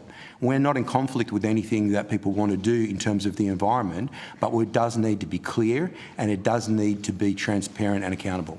So just on that then, I might just pursue that a little bit further, Mr Mino. Do you think that what is proposed here, even with your amendments, actually delivers what it is you said industry is looking for when it comes to land development? Because the staged approach, and I agree with you that we should get it right, but we have had over 2 years to get it right, and there's been consultation processes, and what we're doing here is setting up an entity or 2 entities to administer the same laws. So I'm not quite sure how we get to a point where things are better, streamlined and more efficient. That's where the stage 3 comes in. So when is that coming? You'd have to ask the government. I don't know exactly how that's going forward. I know that the plan is to get the stage 2 in and then immediately, well, we're actually working on stage 3 because we have been doing it for the last 12 months. But the reality is, in all practical circumstances, you can't take something like standards, which require you to know the entirety of the legislation, and decide you're going to shoehorn them into stage 2. right? It just doesn't work because there is no way that you're going to understand the impacts. So from a virtual, practical, straightforward point of view, you really have no choice but to separate it out so that you can actually deal with the things like the approvals and assessments in a coherent way where you can see it all together. So I don't quite share your faith that stage 3 is on the horizon, despite claims to the contrary, but so I'm very concerned about setting up a new bureaucracy. Well, I suppose the same laws, but we'll move on. Okay. If I can ask the Business Council of Australia, there's been talk of a climate trigger, and is the chair? Yeah, I was just going to alert you to the fact that that Mr. Reid has raised his hand online to answer your question. Sure, Mr. Reid. Mr. Reid might be on mute still. He's off mute. Indeed, I was, Senator. Thank you very much, and thank you, Chair. For the Australian Industry Group, we would just like to add that the status quo of national level environmental approvals in Australia is not working well, and it is very important that we improve upon that situation as soon as we can. We have an enormous need to build in this country, in the energy sector, for the development of industry, and for the production of more of the resources that our economy and the world economy needs. And so improving the speed and certainty and responsiveness of our assessment system at the national level and at the state level is very important. We are less concerned, I think, than some of our peers about the detail of the bill or the bills in front of us. But we are very keen to see the improvement in the substantive processes achieved as soon as possible. So the matters that have been now left to stage 3, we would like to see those dealt with. It is tremendously important that we get on with the substantive job there, because we have an enormous development and construction task in front of us nationally. In my work for AI Group, I focus most on the energy infrastructure issues that are bound up in that. And there is indeed a tremendous amount of transmission, of generation, of energy storage, peaking plants. There's a lot that we need. We're advised by members in the energy sector that the rate of approvals for wind farms has gone down in recent years at the federal level. And of course, there are important environmental values to protect. There are social values to protect. Processes do need to respect those things, but we just need a faster and more aligned nationally and state jurisdiction-wise system than we have today. And so amidst all these arguments about the detail of the bills in front of us, I think we can't lose sight of that objective. Retaining the status quo will not deliver what we need. We do need change. I agree with my colleagues that that change needs to be well considered, but we need the outcome. Thank you. Yeah, sure. Thanks, Mr. Reid. I mean, look, no one's disagreeing with that point. I suppose instead of actually doing what you've said, we're dealing with The National Party do. The National Party and the National Party want to stop every renewable energy project around the country. I thought we were talking about the speed of stuff, and we agree that the speed should be quicker on all things, on decisions. Let's see how quickly you'll get the nuclear power plants built. Let's see how quickly that around. Please, can the committee members just contain themselves and focus on questioning the witnesses in front of us as opposed to bickering amongst yourselves, please? Yes, it is late or early, as it might be for some. But look, my question was going to be to Mr. Reid again. Do you think that what we have before us does speed things up and give greater certainty and all of the other things we're looking for, or are we focusing on tranche 3, which is not part of what we're talking about today? So as we read the bills in front of us, they do not affect the speed or the subject matter that must be considered, or the processes substantively that must be considered here. They are fairly neutral. You can speculate as to what the conduct of the future EPA might be, but the legislation that they have to administer will be, in its substance, the same after this as before it. Sure, and I know the Chair's going to wind me up in a moment, but I noticed that Mr Black and Mr Morey both wanted to contribute to that. And Mr Black, perhaps you might just touch on a climate trigger as well in the answer you're about to provide? Yes, certainly. Thank you, Senator. I mean, from our perspective, we want to see an improved process that delivers better environmental outcomes, but also enables industry to continue doing its important work in driving the economy. We've got significant concerns with respect to a key aspect of this bill, and that is the independence of the EPA with respect to decision making. And I want to be clear here that we're not concerned about the independence of the EPA with respect to regulation and compliance. We think that that's entirely appropriate. But with respect to decision making, we think that that is problematic, and that's against best practice in relation to key considerations about how you go about making decisions concerning complicated matters involving necessarily social, economic and environmental considerations. So that's the first point. In terms of the climate trigger, we have been concerned about what we've seen in relation to proposals concerning a climate trigger. We're worried about the possibility of there being an amendment that's approved by the Senate in relation to a climate trigger. What we're concerned about in this respect is twofold. In the first instance, you've got a system right now with the EPBC, which has been described by Herbert Smith Freehills, the law firm, as, and this is almost a quote, but don't quote me exactly, the single greatest impediment to the green energy transition. And that's because it is so slow, so cumbersome and so sluggish. Why would you add additional complexity to a system that already doesn't work? That's the first point. The second point I'd make is that we already have systems in place to address our climate needs, and we think it's appropriate to rely on those. We have the safeguard mechanism. We have the capacity investment scheme. We've got our transmission projects, and of course we've also got the work that the government's undertaking now in terms of setting targets for 2035, which necessarily involve looking at 6 sectors. That's how we go about delivering on our country's net zero ambitions. All right, and noting that I will be asked to wind up, Mr Morey, did you? Well. Oh, yes, sorry, we haven't heard from you. Thank you. We would add at the CMEWA the concerns regarding the climate trigger and the duplication. We have been supportive from the outset of the dual application in this legislation of both good for the environment and supporting business being able to deliver for Australians an energy transition. Without workable legislation, we won't be able to achieve either of those pieces. The duplication process is deeply concerning, as is the removal of the decision-making capacity from the Australian people within the EPA that is being proposed.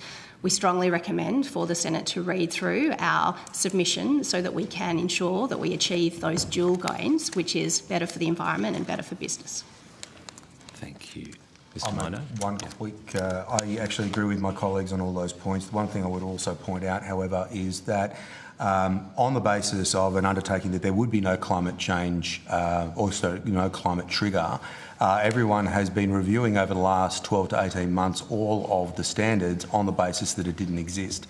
If we put a climate trigger in now, you're basically going to have to go back and reassess all that work again, that 12 months of reform edits, to make sure that it impacts correctly. So you actually put back the reform process substantially by adding this in at the 11th hour. Leaving aside the fact that even if you aren't going to hit the trigger, you are going to force all major buildings to have to sit there and do the analysis and actually find out whether or not they are caught by the trigger or not caught by the trigger, and be part of the process at least to get a clearance that they're not going to be affected by it. So you have just multiplied many times over the number of people who are going into the EPBC, and you have multiplied many times over the cost and the delay. Okay, and that's in addition to state schemes that already exist. Yes, of course, the duplication. When you look at the pipeline of projects that are Senator Dunningham will... Sorry, somebody else was talking. I will just point out that the bills in front of us do not contain a climate trigger. There are a myriad of amendments suggested by multiple organisations, including your own, but the bills in front of us don't have a climate trigger in them, just for a point of clarity. Not yet. Sorry, Ms Tompkinson, before I think the Chair's going to wind up. I just wanted to point out to the inquiry that on our estimations in Western Australia alone, 61% of Australia's project pipeline for decarbonisation sits around 70% of committed projects in WA, 43% of Australia's advanced feasibility projects and 61% of Australia's early stage projects in our state alone. And our members are talking as clearly as we can to the concerns that we have around the duplication and the slowing down of that process, around the replication of the EPA and the taking away of that independency from the Australian people in that decision-making capacity, and also ensuring that we have a regulatory framework that has included in it the opportunity for that better for business and better for the environment. Okay, thanks. Chair, I understand. Thank you. We'll go to Senator Hanson-Young. Thank you. Oh, well, I'm shocked to hear that the mining industry and the business lobby don't want a climate trigger. I mean, you know, it's hardly breaking news that you'd like to stop laws that strengthen environmental protection in this country.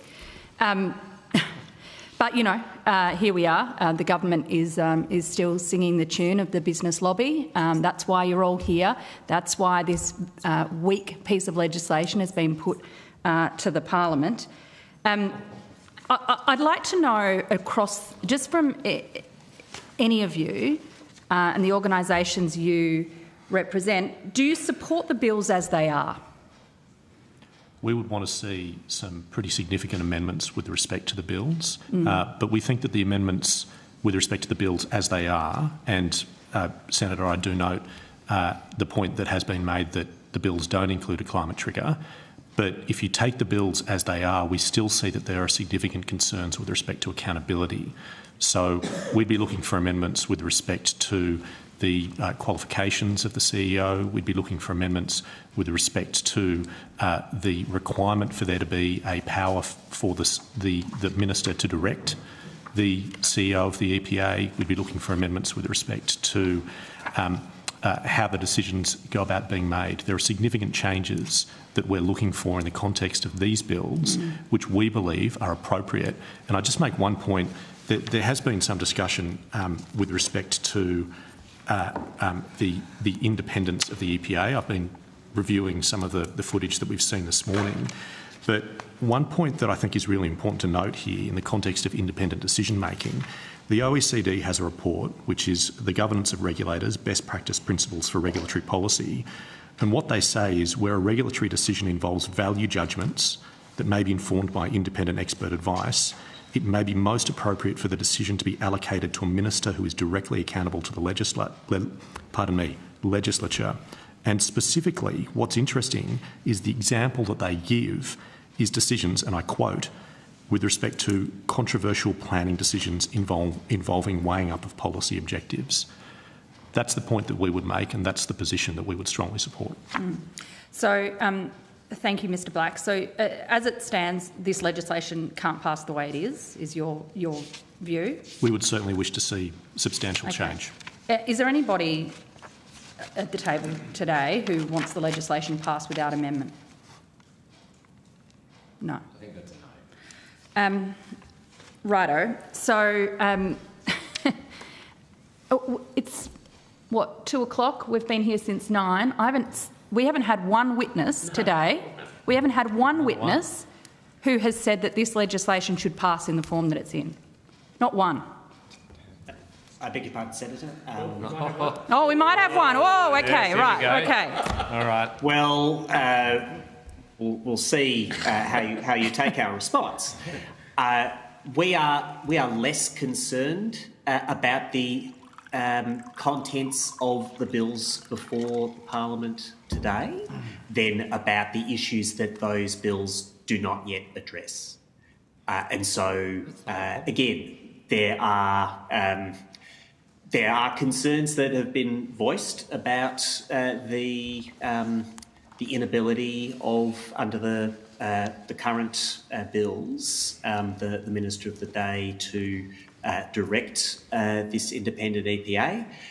We can also recall a number of projects that have been blocked by ministerial fiat under the current system. These pressures can work in many directions. The concerns that we have are that the fundamental improvements that are needed to the approvals process are not within the scope of the current bills. All of that the doesn't make those bills bad as far as they go. It means that we need to get to those fundamental issues as soon as we can, noting the important points that our peers have made about process and consultation along the way. Yes. Thank you, Senator. Just on your point, I reflect on the number of years that I've been involved in either inquiries or bills, and I don't think I've seen any bills that have ever gone past without having some amendment whatsoever. So I think the key question is whether or not people would pass it as is flat, is how relatively simple it is to make small changes that make a massive improvement in what's there. We know, for instance, there are some things that we have had in there and we think that they have just been inadvertently left out rather than a typo, mispronunciation, whatever you might want to call it, rather than actually being a decision not to put it in. So on that point, I think the answer is we obviously agree with our colleagues over in the BCA that there are changes that need to be made, but I don't think that necessarily is a problem, because I don't think I've ever seen a piece of legislation go through without an amendment. Oh, there's plenty. There's plenty. Not of the significant complex ones that I've seen, and you've been in longer, so I'll take your notes on that. If I could, Senator, from the CME-WA perspective, we support reform. I suppose we know in relation to the Stage 2 process that these bills really set the foundation and the architecture for what's proposed to come next as part of the Stage 3 process, which is one of the reasons why we feel it's so critical that we get it right at this point in time. And so we feel we've proposed some fairly reasonable amendments that would go to the concerns which we've outlined in detail in our submission and have already been alluded to this morning around accountability and going towards the penalty framework, etc. And it's critical that we spend that time to get this right now because it does lay those foundations for the reform going forward. And I would note that while we're very supportive of the commitment the government's recently made to consult thoroughly on the next stage, the current bills haven't been subject to a robust consultation process.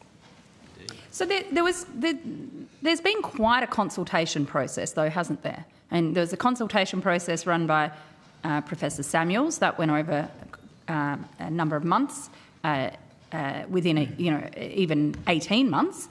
Then there was an opportunity for people to feed back to both previous government and this government on Professor Samuels' findings. I assume you were all involved in the lockups, the secret meetings. Yes? We can offer a comment, Senator. No, I'm trying to understand where the lack of consultation comes from.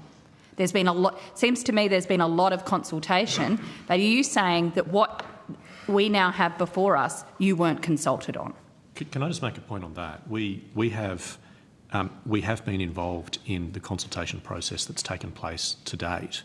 But where we've had a challenge with respect to the existing consultation process is that we haven't had the capacity to take away the proposals and consult with our broader membership. And nor has there been a process whereby there's been extensive exposure drafting issued.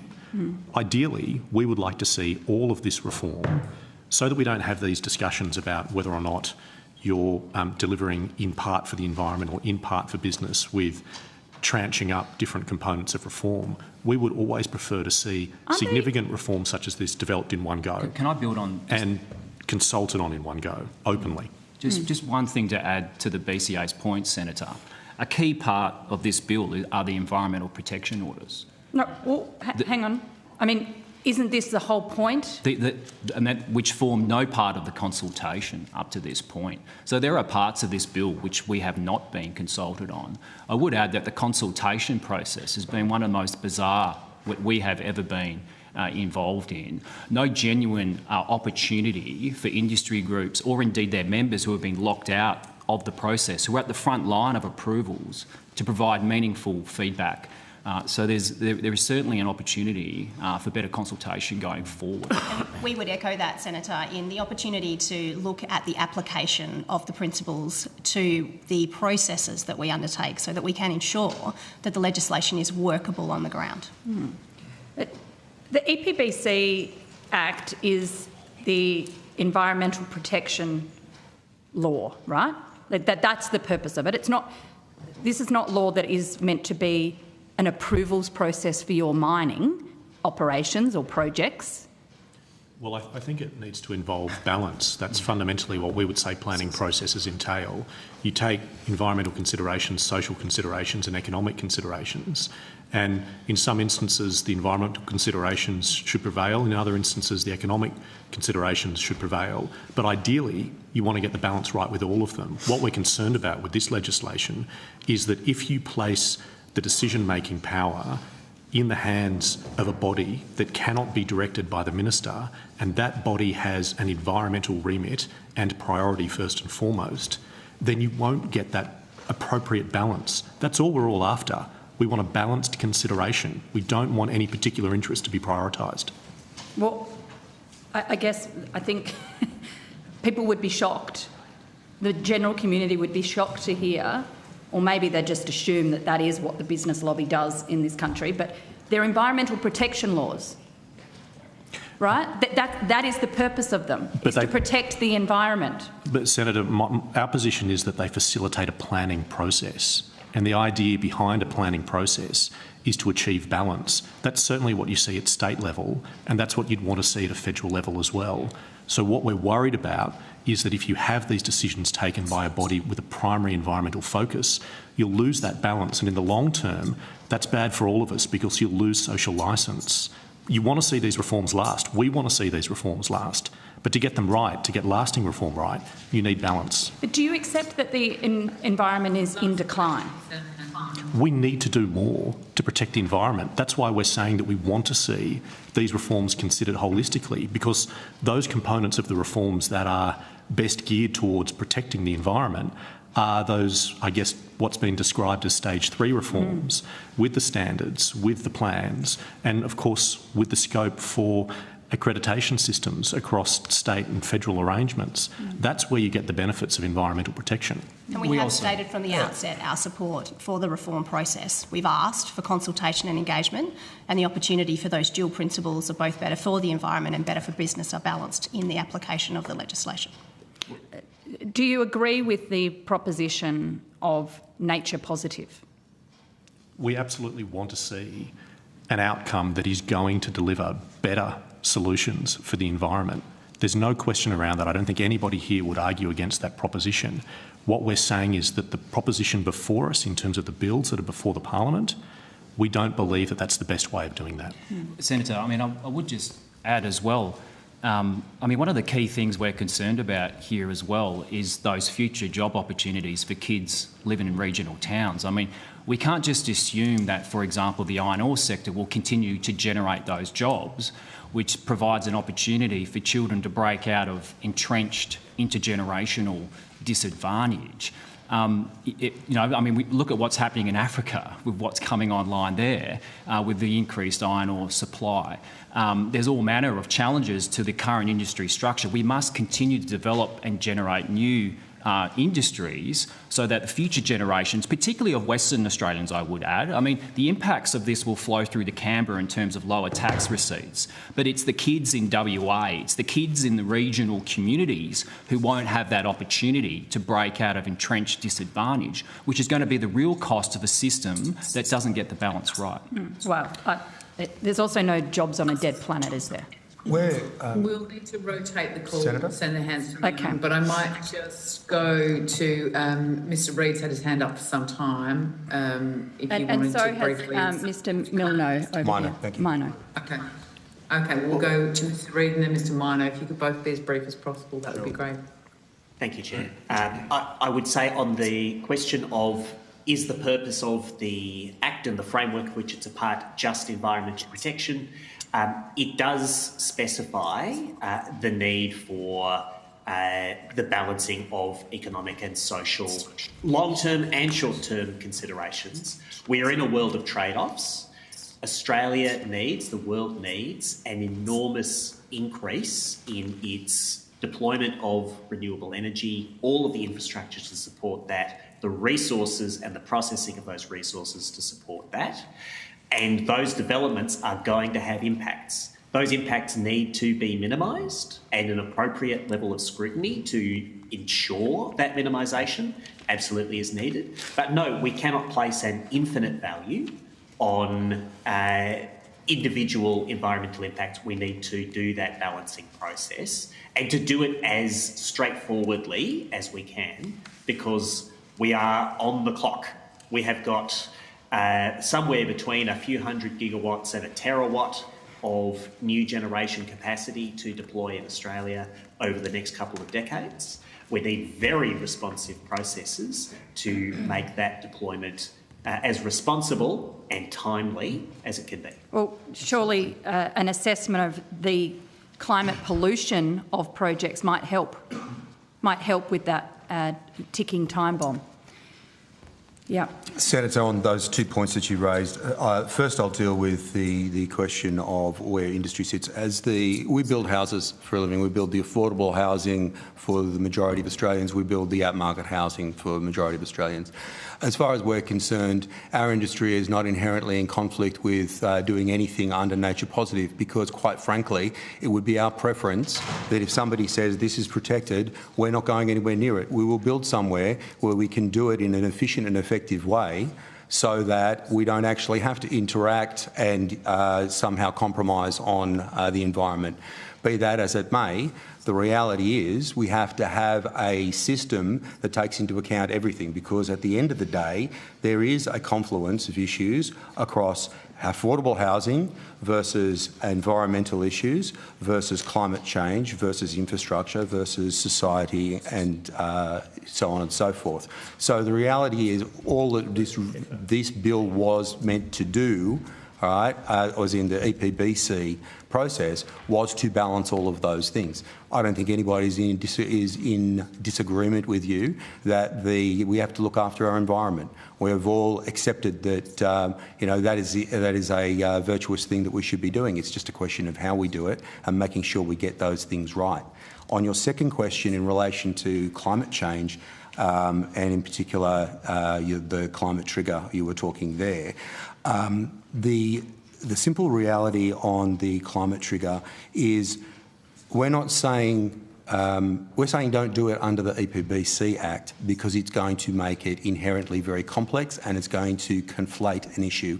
If you have a separate issue in relation to carbon emissions, do it under the climate change initiatives, do it under that under those provisions.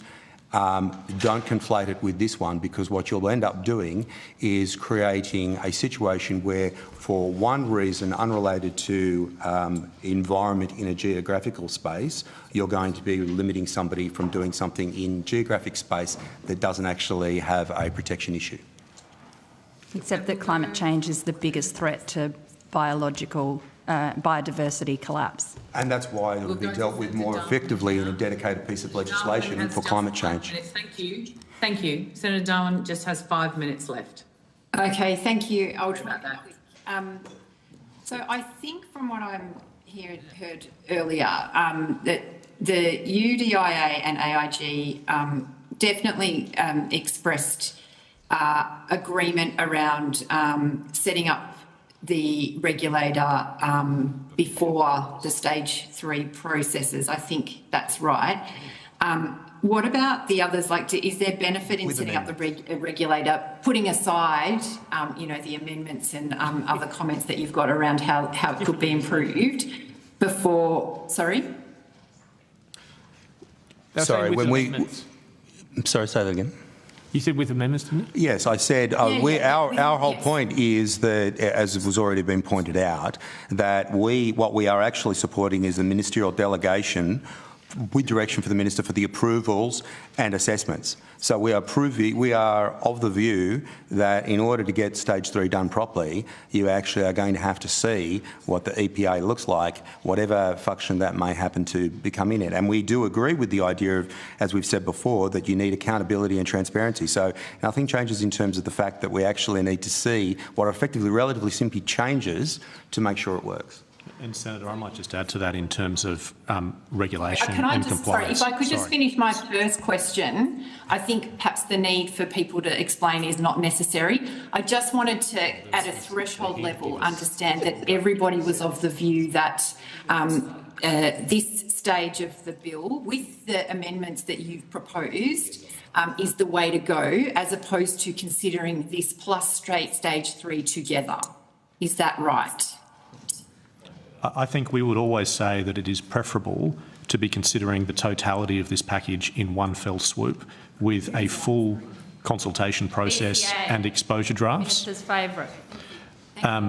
However, we don't take issue with the idea of the EPA having a strong regulation and compliance function. As I've said previously, we would wish to see significant amendments with respect to the decision-making arrangements and the accountability. Senator, CME supports only the stage with the amendments that we proposed. Yeah, okay, thank you for clarifying that, everyone. So maybe for AIG and UDIA, I'd be interested to understand what the impacts of slowing down the process in getting somewhere on these bills is on the impacts. I think a number of you talked about development and housing. What's the risks and impact for your members if we can't if we can't make some progress? Progress in what respect? In the housing approvals. But what progress are you talking about precisely? Well, in terms of continuing to build houses right. Okay. Right. All right.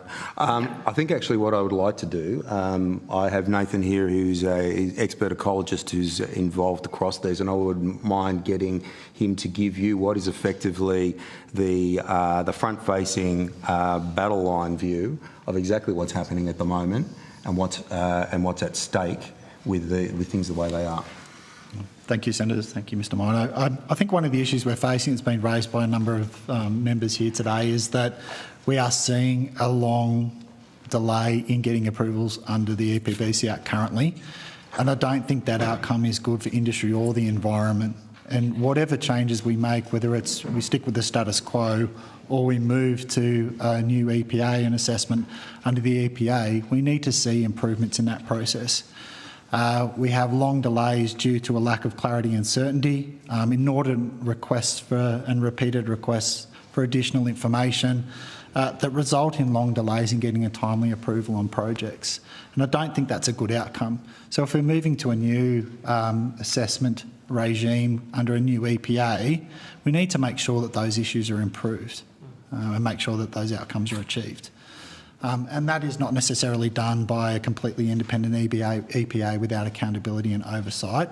The current EPBC Act requires and states that the Minister has the ability to delegate her powers for assessment and approvals under the EPBC Act with direction. And there's a reason for that, is to ensure that that's done in that timely manner and achieving those balanced outcomes that everybody is talking about here today.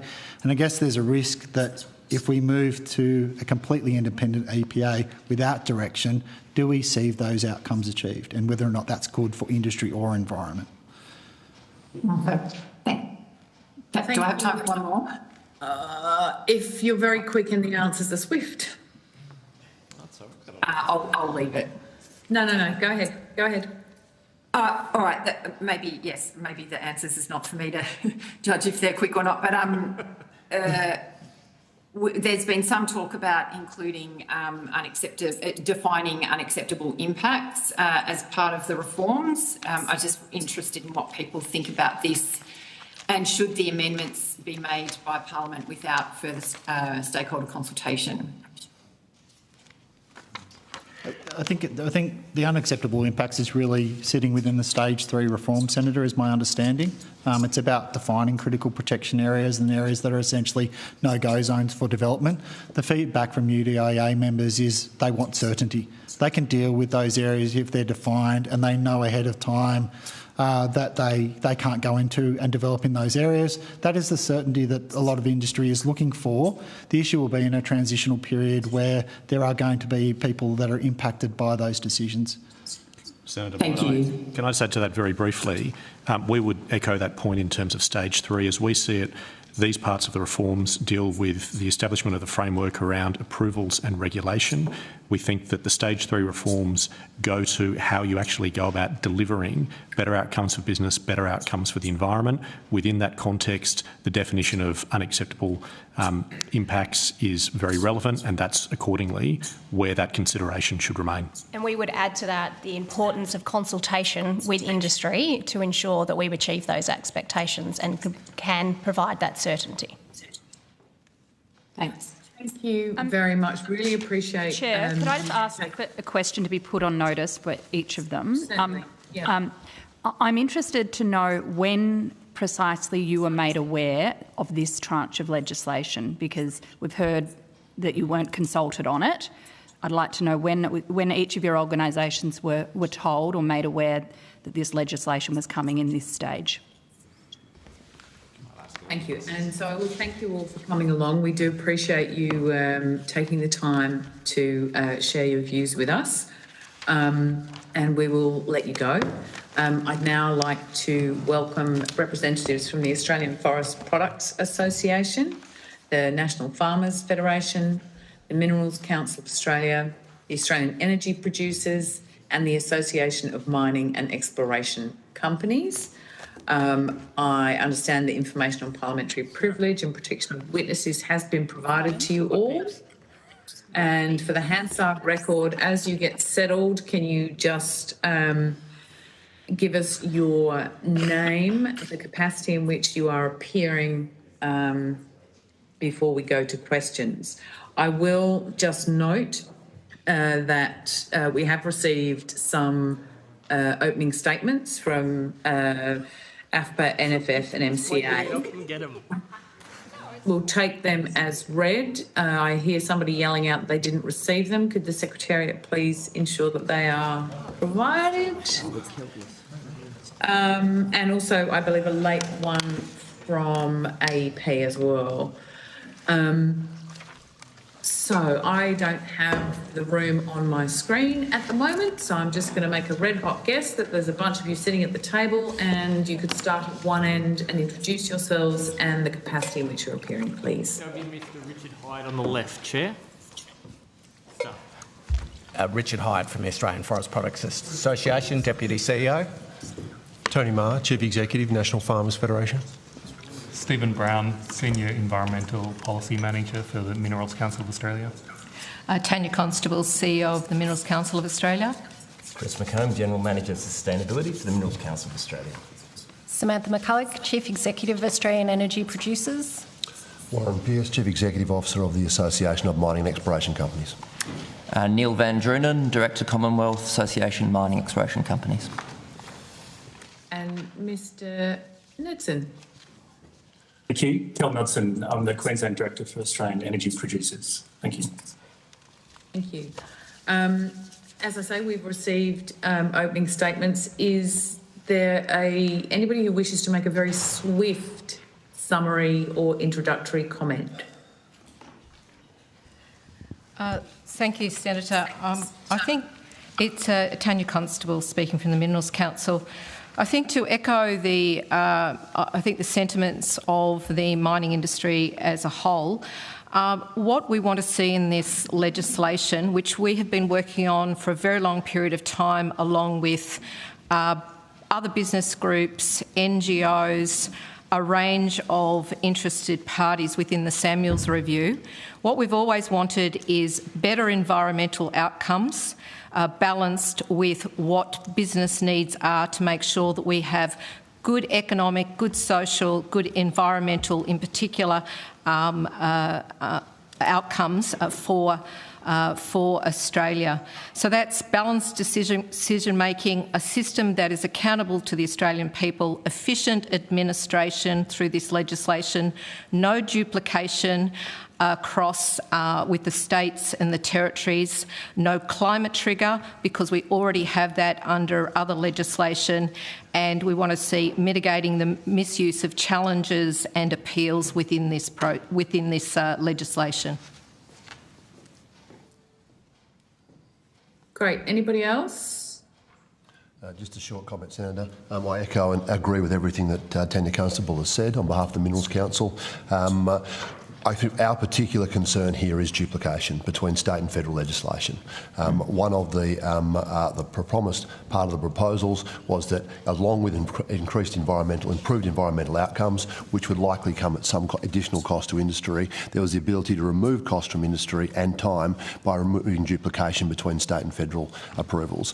That has not occurred in what has been presented in terms of the consultation documents, and we're very concerned to see that, because really that is not a productive or efficient approval system, and ultimately it doesn't benefit the environment either. Sorry, are you saying that that is what you spoke about and lobbied for in the consultations, but that's not what's happened? Is that the point you're making? Or? Well, the point I'm making is what has been presented in the consultation is not what has been promised, which is a more efficient and less duplicative system. Got it, okay. Tony Marr from National Farmers Federation, just to reiterate and support what Tanya from Minerals Council said. What we're seeking from this reform of environmental legislation is to strike that balance and recognise the role that agriculture plays in terms of managing landscapes, helping improve biodiversity, but also continuing to produce the food and fibre that Australians and consumers around the world demand and hold in high regard.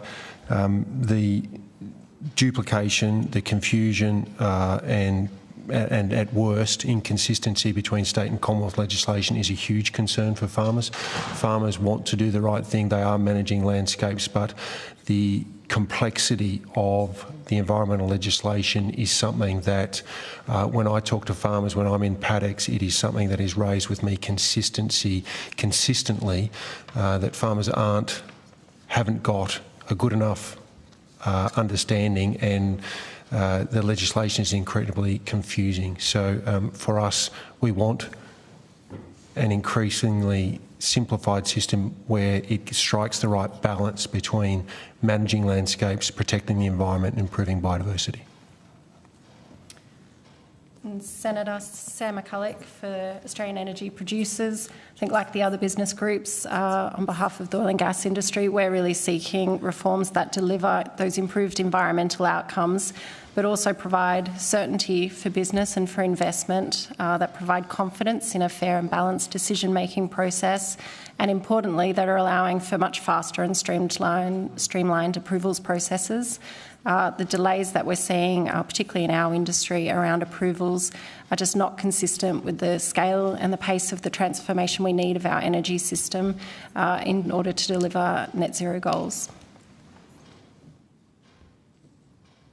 Thank you. Anybody else? Yes, Richard Hyde from the Australian Forest Products Association. The forestry industry accepts that the RFAs will be subject to the EPBC Act. RFAs were not meant to be an avoidance mechanism, rather, as described in the recent federal court decision, an alternative mechanism by which the objects of the EPBC Act can be achieved. As such, there is no concern with the Samuel Review recommendations in the RFA, that the RFAs meet the proposed standard for matters of national environmental significance and be subject to thorough 5-yearly reviews and oversight from the EPA. The challenge for us is to provide surety that the forestry sector requires from disruption from organisations that see unjustified legal action that essentially puts our members out of business. And building on that, nature-positive bills need to be informed by truth-positive consultation. and the Australian Forest Products Association is a little exasperated by the misinformation and the fractional truths that's been peddled by a large array of individuals and organisations that one of our members aptly described as carbon colonialism. So I could go on, but... Thank you. We'll now go to questions, and we'll start with Senator Hanson-Young. Thank you. No surprise that the coal and gas lobby here today don't want a climate trigger. It's not rocket science as to why you wouldn't want to see that type of assessment in our environment laws. But you've been lobbying pretty hard against it, haven't you? Well, I'm not sure if you are talking about the mining industry, Senator. In terms of a climate trigger, we absolutely know that climate considerations are already dealt with under the safeguard mechanism. So the mining industry, of the facilities, existing facilities and new facilities that are going to be captured within the safeguard mechanism, almost half of them are belong to the mining industry, Senator. So they're already picked up under the NGAS reporting standard. That's after approval. That's after approval. Well, anything that is 100,000 tonnes or more of emissions, Senator, they are picked up within that safeguards mechanism. So climate considerations are very well captured. What we're talking about is broader environment issues. You don't want to have duplication of effort across different legislation within Australia. So we already know that it's being dealt with very appropriately within that legislation, and then the reporting that occurs under the NGAS system. So we're saying, and everyone is saying to you, let's stop the duplication of effort. Let's make the systems more efficient. So that's why a climate trigger is not appropriate. It will slow down what is really necessary for Australia, and there is not a single thing in our modern day life other than what we eat that you don't need mining for. Everything in modern day life. So that means many more mines, hundreds of mines across the world and within Australia. To get to net zero by 2050, we need multiple new mines, multiple lots of critical minerals, and the industrial infrastructure to support that, which always involves mining. So it's covered. Do you accept that climate... Yeah, I'll let you... just hang on 1 second. Do you accept that the climate crisis is the biggest driver of environmental damage? Senator, the minerals industry is well aware of the need to address climate change. We are very supportive of the Paris goals. We have forward-leaning on net zero by 2050. We have a whole range of industry actions, including reporting ourselves on an annual basis under a climate action plan, and we've been doing that for a number of years. And our industry have a range of sustainability practices that are very transparent and are available to everybody to scrutinise and to provide feedback on. And when they do, we action those issues. Mr Pearce. What I wanted to add was you also have to recognise that state and territory legislation and those agencies actually do those assessments prior to approval being given. So each state EPA or Department of Environment, when approving a new mining or mineral project, will require a commitment and a demonstrated commitment to either 2030 and net zero targets by 2050. That does take place at a state and territory level. You cannot get a mine approved without a commitment to being able to deliver on those interim targets and an overall commitment to net zero by 2050. But your members who want to frack in the Beetaloo Basin... my members are only mineral exploration mining companies. Members who are proposing a further expansion of fossil fuels, their applications do not have to be assessed based on the amount of pollution their projects will create. Is that correct? No, that is not Well, correct. it's not in the law. It's in the state and territory legislation. They actually are assessed on what their emissions will be, and then if they are over the 100,000 tonnes, they're pulled into the Commonwealth Safeguard Mechanism processes, which measures it. You can get environmental approval under by the Federal Environment Minister with no concern for the amount of pollution a project or a mine creates. No, I don't agree with that. The way you're phrasing that is a little. I don't agree with the portrayal. That is not correct. They are on their emissions. The emissions that the projects will produce over time, the life of the mine, is assessed by state and territory governments. It is provided. A lot of information around that space is done by companies as part of the assessment process, and it is provided to state what about the pollution from Scope 3 emissions? Well, Scope 3 emissions is not, but Scope 3 emissions is not created. That doesn't count. It is not created by us. That doesn't count. No, it does count. It's counted as part of an international system. I think you have to recognise that we're actually on part of one planet, and ultimately it doesn't make a lot of sense to actually duplicate the counting of emissions. We're responsible for the emissions we create. Other countries we provide products to are responsible for emissions they create. So you set up a process that creates pollution, and then you don't have to take any responsibility for the pollution of the planet. We do take responsibility for it, and indeed my members are producing critical minerals projects that ultimately will be used to provide electric vehicles, renewable technologies that you need to decarbonise. The problem is it's not as simple as simply having a zero carbon emission project to provide new technologies. The reality is we have to work through what we have and what the reality of the requirements are. Can I ask?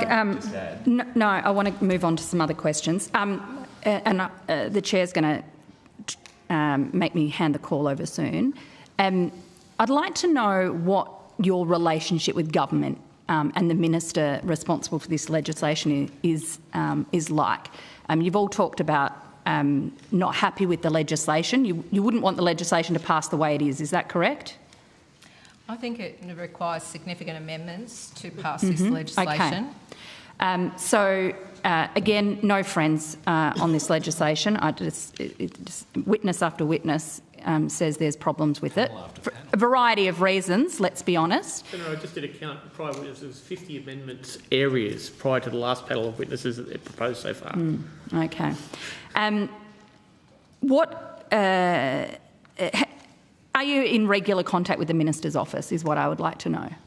Senator, the Minerals Council talks to a range of parliamentarians. No, but it's a specific question in relation to this legislation. Have you been in regular contact with the Minister's office? We have talked to the Minister's office about the legislation. We have talked to a number of parliamentarians about the legislation. We've been engaged since the Samuels review about what we thought was important. We have engaged with NGOs on a regular basis during that process. Okay. Mr Pearce, have you been actively engaged with the Minister's office on this legislation? I'd say it was one-way engagement. We've been actively engaged with the Minister's office. We've not been able to meet with Minister Plibersek. Minister Plibersek has not been willing to come and speak to our members directly. Okay. Have you spoken to any other minister about this legislation? We've spoken to every minister we've briefed on this issue, as well as members of parliament, senators, etc. Okay, so you've met with other ministers. You met with the Resources Minister about this legislation? Yes. Okay. Senator, I was going to add that we've been involved in the consultation process with industry associations for several months now. We do have engagement with the Minister's office, including to seek updates on the process and where things are at. But we've been engaged in that in the public process. And have you raised your concerns about this current legislation with the Minister's office or the Minister directly?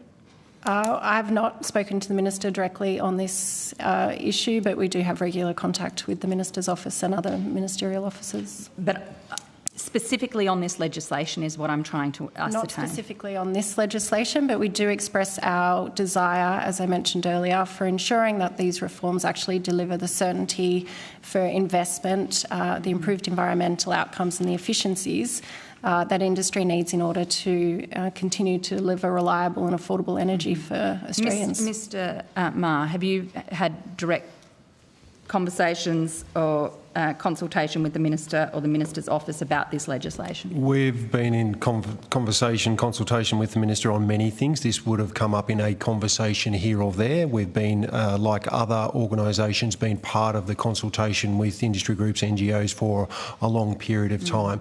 Can I say we've had detailed conversations with the Minister on this bit of legislation? No. Minister Watt? Minister Watt, we've certainly raised our concerns about this legislation with Minister Watt. To a level of detail, we'd have to discuss a little bit more. But certainly, environmental legislation has certainly been one of the things that we've been talking to a number of government ministers on. One of the issues that keeps being raised with us is illegal land clearing, and we know that that has been occurring in some areas around the country. Mr Marr, do you share those concerns about illegal land clearing? No. Not to the extent that you probably do. Has the Farmers Federation done any investigations around these claims of that land clearing is out of control? Yeah, we wouldn't characterise it as out of control.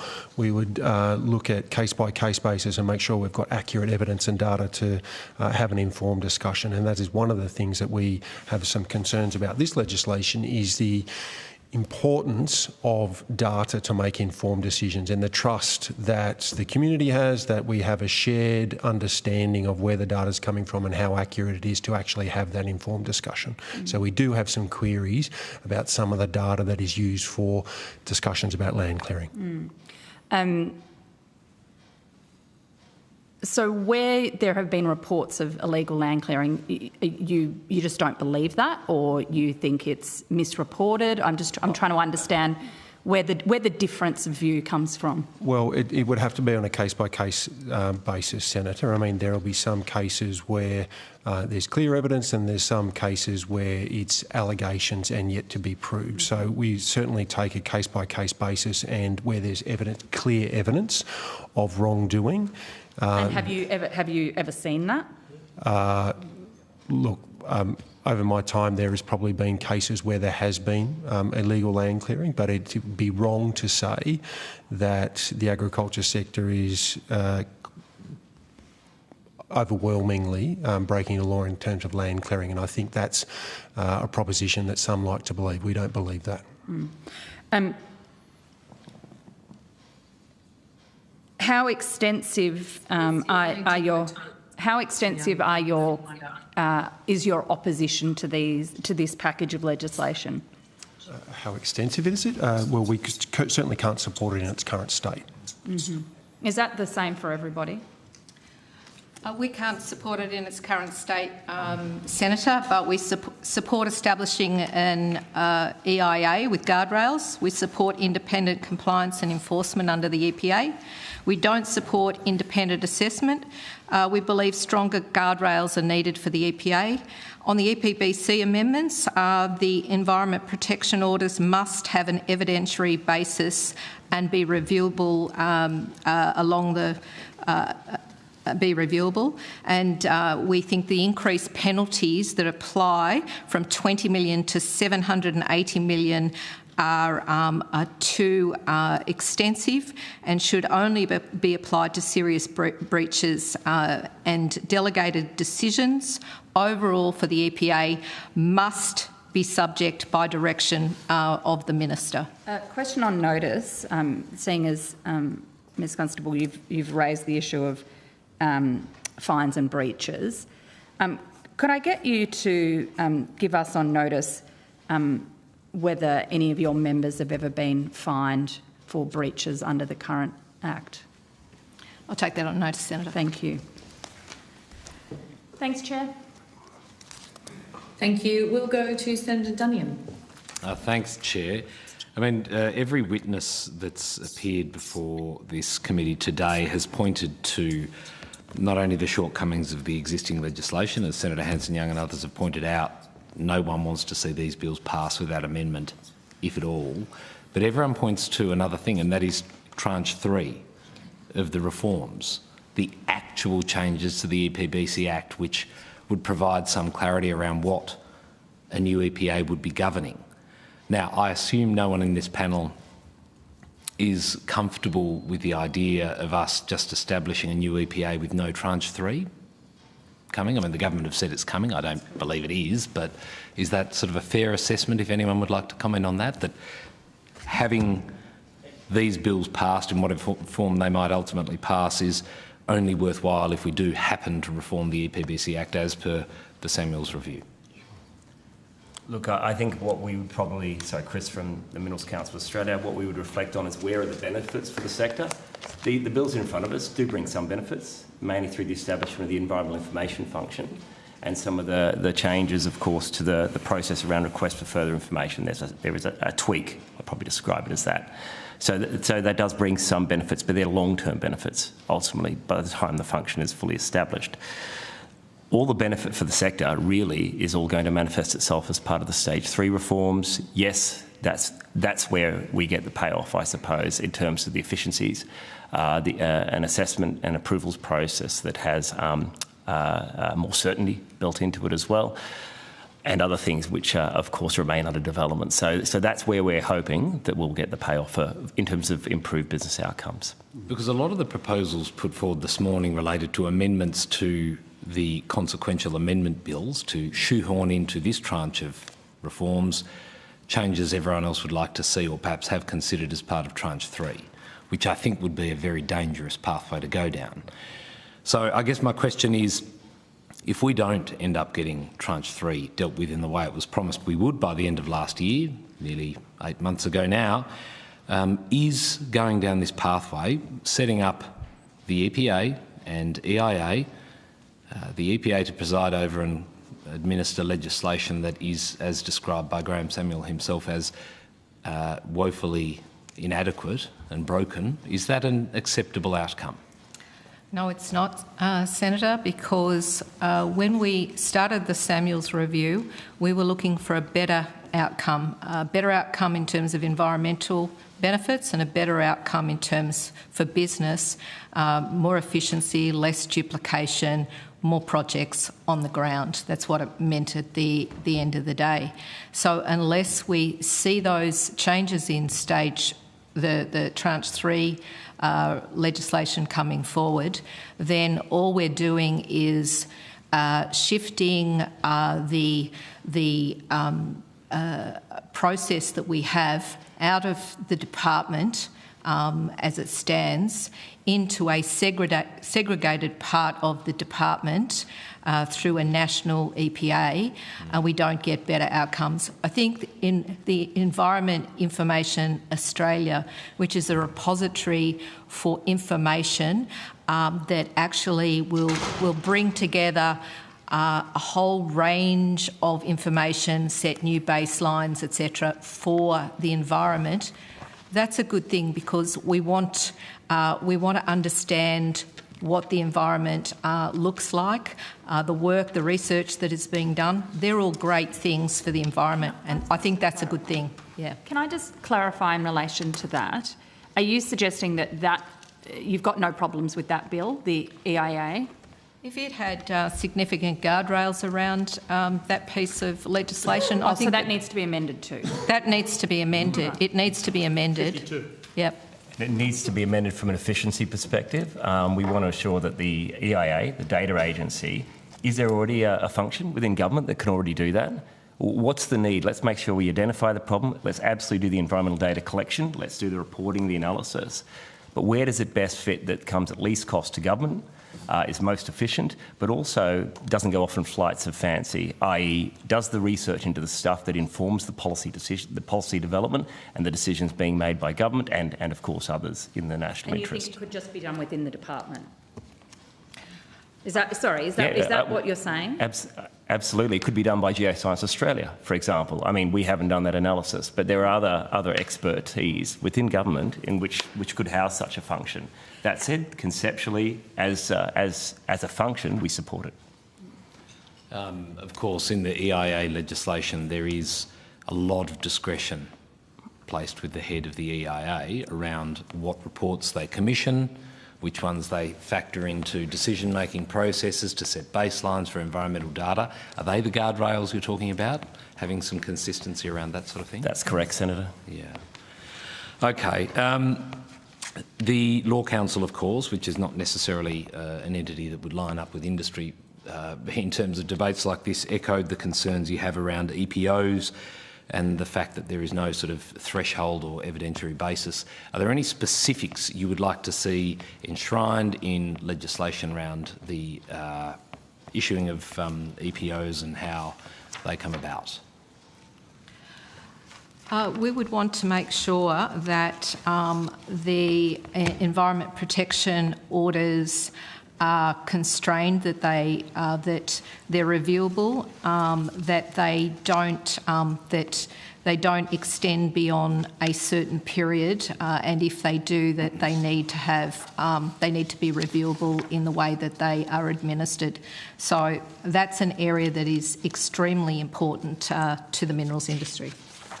Okay. Just a broad question before I have one final question for forestry. Has anyone at the table done any analysis of what impact, should these bills pass as they are today, what impact that would have on your various sectors and projects that might well come up for assessment under the EPA as envisaged by the Albanese government? Future investment.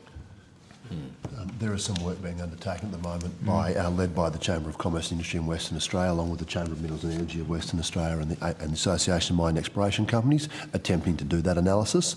The challenge is very difficult when you can't accurately assess what is being proposed, because the detail of what is being proposed in Tranche 3 is not publicly available. So we're having to make some best guesses about what the implications might be. Yeah, okay. Well, look, I mean, on notice, if there are any pieces of data available that would point to perhaps what might flow from the administration of such an entity, that would be helpful. But no, we won't do any guessing there. Just if I can go to... Senator, I'll just add to that, because we have looked at what is sitting within the DECU system at the moment. So at the moment, a project in the minerals industry takes 16 years from inception through to getting a project off the ground, and only about 1 in 500 to 1,000 go through to the final approval process. But what we're seeing in the DECU system right at the moment is, from the hundreds and hundreds of projects that are sitting there that are under consideration, 66% of them are already over 2 years old. So they have been sitting there for that long. Now, that's not to say that there haven't been improvements at a statutory level within DECU, but that's at the end of the at the end of the time frame. So we're seeing significant delays, and all in our analysis on the ground in how we see these pieces of legislation rolling out. That's just going to increase that investment uncertainty and delays in the decision making or in the projects themselves. So I've given you specific data and our analysis. Happy to provide that information to senators. Can I just piggyback on that a little bit, Senator Dunning? This morning we had the Clean Energy Council and the Smart Energy Council talking about their timeframes of up to 5 years. You're saying some of these things in DECU 2 years. I asked them at the time, what do they consider a relevant body for DECU or the process to be assessing? And then the decision making, they came up 60 days, the statutory period should be enforced on decision making. How long for the assessment period do you think is reasonable? Would you like to see? Because where I see a strange overlap between, we might like different rules, Senator Hanson and Young and I, the efficiency and the structure of this. What should be our KPI for getting these things assessed with, so people can make decisions for an efficient economy? I'll go across the table on everyone. Yep. very much welcome 60 days, but I think that what we're really chasing is to see those timeframes substantially decrease. What our members have seen when pulled into the federal system is somewhere between a 12 and 24-month delay, with exceptions that have been substantially longer. That is on top of a 4 or 5 year process that occurs within the state and territory systems. Ultimately, that means that minerals projects, whether they be critical minerals projects or indeed clean energy projects in other industries, are likely to miss investment cycles. They'll miss those opportunities for investment windows, be unable to make their investment decisions, and consequently have to wait until the investment becomes available in the next cycle. That is one of the drivers that drives out these our program timeframes, and to be on average something between 13 and 16 years is kind of horrifying, particularly when these minerals are required to produce the renewable technologies we need to decarbonise. Likewise, in the oil and gas industry space, we're seeing timeframes for approvals blow out to several years. This is at a time, despite the ACCC, AEMO and others forecasting gas shortfalls, particularly on the east coast of Australia. We can ill afford to have approvals processes that are taking multiple years, that are introducing uncertainty and ambiguity. So we would be seeking, examples. For example, in the US, you can have approvals through in 4 to 6 months. So our members that are operating in multiple jurisdictions are able to make the comparison with other, countries, and how quickly they're able to move forward with projects. And we would be seeking to have the Australian government really look at those international examples and try to benchmark against the best practice, because currently the investment environment, the delays is really detracting from our attractiveness for investment, but also threatening our energy security and our net zero goals in the case of gas developments that are so important to, ensuring that renewables, we have a backup to renewables in power, that we have the energy that we need for processing critical minerals and the other technologies that are so important to net zero. So we'd certainly like to see a much streamlined, faster approval process. Senator, when I talked about 2 years, I was being very conservative. 89 projects have been there for more than 5 years into queue. You asked the question about what we see as an appropriate statutory timeframe. The best case scenario for any project is for it to sit with the states and the territories in a streamlined process. They should be doing the assessment, they should be doing the approvals under the watchful eye of the Commonwealth that accredits those states and the Commonwealth. That's where we need to get to so that we get maximum efficiency. Senator, to be honest, the approvals process is probably less relevant for the agriculture sector, but can I just say the certainty, whether it's 60 days, 120 days, is absolutely critical, and that is one of the principles of which our sector relies on is, the reduction in the ambiguity around some of the timeframes. And your average member doesn't have the entire environmental departments and the HR departments and all the things to tick this. Absolutely. Yeah. Thank you. Thank you, Senator. My comments in regard to this are, we obviously work under a 5-year review for the RFAs. In line with Samuel's recommendations, we'd like those reviews to be well resourced, and then for the goalpost not to be moved within those 5 years, so that we can provide our members with some certainty. Okay. And look, everything that's just been referenced there points to the need to ensure that Tranche 3 is done in a fashion that actually reflects reform that achieves these outcomes with regard to certainty, timeliness, etc., and lack of duplication. So again, there's no demonstrable benefit to pursuing the legislative agenda we have before us, which is establishing an EPA and EIA without the new laws. My final question goes to the Australian Forest Products Association. It was put to this committee earlier today by the taxpayer-funded Environmental Defenders Office that the government intends to remove the exemption for native forest harvesting under the EPBC Act. That, of course, or is it news to you that that is what the government intends to do, given the assurances that have been provided by Senator Watt? So the commitment has been to apply the environmental standards under the EPBC Act to the RFAs while allowing continued sustainable native forestry. So the problem for us, and one of echoing the concerns across the table, is that we've never been subject directly to the laws previously, and so it's not clear how that's going to apply. And so putting the EPA and the EIA in place before we understand what our mechanism is problematic, because you may be trying to fit a square peg into a round hole.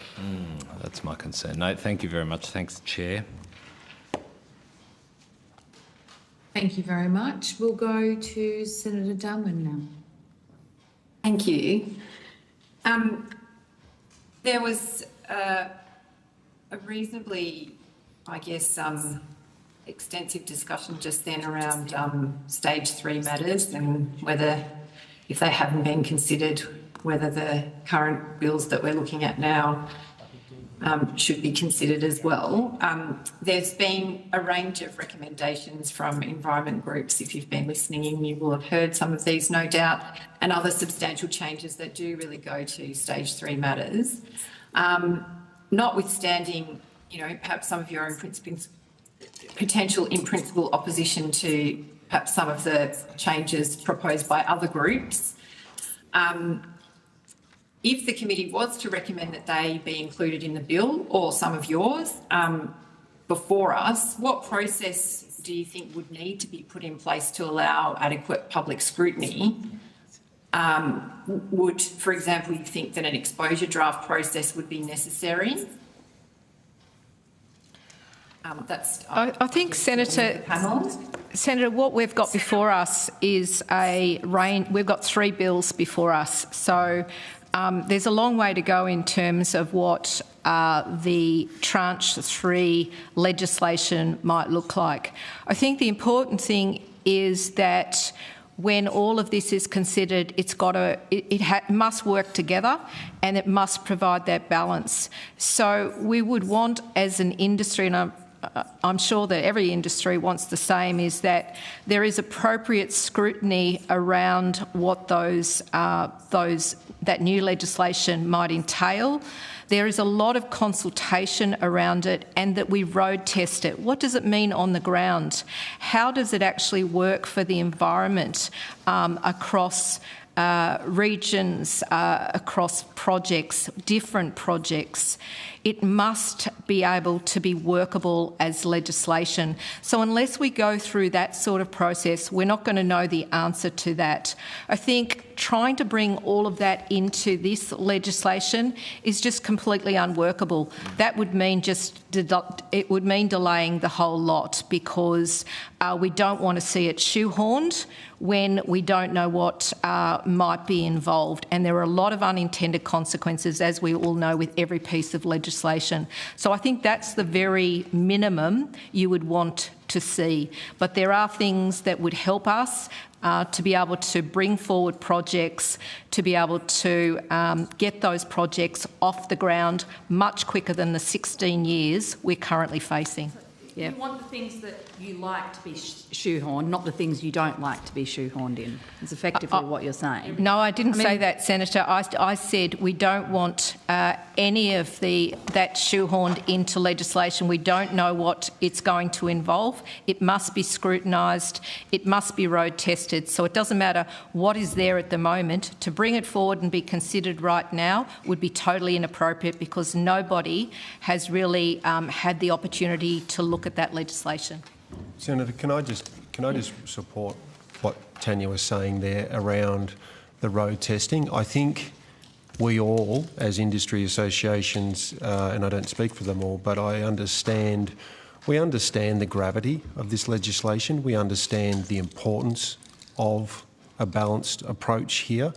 And we have been, I think most of us from industry association land, been engaged in the consultation process for some time in a constructive and positive way. There are some things that we have some huge concerns about, but we understand that this legislation needs to be progressed.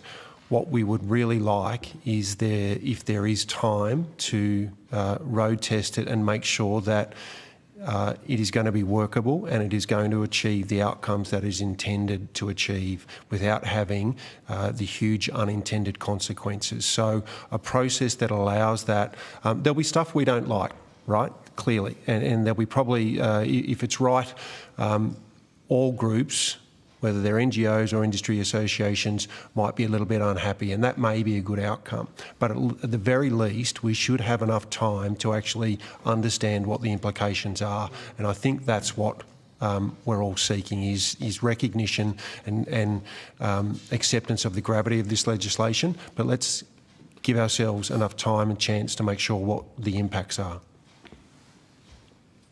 Thank you. Did anyone want to offer up anything different to that? No, Senator Sam McCulloch. Look, we would agree with the comments that's been made. You know, these are wholesale reforms. They're important reforms. We do need to ensure that there's adequate consultation across the community and with industry to understand, you know, those unintended consequences, to road test, to really ensure that we're getting the reforms right. And ideally, we would like to see the package of reforms, given, you know, how important this will be to our economic future, to our energy future. Thanks. So are you asking for a delay? No. I'm unclear. A number of you have said we need to fast-track projects, we need to clean up the laws so it's easier to get things done. That's the priority, go, go, go. But now we need to road test everything, slow everything down. Like, what do you actually want done with this legislation? Senator, I think we were asked the question about what of the stage 3 legislation we would want to see now. That was the question that we were answering. So we went explicit. I went to that particular question. So that's only in relation to stage 3. Senator Hanson-Young, I think if you allow Senator Darwin to ask her questions, we can come back to you if you have further I'm just trying to... I feel like it slipped over to what was before us, so I'm just trying to clarify. Not at all. So maybe this might clarify. It sounds like what I heard is that considering elements of stage 3 now would blow out timeframes and would impact on kind of making progress and delivering some certainty to perhaps the pathway that we are going down. I guess a follow-up question is just to confirm that the panel that's before us does then, putting aside the amendments that you have proposed around the bills that are before us, that there is benefit in setting up the regulator before introducing further reforms to environmental laws. Have I got that right? And I think that probably answers your question too, Senator Hanson-Young. I think if we have been able to consider these issues prior to being presented with the current legislation, we would have wanted to see a full package. That's where the Samuels review was going. However, what we've been presented with is one tranche that has moved through. We're now considering a second tranche presented by the government. So at least the Minerals Council has looked at what the bills the bills as they have been presented. But what we're saying is there are a lot of benefits that sit in that tranche 3 legislation. But we're considering what is before us right at the moment. We don't have the ability to be able to bring forward all of those issues because we are focused on what is before us: the Environment Information Australia Bill, the EPA and the EPBC amendments. They're the 3 things we're considering right at the moment. And without having a greater understanding and wider public consultation on tranche 3, it's difficult to understand if the model that's being presented is actually fit for purpose of what it will be trying to achieve. That's alarming. That's incredibly alarming. It is. It's alarming. It's disappointing. As in this model, as in what's being outlined in these three bills? Look, I read people can paint this as sort of non-contentious, but I don't think it is. Ultimately, what's happening is a large portion of responsibilities being passed from the Minister to an independent person at the EPA, Environmental Protection Australia. It's quite different than the models that exist in most states, where you have an expert body that provides advice to a Minister for Environment to make a final decision. That allows both the environmental expertise and assessment to be undertaken, a detailed report and recommendations to be provided, and ultimately a person who makes a decision who is accountable to the Parliament and the community. We're moving this in the federal system, we're moving this model very much to an independent piece that won't be able to consider a wider range of issues. That is at least somewhat concerning, but it's certainly concerning given we don't know exactly the legislation they will be working with. Until we see tranche 3, it's very difficult to make intelligent assessments about whether these frameworks are good, bad or other. It is quite astonishing that such an important piece of legislation for our country is being dealt with in this way. Almost no other bill or legislation or regulation is done in such a closed-door consultation process. When did you first find out that it was going to be done in this way? Staging. So in terms of the overall, we were advised, let's see, probably at the start of the end of, middle of last year, they were going to do this process, and we were at the end of last year, I think, would be my correct, and we were in, a range of bodies were invited to attend closed-door sessions in Canberra only, to fly to Canberra to read what was being given, which was a section of legislation, which usually related to one national standard, and then to go away. There was no clear process for feedback. All we were allowed to do was we were not allowed to provide that information or copy that information, disseminate it. Then we had to basically go back on what we were able to glean over the course of that day and try and provide feedback and send that through into the Department of the Minister with no expectation they would provide any response or indeed any comment on the suggestions or amendments or changes being sought.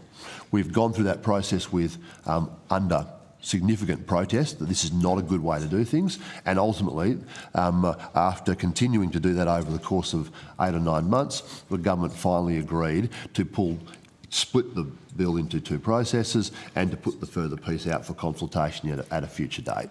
And they pushed forward with these pieces without connection. Who advised them to do that? Who advised this process of getting to April and changing course? Was that proposed in the consultations? No. And that we understood that there was never going to be a full public consultation process like an exposure draft. Ultimately, the concern within industry and other stakeholder groups, including environmental groups, forced government to make a change. We have been arguing for the entire period that it should come out to proper public consultation. It's important legislation and it deserves that level of scrutiny. Just to go back to also your question and to add to my colleague's answer, we were aware of the tranches coming through in this way. We were told when the Minister announced it in March, April, that it would be rolled out specifically in this way. I think, again, what we want to see is not rushing legislation through, that we need to get it right at the end of the day. We need to make sure that we've got all of these issues fitting together so that we do get good environmental outcomes and we get good outcomes for our economy overall. We get more projects on the ground.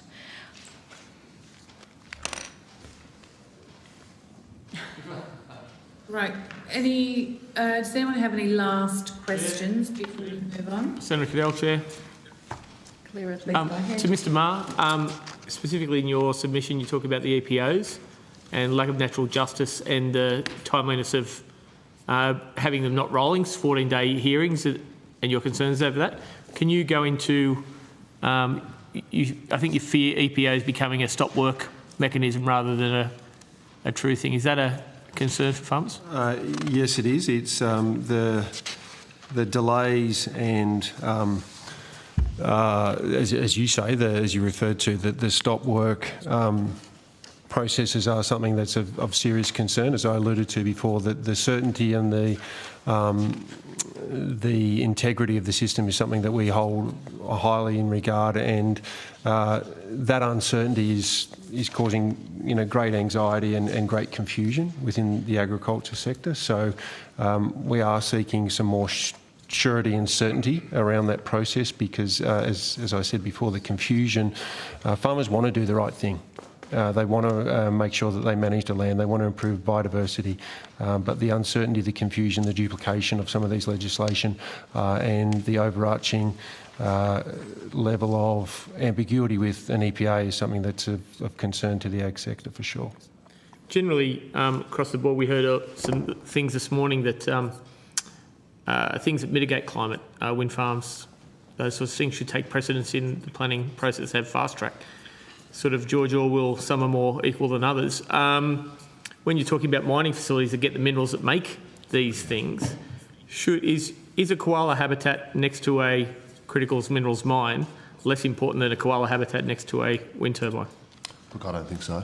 I'd say it would be the experience of our members that what we're seeing in the approvals process is that clean energy projects like solar and wind farms are being given a level of preference in relation to the approvals process, assessment processes, without giving necessarily the right level of consideration to the minerals that may sit underneath those grounds. And so there are land access and land coexistence issues that we really need to resolve as a nation. Most states are undertaking very different processes without necessarily thinking about what's in the ground and whether we'll be able to exploit critical minerals needed to make the renewable technologies we're about to build on top of those deposits. So it is a growing issue, and one that is of significant concern to us, particularly for mineral explorers, where we're yet to, on areas where we're yet to understand exactly what is in the ground. We can quite easily lock up that or sterilise those resources unless we undertake a process to consider what our opportunities may be there. Anyone else? I think all projects should be treated equally. There are projects that we're going to need across Australia in every industry, and net zero by 2050 involves businesses across the economy, all of the industries that's sitting at this table and in the previous panel. So I don't think that there is any that there should be any preference related to projects. The preservation of our flora and fauna is extremely important. We've got to get that right, and everyone wants our koalas and different species looked after well. There are a number of things that I think the mining industry are very focused on, particularly around koala habitat. And I think we've got some great examples, and we can invite the senators at the table to look at some of those projects, if you like, because we're very pleased and proud of what actually is occurring around some of that research, those clinics, and the conservation that is occurring in the mining industry. So I'll leave that invitation with you, and we can, if you would like to take it up. Thank you, Chair. Thank you very much. Really appreciate you coming on this afternoon and sharing your perspectives with us.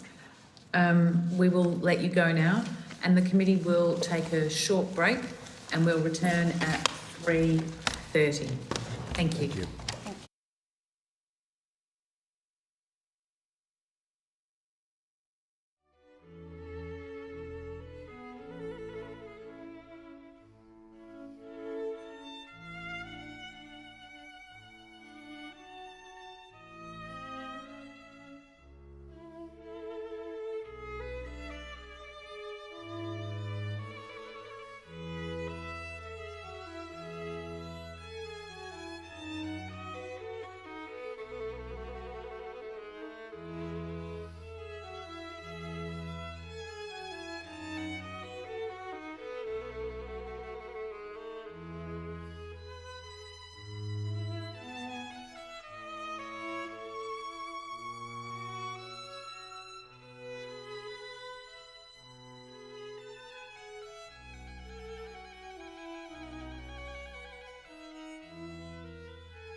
welcome representatives from the Australian Land Conservation Alliance and the Australian Climate and Biodiversity Foundation. I understand that information on parliamentary privilege and protection of witnesses and evidence has been provided to you. If you would like to introduce yourselves and let us know the capacity in which you're appearing today. If we start in the room and then we'll make our way across those people online. Well, that's easy. I get to start then. You can start left or right. I know, I'm just overwhelmed by screens. Start bang in the middle. Yeah, rolling on. Okay, Lyndon Snyder's Executive Director, Australian Climate and Biodiversity Foundation. Thank you. Mr. Henry. Yeah, Ken Henry, Chair of the Australian Climate and Biodiversity Foundation. Thank you. Ms. Gunn. Jodie Gum, I'm the CEO of the Australian Land Conservation Alliance. And Mr. Cornish. Michael Cornish, I'm the Policy Lead with the Australian Land Conservation Alliance. Lovely. Thank you very much. Do you have an opening statement any of you would like to make? Oh, I'm happy to kick one off, but defer to Elka if they'd like to say something first. Very polite, thank you. Yeah, happy to start. So thanks very much. I'm, as mentioned, the CEO of the Australian Land Conservation Alliance, ALCA. ALCA is Australia's peak national body representing organisations that work to protect, to manage and restore nature on privately managed land. We strongly support the need for full and holistic environmental reform. The creation of both the EPA and the EIA are important parts of this holistic reform. Without a definitive commitment to the next stage of reforms, though, the EPA and the EIA will only be supporting the delivery of old laws that have been proven ineffective. And to that end, environmental standards that were a centrepiece of the Samuel Review are central to that broader reform. Law reform's necessary, it's vital, but it's not sufficient to reverse the ongoing decline of Australia's nature. And we'd also like to draw the committee's attention to the critical importance of funding to reverse the ongoing decline of Australia's natural environment. It's important to note when the EPBC Act was first passed, it was accompanied by a substantial investment in Australia's nature via the creation of the Natural Heritage Trust. However, at this time and this time around, we haven't yet seen that same significant public funding commitment. In the absence of a step up in public funding and to complement the nature repair market currently under development, we've got to make it easier for private and non-government sector to invest in nature. And so we've got three key recommendations to that end. Firstly, to create the biodiversity investment strategy to send clear signals and guidance from the government to the private sector that outline the national priorities for investing in nature. Secondly, as flagged by recommendation 28D of the Samuel Review, and as part of any negotiated outcome in Parliament, we do recommend a Treasury or a Productivity Commission review into taxes, financial incentives and barriers to the conservation on private land. And finally, we need legislative amendments to allow conservation organisations to access the same fringe benefit tax concessions as social charities, so as we can become competitive in attracting the talent needed to scale up our conservation work. So we thank you for allowing Michael Cornish, ALCA's policy leader, and myself to be here today, and look forward to further questions from the committee. Thank you. Mr. Schneiders. Thanks, Senator. Look, a few things. Just in reflection, for my sins, I've been involved around this National Environmental Law Reform caper since 1994, when then Environment Minister Senator John Faulkner kicked off a series of reviews to look at the existing sort of haphazard nature of Australia's environmental law regime at that time. So, we've been on a very long journey going back a very long time now. Reflect also on the findings of successive state of environment reports, which have found that despite several cracks at law reform and policy reform, the state of Australia's natural and cultural environment has been in a state of ongoing decline, a fact that was recognised and reconfirmed by Professor Samuel in his independent review. So that's just a sort of an observation around the history of this. I guess the second thing to note is that I think is really quite important is that, when Professor Samuel undertook the review back in 2019-2020, he did something, and the rest of the review team did something quite remarkable. They brought together all the various combatants and built some genuine consensus around a few key principles about how to reform the environmental policy system so that we could have an economy, but we could also do something tangible, real and effective around reversing the decline of the natural world. I reference that because we're now 43 odd months since Professor Samuel brought down his final report. The consultations and conversations that were going on between all of the stakeholders predated the final report, going back some 48, 49 months. Those 48, 49 months mean that we're a long way from that moment to this moment now, and we're a long way short of the reforms that a genuine consensus had been built around.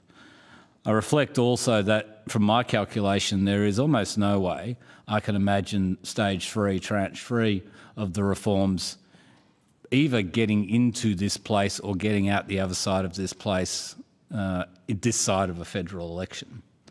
So, let's just add another 12, 18 or not more 24 months to when we might actually see the substantive reforms that Professor Samuel and stakeholders are able to land on in the independent review. Why is that relevant? Because, by God, by the time we get to that point, we'll be more than halfway through the time period specified under the existing EPBC Act to commence a next 10-year review of the effectiveness of the national environmental laws. So, our reform moment is disappearing before our very eyes. And this is a tragedy for a range of reasons. It's a tragedy because the natural environment is continuing to be in a state of decline. It's also a tragedy because we do need effective environmental laws as we're going through maybe the single biggest industrial revolution in our history, at least since World War II, which is the rollout of renewable energy at scale across our landscape. A cursory review of EPBC referrals since early this year demonstrated that the single biggest user now of the EPBC Act and the referrals and assessment and approval systems is, in fact, the renewable energy industry.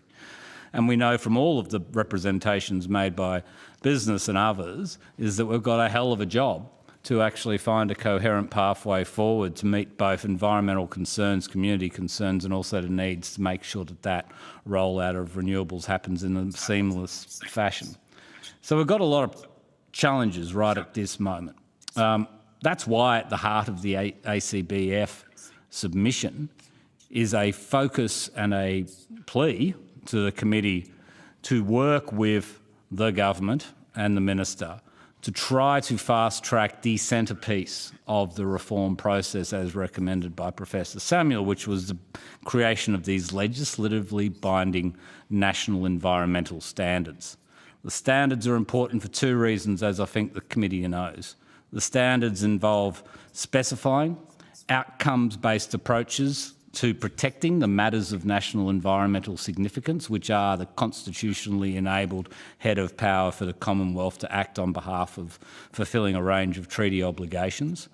But more important, or equally importantly, they also create processes to actually try to enable the protection of those values, the genuine protection of those values as specified in the MES standards, together with processes to Sorry. No, I'll ask you just to wrap it up there. Oh, well, can I say two more things, Senator? So I just wanted to specify the standards are relevant because they both involve the protection of matters of national environmental service, but they create processes to reform the discredited offset regime, encourage regional planning, which I think every stakeholder and their dog agrees is an important process forward, and to provide the methodological base behind the EIA, the data standard. So the standards in our mind are everything, and everything we can do to get those standards in place is our best chance of saving this reform moment and this consensus that's been formed through the Samuel review process. Thank you very much. We'll go to Senator Cadell. Thank you, Chair. Going to ALCA first. On the second page of your submission, and I'll quote you here, "We are deeply concerned that whether the urgency for holistic reform may be set aside and forgotten with the passage of these bills." And now, this has been a theme today that we are setting aside the substantive for the diminutive. Some would say if they were politically, they're trying to wedge the Greens as being not green enough and us as anti-environment by putting something through that neither of us can vote for. What do you think is this bill? Do you think we'll just forget about what's going to happen with the substantive by passing our bill? And what's happened so far in your view? So I can start with an answer. Look, it's very critical that we have that stage 3, as the government terms it, of the reforms, and there is, of course, undeniably a risk that with the passage of time and the change of the parliament, that the opportunity for reform will be missed. That's true. And there is, I think, a general concern within the environment sector that the chance at reform is now and may not be there in the future. There's always uncertainty about the future. And so given that there's been such extensive consultation about what a holistic package of reforms would look like, it's hard not to want to grasp that opportunity while it's before us. So, in terms of the politics of it, I defer to members of the committee instead, but that's certainly, I think, the feeling from the environment sector writ large. Okay. And again, on your submission on the 5th page, you talk about the need for serious and sustained funding of the EPA, and the PBO, the costing was undertaken about 18 months ago, showed that around 118 million to 158 million over a 2-year period would be needed. So in 2 budgets, we're not getting near that funding. Do you think we are getting the confidence, if this bill goes through as it is without the funding near it, do you think we're getting close to the frameworks and the ballparks we need to take this seriously? So just to clarify, we don't reference, I believe, in our submission Page specific 5. Numbers. Yep. No, we've got the PBO costing, but you talk about the funding required. Yeah. Yeah, that's right. I mean, the point about funding is not just about the ongoing work of the EPA, which the government has made some initial commitments to. It's more about the need for funding to halt and reverse the decline of biodiversity writ large. So environmental laws are one thing, and they may help to slow the decline of Australian biodiversity. But in order to deliver at the scale that we really desperately need, we need an injection of additional serious funding, akin to the sort of reform we saw with the Natural Heritage Trust back in the late 90s. So it's not a comment specifically to the EPA, although obviously we need that to be sustainably funded as well. Okay. And not sure of the page, towards the end of your submission, you talk about it's unclear as to why the government has not accepted a universally accepted definition of nature positive.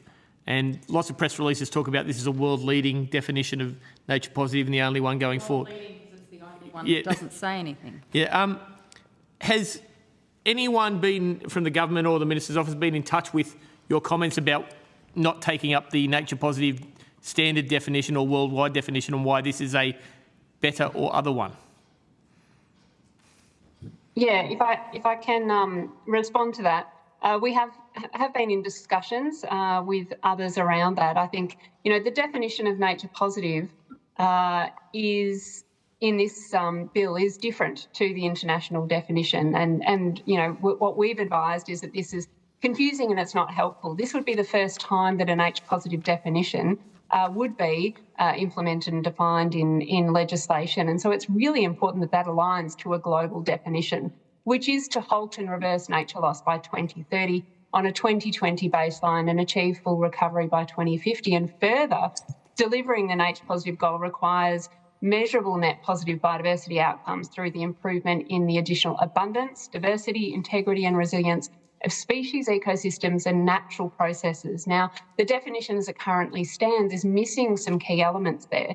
It's missing the halt and reverse nature loss piece, and it's also talking about ecosystems only, not species and natural processes. And so the other final thing is it's also missing the references to timeframes, and timeframes are really important in the context of setting clear targets and definitions. It's missing both the baseline target, but also what we're trying to achieve in the context of 2030 and 2050.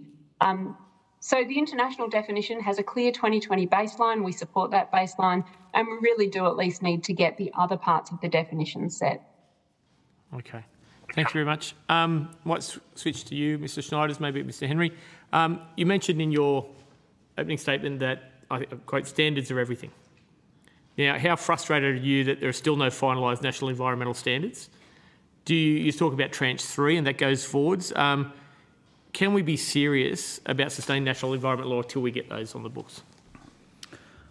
Well, look, I think, as the submission said and as you're reflecting back to me, the standards are the centrepiece because the standards do something, are proposed to do something that previously had not been in the Act, which was to specify the environmental outcomes expected, you know. Look, I feel like we're in an interesting place listening to the folks in the previous panel. You know, there is these contradictory tendencies amongst all the stakeholders right now in terms of these bills in which people want both more time and they want to move quickly. And it's getting a bit challenging, I think, for all of us to sort of reconcile those two different speeds. There has been an enormous amount of work done on the standards, and almost all the people that have appeared before you over the last, 12 hours have been involved in those processes, whether they were during the previous term of government or they were involved in the process in the early part of last year, which involved, you know, stakeholders from all the industry groups, experts, conservation groups, everyone under the sun. And then the infamous kind of closed consultation sessions that rolled out through late 23 and into early 24. So, you know, there's been a lot of conversations and there's been a lot of words looked at. And I think the challenge here is we have to, as a community, take the brave step forward and go and test these standards, because these standards ultimately are a series of words. And the application of words into action is what's relevant here. The standards will not always be right, and that's why both under the previous government and under this government there's been a whole bunch of commitments made around constant review and also picking up on Professor Samuel's ideas around constant improvement that were one of the key recommendations inside his final report. It's a long way of saying, from my perspective, we have to take the first step. It is one of the reasons we are proposing a not ideal amendment, which is to embed the standards in the existing Act. We would much prefer a holistic package as recommended by Professor Samuel and as outlined in the 2022 policy by the government, the nature positive, good for business, good for the environment, in which we can actually see all the moving pieces and how they interact and how we can see the full sort of application of Graham's 37 recommendations. But we are running out of time. And we need to take one step forward or everyone's going to continue to take one step back.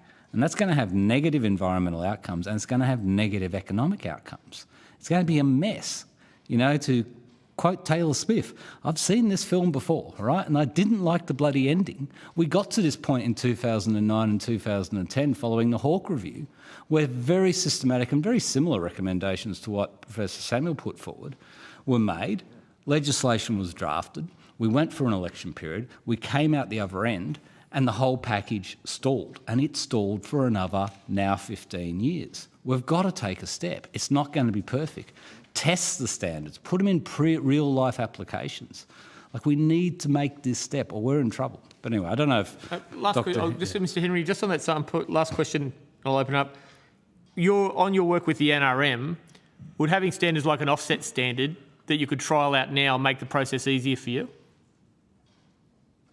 Was that to me or no, to Dr. Henry? Yep. No, that's. I think that question was to me. The legislation to establish, you're referring to the nature repair market, Senator. The legislation to establish the nature repair market doesn't include provision for offsets. No. But if you had standards set around and what we could do on that.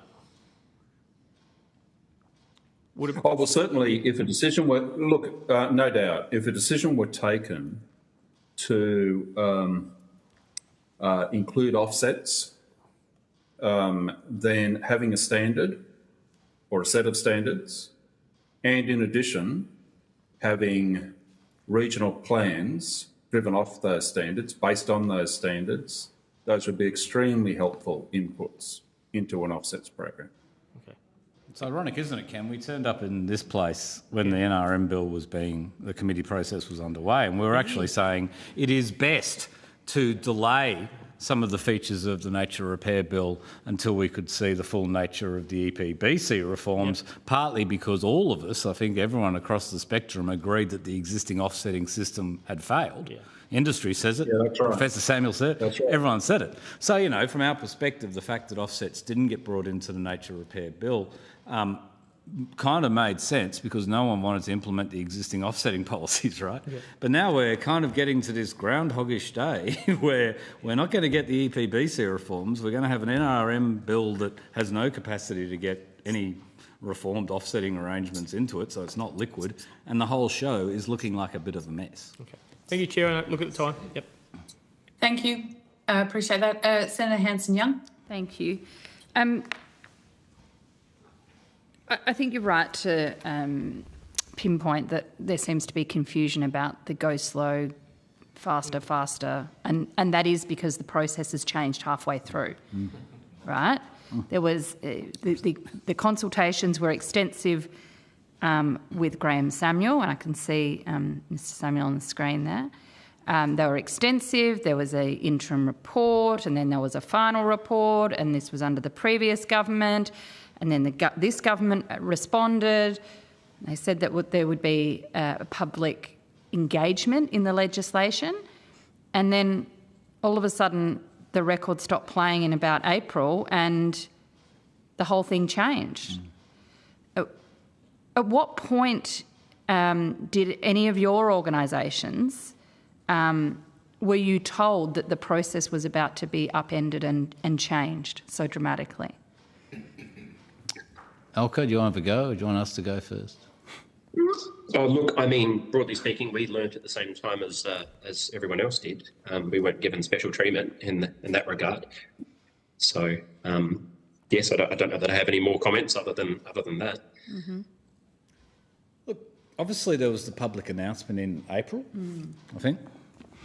I think it's fair to say, and I don't know what other stakeholders have said, I think it's fair to say that there was murmurings that the complexity of the task was getting as such that the government was getting nervous about not doing the job satisfactorily and it turning into a bit of a mess.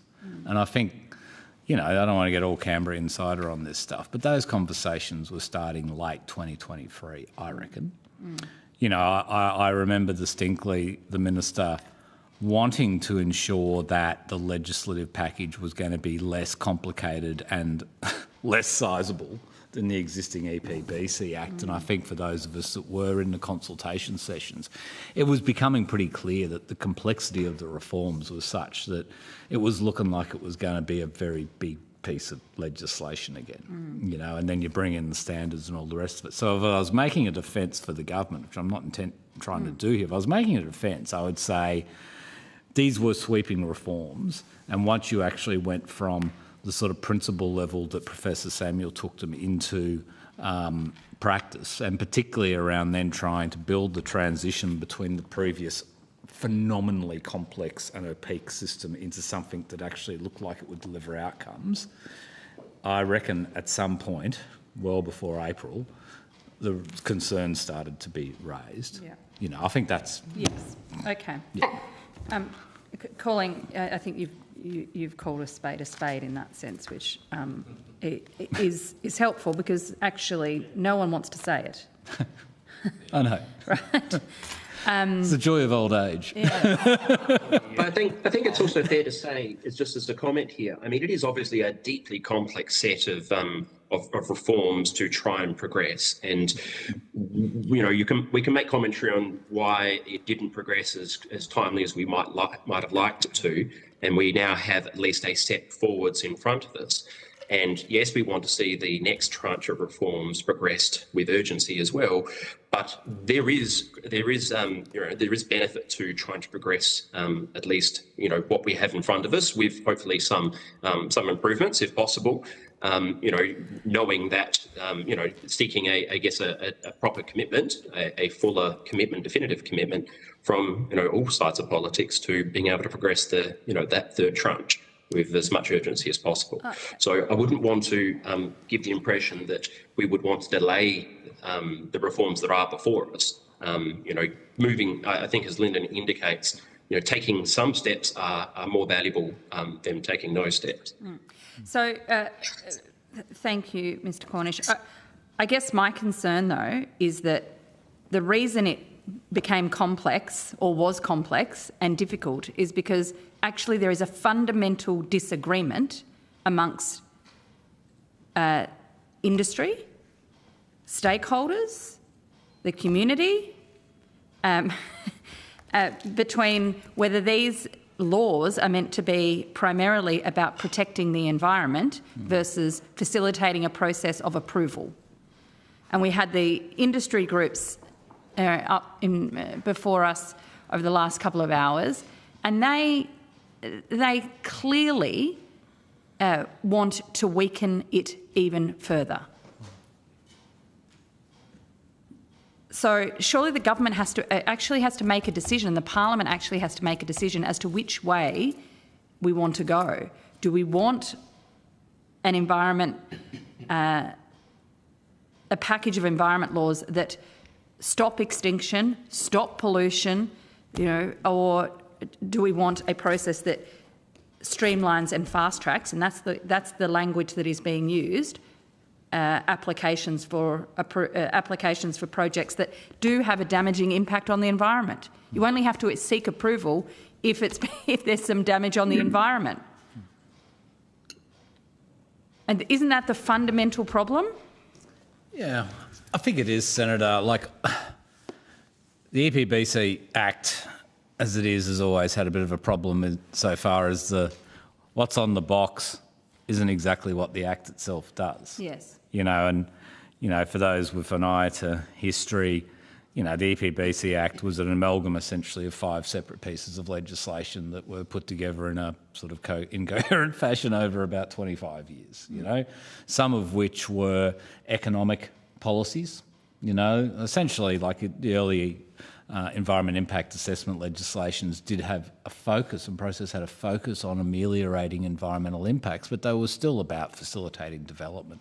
You look at things like the Export Control Act, bits of that were lifted over into EPBC. Then there was some rudimentary stuff around the Endangered Species Act. So by its very definition, it's got a lot of contradiction built into it.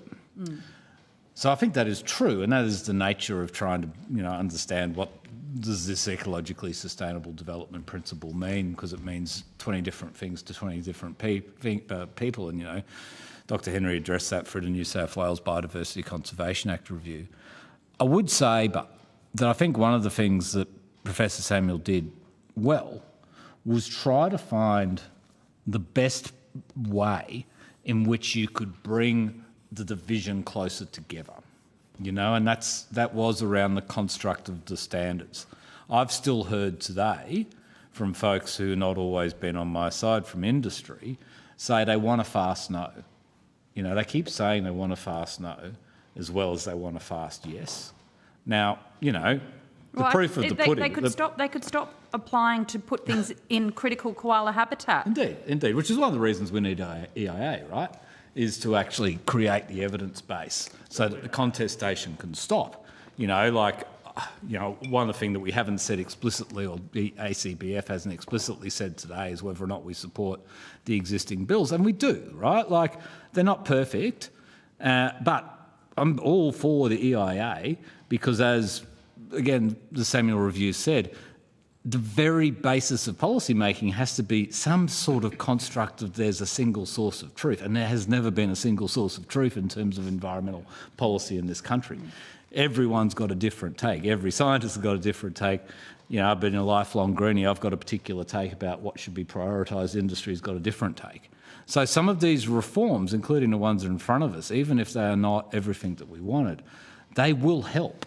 They will help. Like, getting a single source of evidence and data will bloody help, because we haven't even had that to date, Going to your point, I agree, right? Like, if I was running business, I would keep away from areas that were full of koalas, but I don't run business, right? I've been a greenie all my life, so there's probably a reason I wouldn't be running business, because I would probably do a very poor job, right? But having some of these essential reforms in place are really important. But going back to my core point, without the standards, all the data in the world, all the evidence in the world, without the rules, the specific rules saying these are the outcomes that need to be delivered by a decision maker and by a proposal, if we haven't got those rules, this just turns into another endless debate. Well, and then, I think you end up achieving nothing and you end up appeasing no one.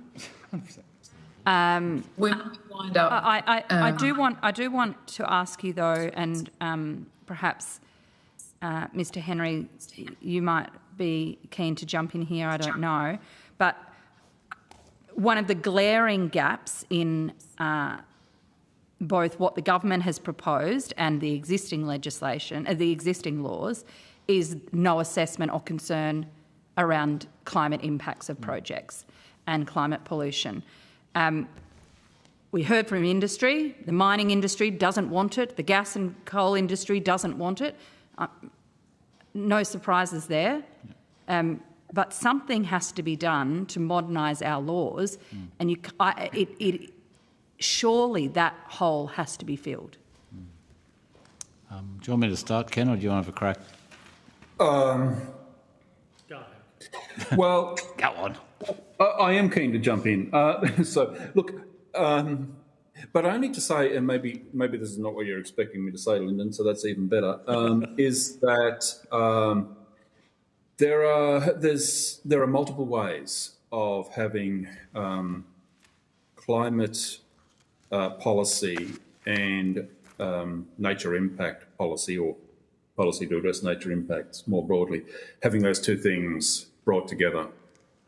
Ultimately, and actually I'm quite impatient about this myself, but I think we need to get to a position pretty quickly where the impacts of our climate policies on the Australian landscape are very consistent with and are helping to drive the impact of our nature policies on the Australian landscape. We have to integrate these two things. And there's a very good reason why we have to do that, which is that the Australian landscape, and in particular what's referred to in the 6 sectoral decarbonisation plans as the agriculture and land sector, is going to have to do most of the heavy lifting.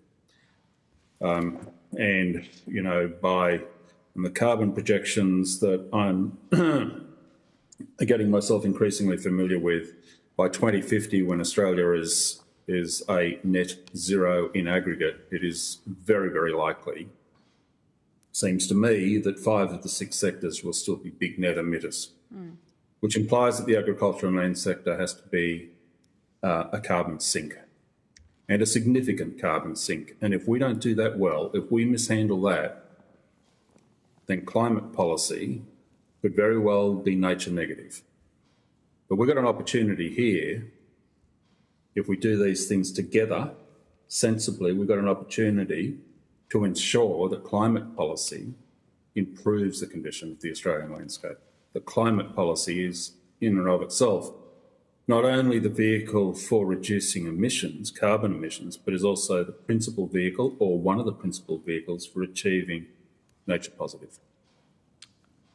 On the issue of the climate trigger, so ACBF's doing a lot of work on this idea of nature positive ACCUs and what have you, which Ken's referring to there, and it's a different conversation, but it's relevant, right? It's relevant about the intersection between nature and climate policy.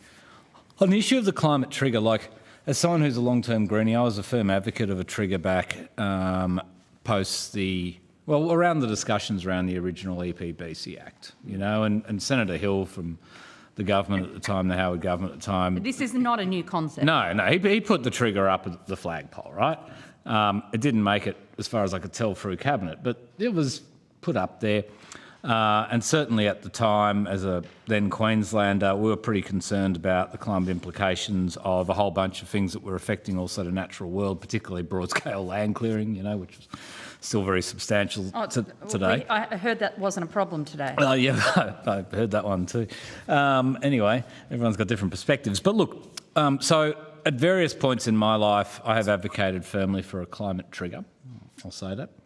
I think in the context of where the legislation is now and also the sort of various bits of policy that do exist, and I'm not going to be an apologist for the safeguard, by the way, although I think the safeguard's an important reform and, etc.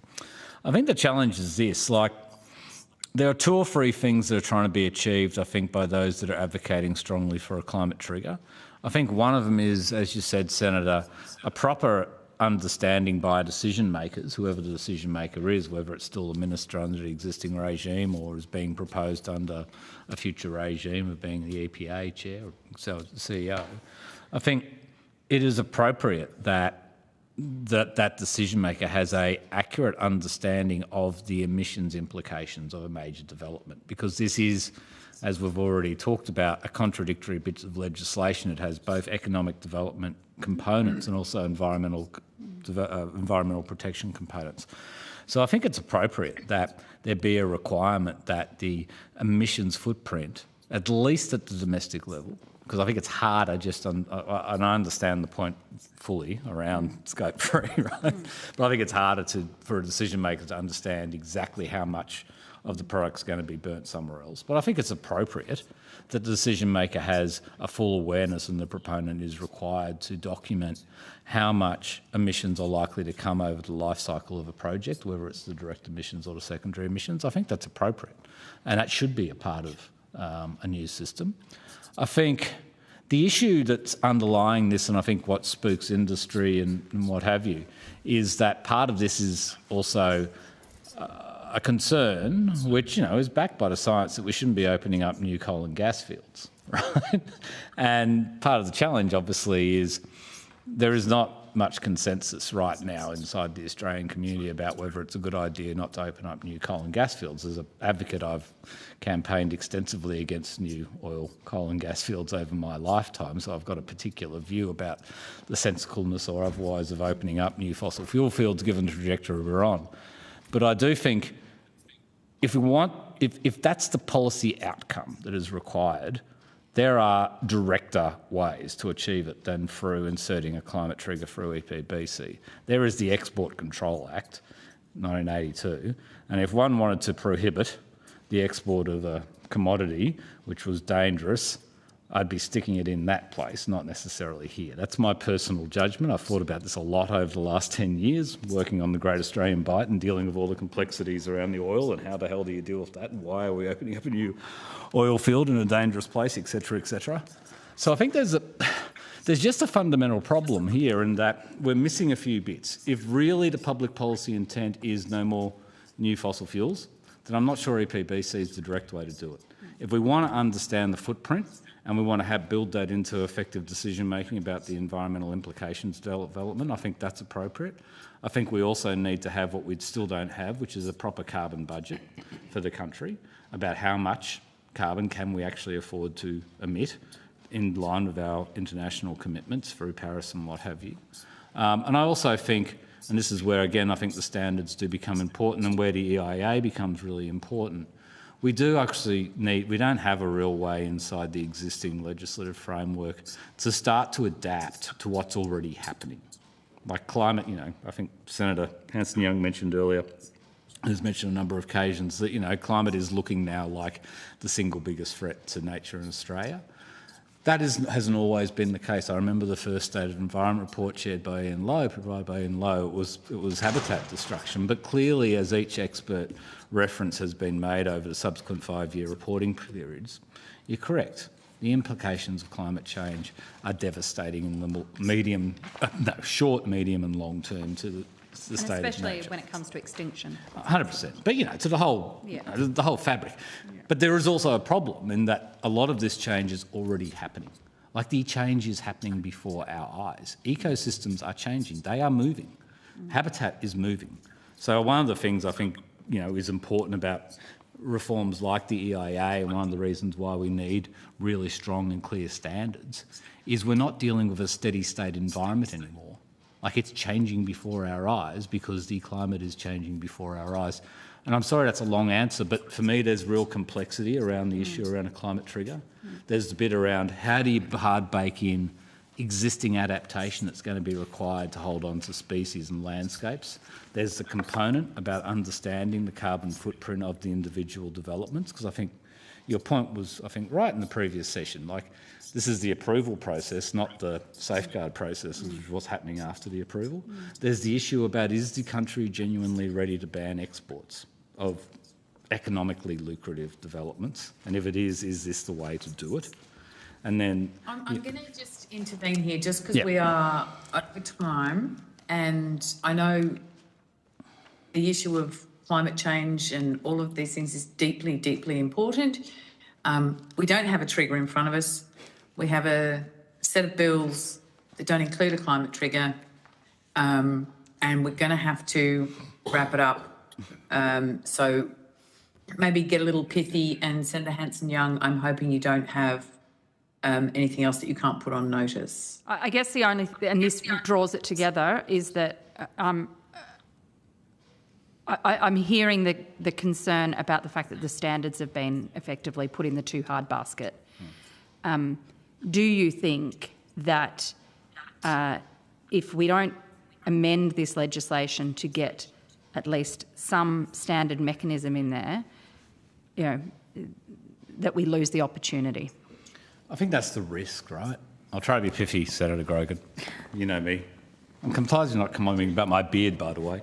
But anyway, look, I would take the EIA and the idea that an EPA is going to be created, because I've been around a very long time, and every time this debate happens, things go backwards, not forwards.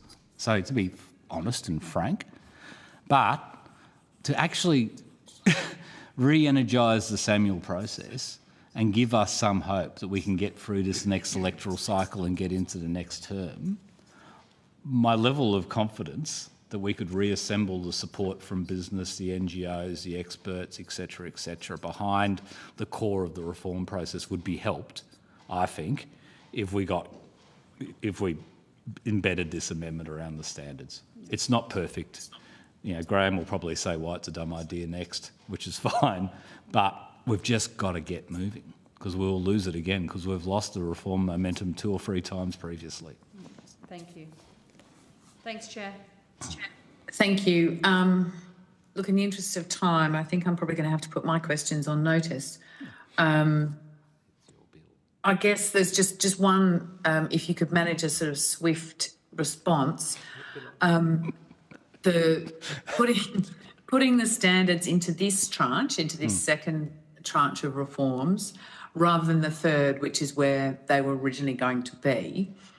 Do you feel that there's any sort of consensus, and would you harbour any concern that there hasn't been sufficient consultation, given that in the past there has been some concerns about putting the standards in place, or the legal mechanism to do it without actually seeing them? So we're getting a variety of responses from people about, we want everything, we want nothing, we don't like it in bits, we like it in bits. What would be your pithy answer to that? For me, it's like no regrets, right? Take the baby step forward, create at least the damn power. The existing power isn't there. Like the idea of creating a standard-making power was the subject of a committee inquiry last term, right? Like, we all had the conversation. There was legislation drafted. We looked at it, it had some fleas on it, whatever. Like, we know what it could look like. Take the baby steps. It will not be perfect, but it will also send a signal to all and sundry who are very passionate and committed to this issue, because it involves both the environment and economy, to actually re-engage. That is my fear, is the momentum's going to get lost. So, risks, sure. Thank you. Thank you very much. I did have some other questions for ALCA, but I will put them on notice, given that we are well over time. I'll thank you all for taking the time out this afternoon to join us. We do really appreciate it. And we will move on, and I'll welcome Professor Graham Samuel. Professor, I understand you've got information on parliamentary privilege and protection of witnesses and such like. So if you could just state your name and the capacity in which you are appearing today for the Hansard, that would be great. Yes, so it's Graham Samuel, and I appear in a private capacity. Excellent. Do you have an opening statement? Look, I wasn't going to, but having heard Lyndon just then and providing that he's on a moderator, mute or unmute so that he can't intervene, I will give a very quick response. And let me say that I share the concerns raised by Senator Hanson-Young in relation to the dichotomy of efficiency and environment, but they shouldn't be a dichotomy. The whole essence of the report is to merge the two into an appropriate position where both efficiency and proper protection of the environment can be achieved. I don't share Lyndon's pessimism about where we're going in terms of going forward. I do share the frustration. Good heavens. October 2020, the report's delivered. May 2022, nothing's happened. And then a new minister comes in who has had no exposure to the environment at all. That's environment policy. And she has to do a fairly quick catch-up to find out what it's all about. And so we had just that. And then in the period from about July 22 to July 23, a lot of work was done in terms of consultation on standards and on the law and on the amendments and preparing, of course, for December 22, that's right, I've got to get my years right. But anyway, the Nature Positive Plan. And the Nature Positive Plan, you won't be surprised to know, absolutely delighted me because what it did was it accepted every one of the recommendations of the review, but added some strengthening elements of it, and in particular the EPA, although I think the EPA is not a lot different from the Environment Assurance Commissioner that I recommended. Now, let me move on very quickly. I don't want to take up the time of the committee who obviously has questions. In my view, the three bills currently before Parliament are very, very important. They are, and I don't want to be arrogant about this, I think they're no-brainers because what they do is that they establish an EPA which will be enforced from or in effect from July 2025. It's terribly important that we have strong enforcement and compliance. You'll see there's a whole chapter in my report about the failure of compliance and enforcement, both at Commonwealth and at state and territory level. So the recommendation was that there had to be a complete change of culture and approach at Commonwealth level, and then through the accreditation process that would flow through to states and territories.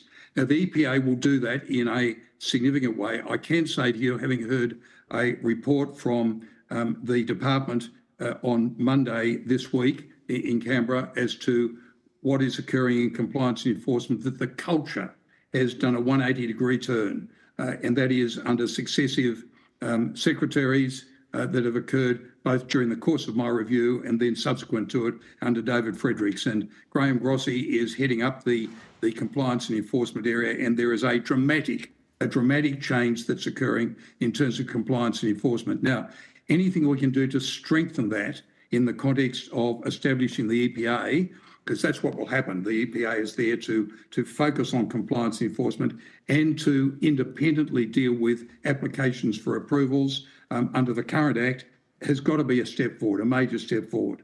The EIA is another fundamental element of the recommendations in the review. It enables data to be accumulated, to be put into a safe repository, and data is terribly important in terms of regulators being able to assess whether or not proposals and proponents are telling the truth, are providing the right information, and indeed for proponents to be able to access data so as to know what they should be complying with. I've made a further recommendation to government following on the review, which has been more recent, which is to, and I won't go into detail on this, but is to establish a self-help scheme for proponents along the lines of that has been set out in the review that I did with Peter Tesh on the Defence Trade Controls Act. And for those that are interested, they can have a look at that. The self-help scheme is very important because what it does is it ensures proponents know what there is expected of them, and then they prepare their proposals in accordance with that expectation, rather than putting up stuff that's going to be rejected and will cause a long time to deal with. Now,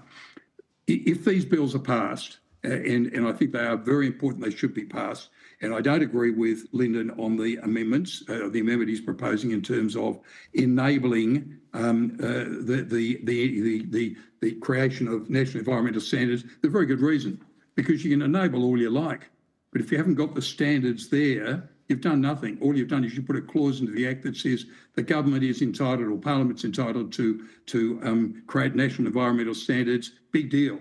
I'm going to point out why I think that's frankly a bit of nonsense. The national environmental standards are directed to three groups.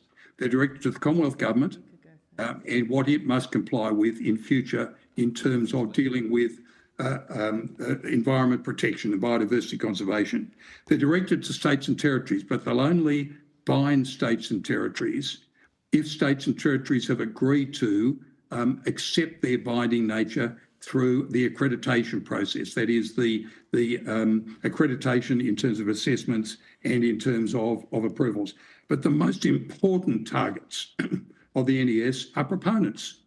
They're the ones that will have to look at these and to say, it's no use my putting forward a proposal unless I comply with the National Environmental Standard. Now, if you think about it, you actually don't need to put them into legislation to achieve just that. And I'm going to come to that in a moment, right away. So it seems to me that what is important is that we settle the environmental standards. How do we do it? Well, I would reconvene, if you like, the consultation process that we started and I thought carried through quite successfully following the publication of the interim report in June 2020 and up to the publication of the the finalisation of the report in October 2020.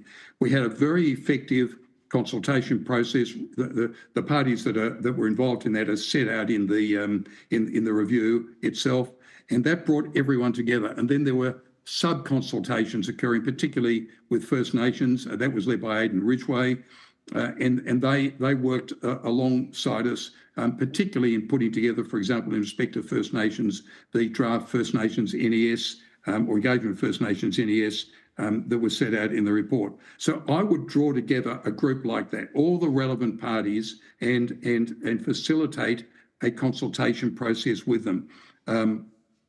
Who deals with that, etc., is a matter for the government and for the department to work through. But it seems to me it's really important that parties are drawn together and have their heads knocked together.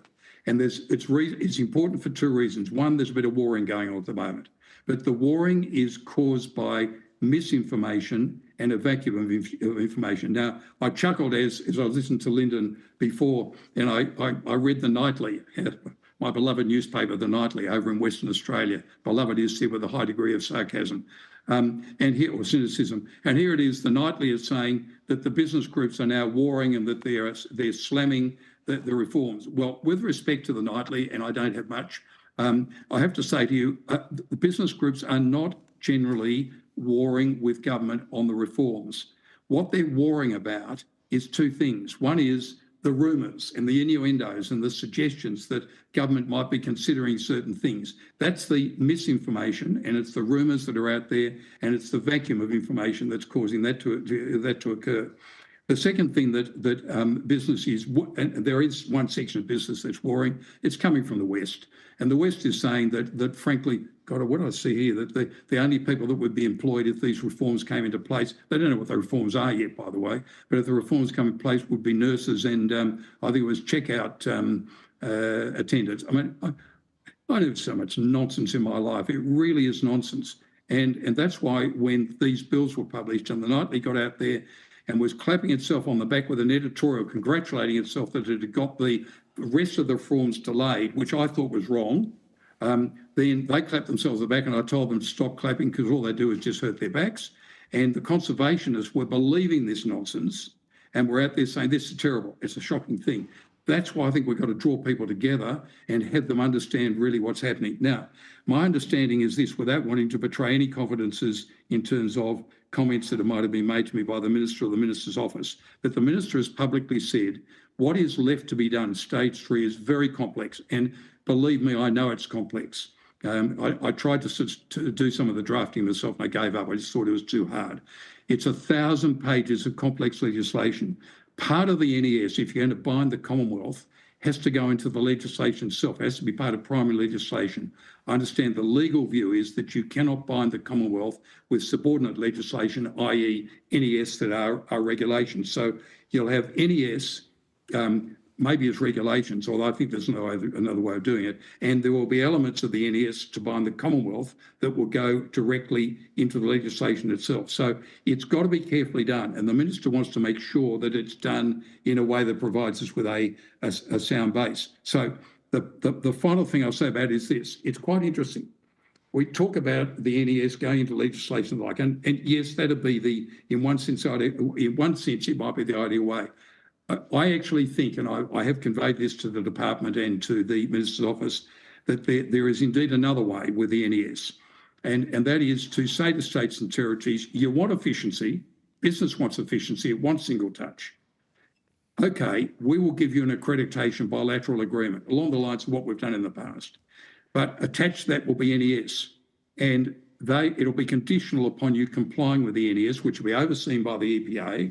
It'll be conditional on you complying with the NES that you have that accreditation. If you don't comply, the accreditation will be revoked.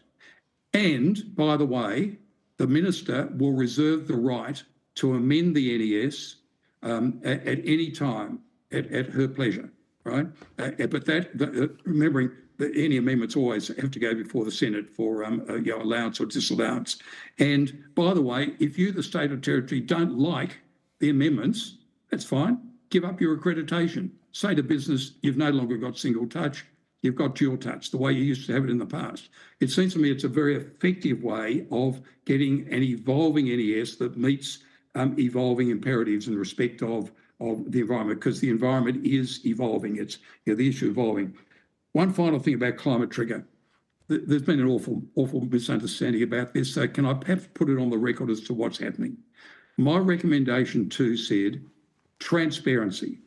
If you're going to put forward a proposal, you have got to disclose in detail Scope 1 and Scope 2 impacts on carbon. And you've also got to disclose the mitigation measures that you will take. Scope 3 was too complicated, as Lyndon has said. Scopes 1 and 2, you've got to disclose in detail, granular. I use granular. I got bingoed out on that by the Secretariat on the review. But it's got to be disclosed in granular form, and your mitigation measures have to be disclosed in granular form. Now, the other aspect of it is this, that the government has responded in the Nature Positive Plan and has said, yes, we accept that recommendation. And in addition, you will have to disclose in granular form how the mitigation measures meet the policy of the government of the day in respect of carbon and climate change. Now, the reason why I said that I did not think this ought to be dealt by the Environment Department, and I'm talking environment in terms of the Environment Division of the DC, whatever it is, EEW Department, I can't remember the acronym. But anyway, the reason I said it shouldn't be dealt with them is because it starts to duplicate both the expertise and the policies that are already being dealt with by the Climate Division of the department. So it seemed to me that once you've disclosed all this, that element is, by a proponent, that element is then handed over to the climate people, and they look at it and they say, not enough mitigation, it's not meeting the safeguard mechanism, or it's not meeting the policies of the government of the day, which have evolved, right? And they're going to have to do more. And they give advice back to the Environment Department that says just that, or they go directly to the proponent to do that. So there is a very clear reason why I recommended it should not be part of the Environment Department. It's a whole new policy area, a whole new skill base. It's dealing with all, and I didn't see any sense in duplicating the policies that are already being well established by the, I call it the Climate Department. It's the Climate Division of the DCEEW or whatever. So let me finish with that.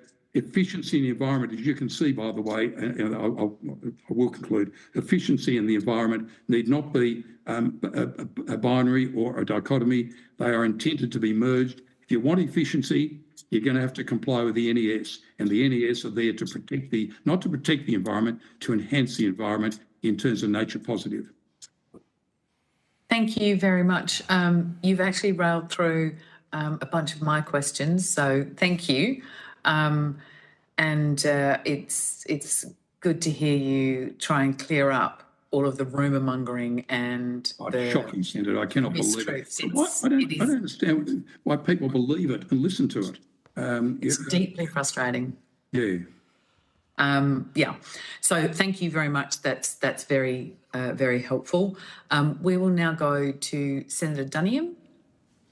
Thank you, Chair. Professor Samuel, you're the first and only witness who seems to think everything's going swimmingly with this process. I don't know how many of the previous panels of witnesses you've listened to. You were certainly there for the last ones, and you referenced Mr. Schneider's, but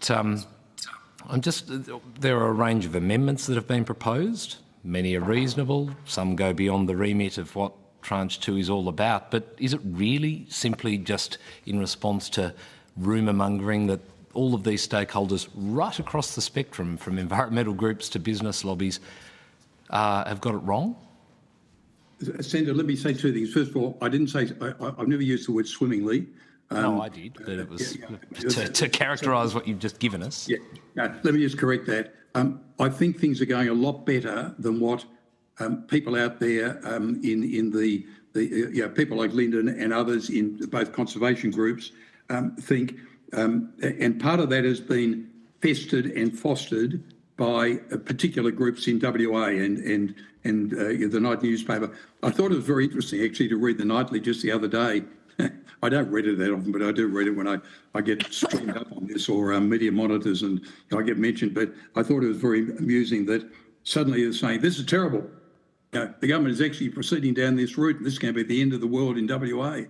Well, that's interesting. They've now got it. They now ceased clapping their hands, and they're starting to thrash their backs. So it seemed to me that there is an awful lot of misinformation out there. The only thing, and this is why I've recommended the if you like the reconvening or the drawing together of the groups, is I think there is a lot of misinformation and a lot of a vacuum of information that is out there that is causing people to be very, very concerned. Now, is it going swimmingly? I wouldn't say that.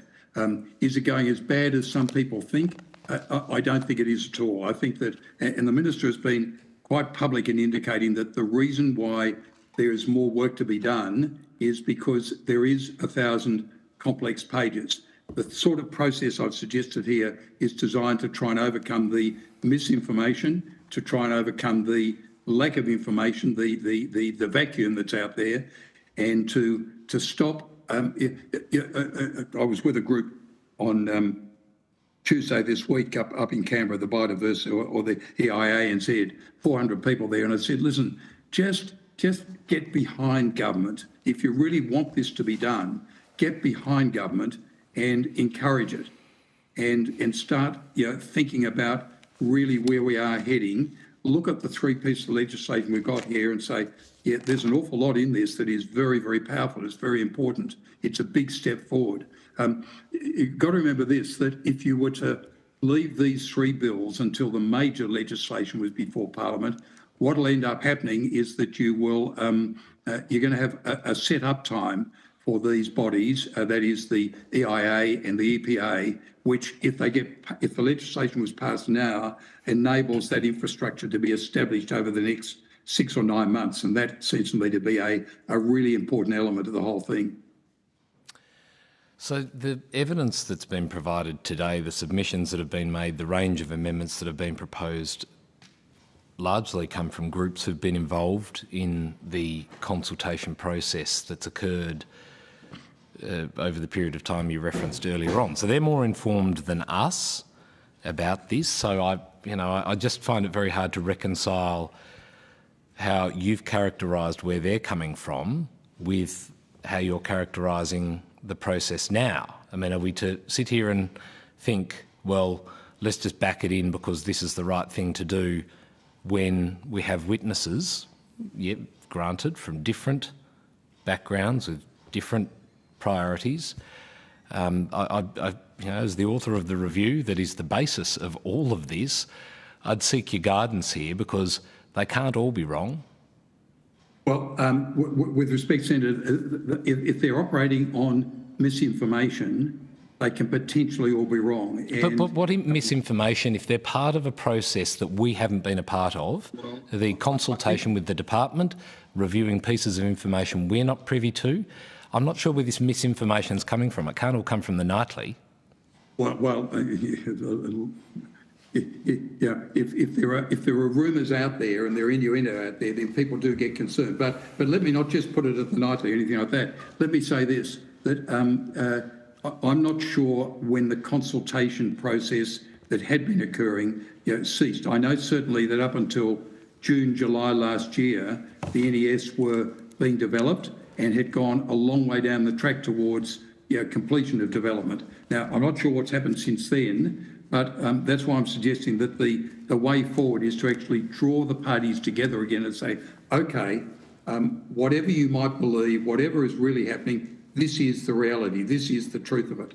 And I think you'll find that will, if I might say so, look, I'm very sorry, I haven't been able to have meetings this morning. I couldn't hear what the other submitters were saying. But leaving that aside, what is the, I shouldn't be asking the question, so it's a rhetorical question, but what's the damage to be done by these three bills? It seems to me that if I was looking at them and looking at what I tried to recommend in the review, these three bills go a long way down the track towards setting up the institutions that we want to have set up.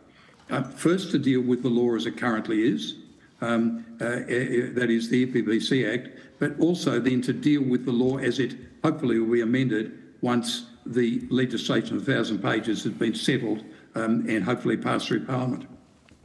I just don't see the downside of having this legislation pass through. Yeah, look, I mean, the witnesses that provided testimony throughout the course of the day, as I say, from different perspectives, all highlighted a range of reasons they were concerned about proceeding with this without Tranche 3 or knowing what Tranche 3 might look like or when, if indeed it ever, is to be presented. Look, I'm not going to speak for all of those other witnesses. Our job is to try and find a way forward to legislate in the interests of this country. And frankly, we have you on one hand, the author of the review, pointing to the need to proceed because it is the best thing to do. And then on the other hand, I have nearly every other witness that's appeared today saying quite the opposite. And I don't think it's born out of misinformation. But look, Chair, I have no further questions. Senator, can I just give a quick response to that? I'm well aware that there are a number of parties, including Linden and ACBF, and I'm involved with ACBF, and I have told Ken Henry and Linden before I appeared today that I didn't agree with what they were saying. But there's a whole lot of, everyone out there would like to say, we'd like to see Tranche 3 or Stage 3, right? So therefore, don't pass this until you see Stage 3. And my response is to say, but what are you losing by passing these bits of legislation? Well, I'll tell you what will happen if you don't. You'll lose the EPA, you'll lose the EIA, you'll lose the enforcement and compliance processes that the EPA are vested with under the transitional bill. So you'll lose all of that, and that's what if anything, it's what the major conservation proponents really want to see in place. The one thing that's missing at the moment is the NES. And my suggestion to the committee, and it would be to government direct, would be to say, take the NES such as you've got them at the moment, draw together a consultative group, and let's settle the NES as quick as possible, and then put them out there and say to proponents, so far as is legally possible under the current Act, don't put forward any more proposals unless you comply with the NES. Now, in terms of state legislation, that won't work. It can't work until accreditation is in place. But you can pass Stage 3 and Stage 4 and 5, whatever you like. Until accreditation takes place, states and territories won't be bound by the NES. Thanks, Chair.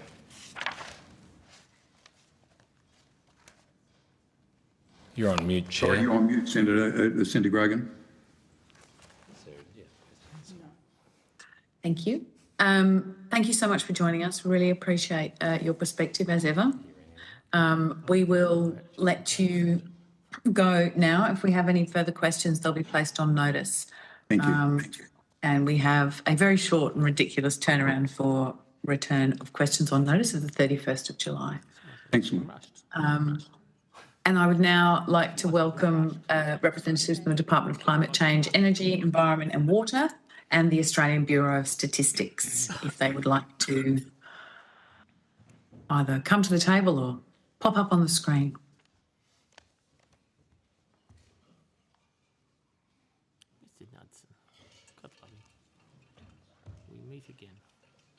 So I understand that information on parliamentary privilege and the protection of witnesses and evidence has been provided to you. I remind senators that the Senate has resolved that an officer of the Department of the Commonwealth or of a state shall not be asked to give opinions on matters of policy and should be given reasonable opportunity to refer questions asked of the officer to superior officers or to a minister.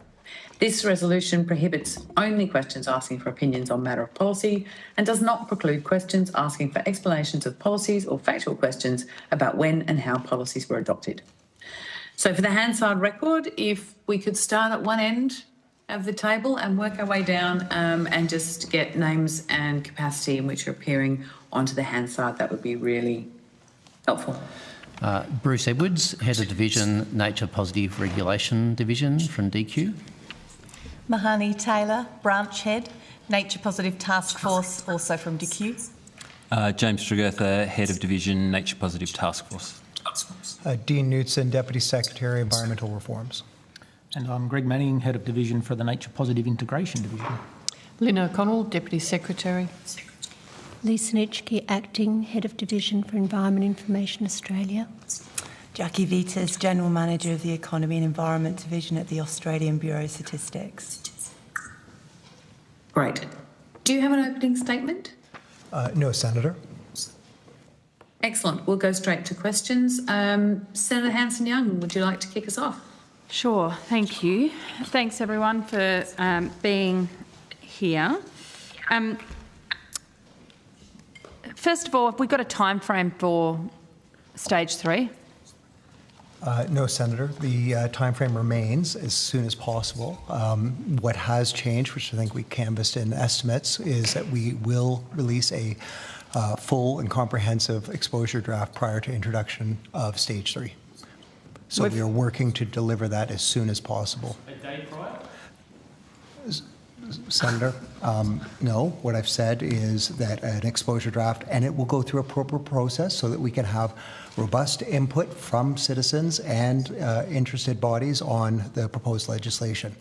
It will be a proper process. Okay, well, we were promised an exposure draft previously, so then that didn't happen. Then we got this piece of these 3 pieces of legislation. But you're saying that the government has recommitted to an exposure draft, is that right? For this for the next part? What I'm saying, and to be very specific, when the Stage 2 legislation, which this committee is currently considering, was released, at that time the government affirmed that an exposure draft for Stage 3 would be provided. Okay. Very soon. No, as soon as possible. As soon as possible, correct.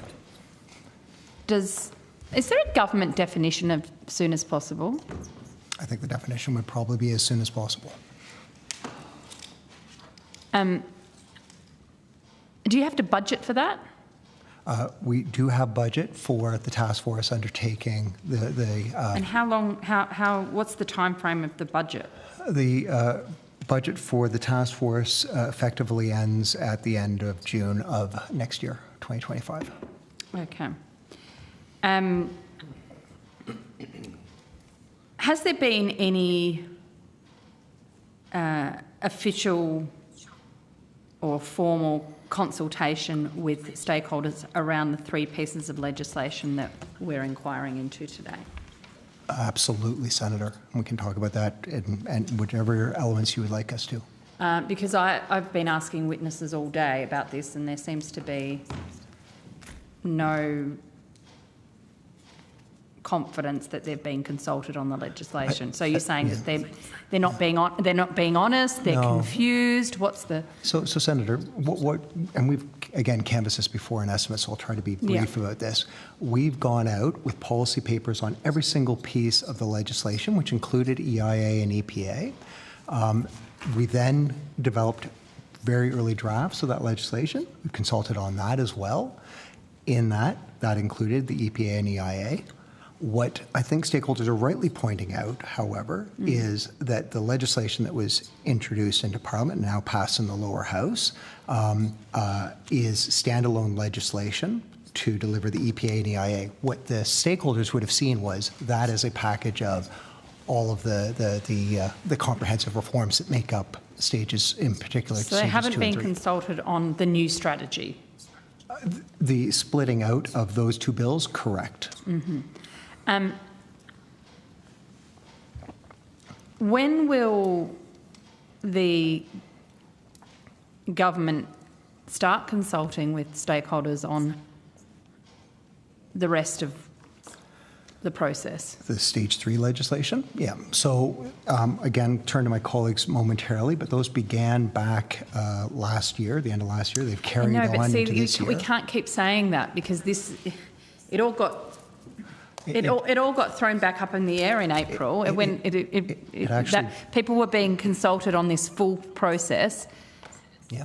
And then that's been changed. And we've been told that there will be a fulsome process of consultation for the bits that still haven't happened. So I don't want to keep going back and saying, well, we started last year. You may have started last year, but you changed the rules halfway through. So, Senator, as when we had the extinction inquiry, which yes, Senator Dunham and yourself were there, we explained quite clearly that what's happened is an extraction of those two bills because they were ready to be introduced. Also, as Professor Samuel just talked about, incredibly important to get the institutions up and running as soon as possible. And we also had the imperative from the audit into environmental offsets that created a sense of urgency for us to move on those bills as soon as possible. That urgency still remains, but it's utterly consistent. The legislation that we put forward is utterly consistent with what we have consulted on with the groups. There is not a single individual who's been involved in our consultations who has not seen the absolute essence of what was proposed for the EPA, what was proposed for EIA. What has changed is we extracted those out and proceeded with those as stage 2 of the reforms back in April. Okay. That's it. When will the government restart then? If I'm trying to get to a point of understanding what the government is doing now. Right. So when will the consultations restart on the remaining elements? Yeah. So on the next stage. Yep. No, absolutely understood. And when the stage 2 legislation was released, at the same time there was a statement put up on our website that talked about 6 policy items, which, and I've described at estimates before, we've finished our first round of consultations with that draft legislation. We've heard, as you have heard today, a raft of views, often diametrically opposed, on what is in effect almost all about stage 3 elements of the reforms. We are now compiling that with revised positions that we will go out for consultation on. That's what that release in April talked about on those 6 items. So that is where we're at right now, is finishing off what those revised propositions are for policy settings, and then we will go out and do consultation. When will that consultation start? That consultation will absolutely happen in the coming months, guaranteed. Just before, as soon as possible. Well, I'm putting as specific a date as possible as I can. There is still work to be done to finalise those positions. We have not finalised them yet, but we're getting close. And then, like we've said in that announcement back in April, there will be consultation on those 6 items. There's obviously a lot of frustration across the board that these 3 bills are not good enough. That there's gaping holes. Has the department been considering improvements? Yeah, so absolutely, Senator. That's the whole point. These bills, as Professor Samuel talked about, establish 2 key institutions in particular. But in addition to that, almost all of the different submissions and or comments from the various witnesses that you've heard today, but more broadly, are all about the stage 3 reforms. Well, no, that's not true. That's not true. That's why I said almost all, Senator. There is The preponderance of them there are concerns around how the EPA will operate, how the EPA will be established, who will oversee the EPA, what the accountability mechanisms are going to be. There's concerns about what the accountability mechanisms for the EIA will be. Yep. Who will be held accountable for that? What will the requirements of releasing information or keeping information confidential be? So there's regardless of the two hard basket issues, there are people saying on both sides, even if you took these two institutions at face value, yep. they're not ready. They're undercooked. So what I would suggest, Senator, is what I heard from a number of the submissions and or witnesses was a lot of the policy sides was stage 3. But let's park those and take that as a given. Because you're rightly pointing out there's a number of other points which have come up about the functioning of the EPA and EIA. Mm-hmm. And what I would suggest is we've got all the relevant experts here to engage on. For example, you talked about disclosure of information. We can explain why we've landed and recommended to the government. So first of all, can I get an answer to the question as to whether the department is considering or looking at ways of improving these 3 pieces of legislation? Well, understandably, we are, Senator. As we go through a legislative process, there are going to be amendments. There have been amendments proposed, etc.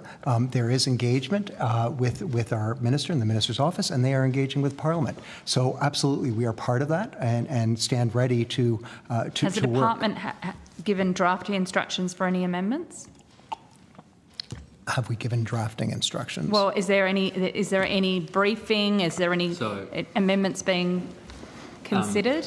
So, Senator, a range of amendments have been proposed, and so we are working with the Minister's office and the Minister in relation to the nature of those amendments, as Mr Knudsen said, the circumstances around what they would be, and consulting with our legal staff in relation to whether drafting would be required or what drafting would be required. So we certainly continue to provide that sort of advice to the Minister and her office in relation to their engagement across the Parliament. Well, certainly, sorry, I should say I misspoke, in relation to their engagement with the House of Representatives as the bill made its way through the House.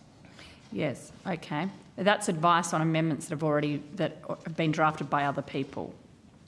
What I'm asking is, has the department given any briefing, any instructions, started any process for government proposed amendments?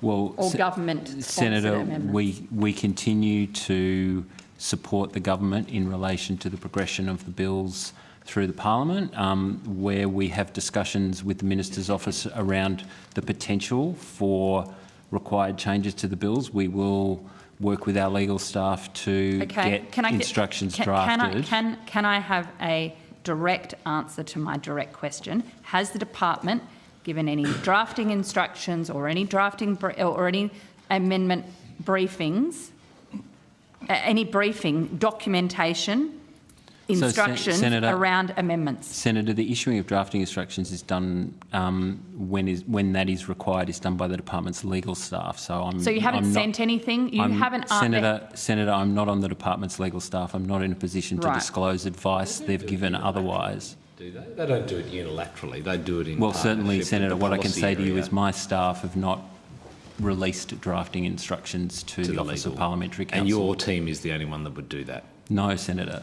The legal team of the department is the team that manages drafting instructions. But surely they don't do that without speaking to you. Senator, of course, every time. You must have to give advice and instructions to the legal team before they go and ask for something to be drafted up. So, Senator, every time there's a bill before Parliament and there are amendments proposed or government or otherwise, the advice will come from the department that will work through with the Minister and the Minister's office about the workability, etc., of those proposed amendments. That is absolutely standard practice, and yes, of course, we're doing that.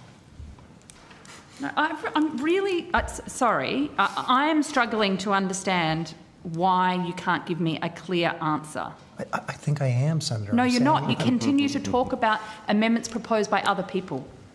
Right. Oh, so you're asking, sorry, you were asking about improvements, I'll use your language, I think, of improvements to the existing bills. No, on that we have not. Our advice went into the formulation of the EPA, EIA, and the consequential amendments bill. That's where our advice was focused. What we are dealing with now is possible amendments that are coming through, consultations, parliamentary proposals, etc. But that is not the department saying... The department hasn't identified any flaws in the legislation that you think might need to be fixed? Senator, we think that the proposed settings, and that's what I was saying, we have the experts here to explain why we've landed where we've landed in supporting the government on the legislation that's currently before the Senate. So we're happy to work through that, and you gave a list of a number of issues. Very happy to talk through why we've landed where we have. Whose advice was it to split these three bills out the way it was? So we've canvassed this at the inquiry, I think, last time on extinctions. We laid out that we started that process in December. It was departmental advice to the office and to the minister that there was an opportunity to pull forward the EPA and EIA legislation and pass that. And we thought that had a good rationale because of the urgency to deal with the standing up of those two institutions to receive the Stage 3 legislation.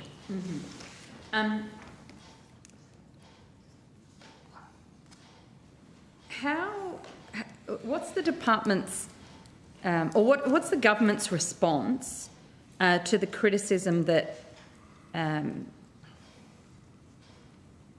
this legislation, EPA legislation,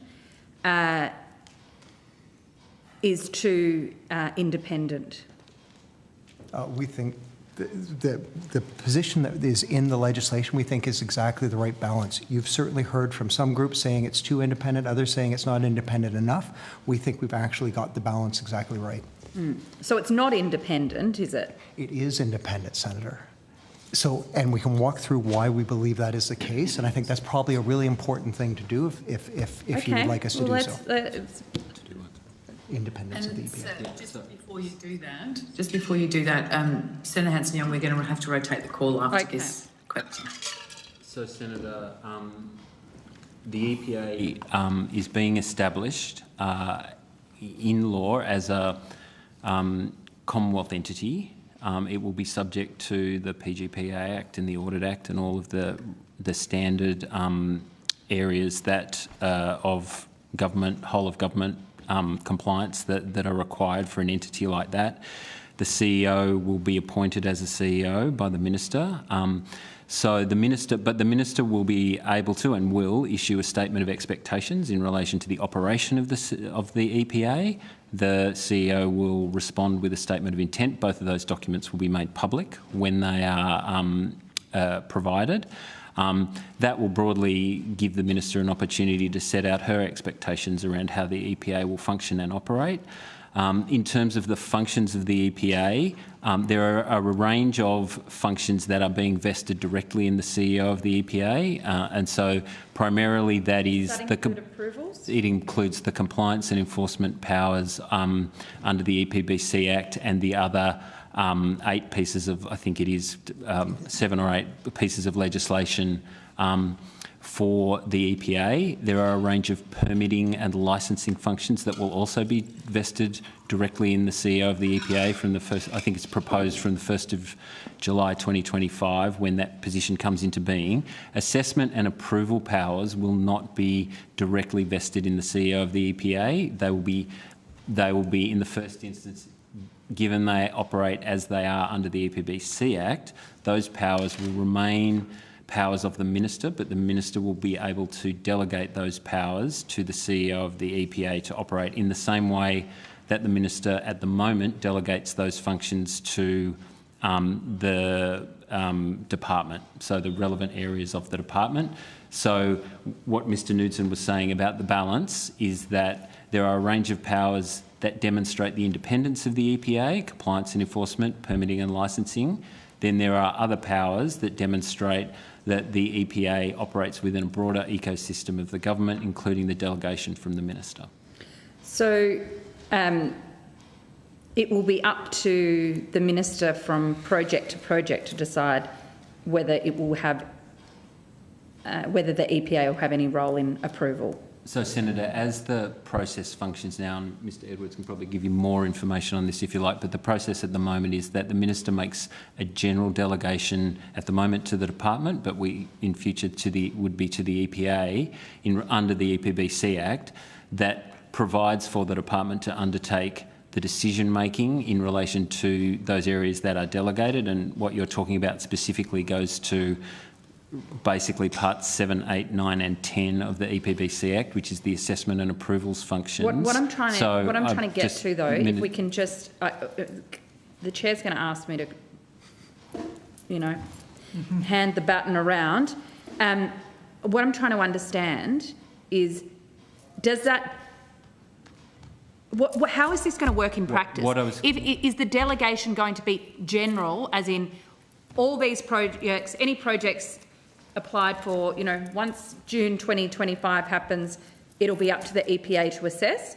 Or is it going to be case by case, Senator, or area by area, or sector by sector? Senator, as I was saying, it's a general delegation for all of the assessment and approval work, but the Minister retains the right to undertake those decisions herself in certain cases.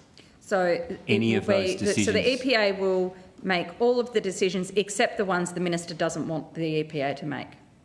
Well, Senator, the Minister... So just to be clear, the decisions you're talking about, many of the decisions under the EPBC Act in the parts that I've mentioned are things like a decision to publish a document, a decision to require a certain... Let's be clear. About... We don't need to confuse the situation. You and I both know what we're talking about. We're talking about the approvals of projects. Yes, Senator, I understand that, and you're right to say that the department will make the approval decisions except for those the Minister expresses an interest in making herself. Okay. All right, Chair. Senator, the only thing I'll add is that under Stage 3 it will move to the EPA fully. Everything? What the powers to make assessments and approvals will be vested in the CEO of the EPA. No call-in capabilities? No, sorry, there will be a call-in, but the default changes from the department, from the Minister to the EPA in Stage 3. But effectively that's what's going to happen anyway, is what you're saying, regardless of Stage 3. In effect, Senator, we fully expect most decisions, and one of the things about the reforms for Stage 3 is making it as clear as possible about what's required environmentally, which is not clear under the current laws. And if a proponent has done that well, they're going to get a faster decision, and they're going to get a decision from the EPA in a very timely manner. That's what we're expecting to happen. But we're trying to provide that clarity so businesses are not confused about what's required under the Act, under the new laws. Thank you. We'll go to Senator Darwin. Thank you. Can you, I'm not sure who this question would be directed to, but I wondered if someone could explain what the bills will mean for a problem like illegal land clearing, for example. Senator, as I was saying to Senator Hanson-Young, the compliance and enforcement powers will be vested directly in the CEO of the EPA. So in relation to where an illegal activity is being undertaken, so i.e. an activity that would breach, and not just the EPBC Act, any of the acts that are for which the EPA will have had the compliance and enforcement powers vested in it. So hazardous waste, licensing of waste exports, for example, would be two other examples. So for any illegal activity, it would then be a decision of the CEO of the EPA as to whether and what compliance and enforcement action should be undertaken in relation to the illegal breach, whatever that might be proposed or purported to be in relation to the activity. So you raised illegal land clearing. So in that scenario, it would be up to the CEO of the EPA to assess and evaluate the information provided to the EPA and to determine an appropriate response to that illegal nature as to whether or not further compliance and enforcement action was required. Thank you. There's been quite... Oh, sorry. Sorry, Senator. I was just going to add, the other thing that's changed is the penalty regime has been dramatically enhanced under the proposed legislation that's before the Senate. So not only is the EPA making those decisions with respect to compliance, but they also have a broader and deeper toolkit to call upon for land clearing if it was made illegally. Thank you. There's been quite a bit of talk throughout the day about a range of matters and amendments people would like in all directions that really go to stage 3 of the reforms. But, you know, is there anything that you can talk to in terms of what's in these bills and the passage of them that will help deliver the stage 3 reforms?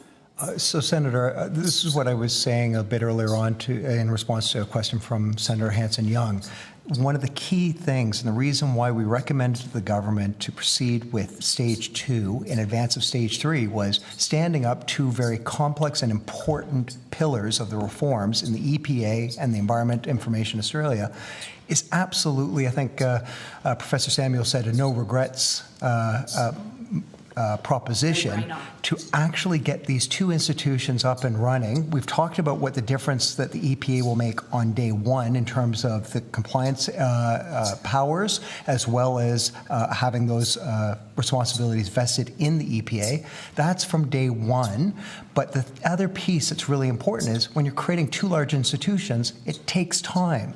And the other piece that I would say is the stage 3 reforms are about switching from legislation which is utterly process-driven, and that was contemporary in its time, to being much more clear on the expected outcomes and the protections required for the environment.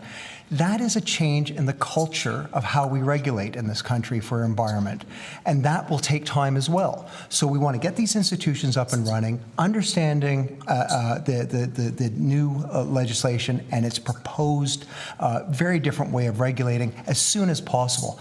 That's the urgency combined with the audit on offsets, which pointed out, rightly so, that there's some significant work that needs to be done with respect to non-compliance. And you've gone to a hypothetical with respect to land clearing, but we've got lots of actual examples of what we need to do and get the EPA onto this with much stronger compliance provisions. A number of submissions and again, discussion today was around the environmental standards, and some of the submissions suggest amending the EPBC Act to introduce the power to make the national environmental standards and incorporate these into decision making. How would this work in practice? Yeah. So that is effectively the key thing that we're trying to embed in the stage 3 reforms. And what I would say is that it's really important that the legislation reflect the standards. As Professor Samuel talked about, you cannot have the standards being inconsistent with the primary legislation. And what we're doing is changing fundamentally that primary legislation in stage 3 to be more outcome focused and reflect and embed the standards in the decision making. So that's why those two pieces go fundamentally together, and we agree the legislation has to enable the standards, but then reflect it throughout the legislation. That's why this is such a complex piece of work, is that we need to build this into every single decision that's made under the 1,000 pages of legislation has to have, where relevant, an absolute tie-in to the standards. That's why I would respectfully put that you can't just staple on the standards to an existing piece of legislation, which is completely process-oriented, where it's trying to talk about the outcomes that you need to have. So we fundamentally agree with the idea of legislating the standards, or legislating the power to create standards, and having the standards come into force through the new legislation, but it is in that construct. Okay, and so in that construct, what would it mean for business once we get there? Right. So I'm going to try and do a very short version of the intent of the Stage 3 legislation for business. What we're saying to businesses, there are areas which you need to avoid having an impact on, because if there's an impact in that area, the viability of a species will no longer be maintained into the future. So it's really calling out explicitly things that are utterly fundamental to protecting species around the country. We're saying that combined with a second bit, which is, as opposed to right now, where you have a very opaque test at the back end of an approval decision for a minister about whether a project's residual impacts are acceptable or not. The legislation says nothing more than that. What we're saying is the second thing you need to do really fundamentally, and I'm skipping a bunch of other elements, Senator, just to get to the point, you need to avoid the stuff that matters most. The second thing you need to do is deliver overall a net gain for the environment after the project has so taking into account what they've done to avoid, mitigate, and offset their impacts, the net proposition for the environment is it's better off. Those are two really important big gains on the environment side, but it's also a gain for business. And the reason why it's a gain for business is that if you give clarity as to what those two things look like, and we'll have GIS information on what those critically protected areas are on, so no one will be under any illusion as to where they are or where they aren't. The second bit is there will be very clear, quantifiable information on what a net gain needs to look like for a proposal. That means a business can go ahead and have great certainty that they are on a path to a yes if they have done what is required for delivering better environmental outcomes. If they're in that space, they're on the path to a yes.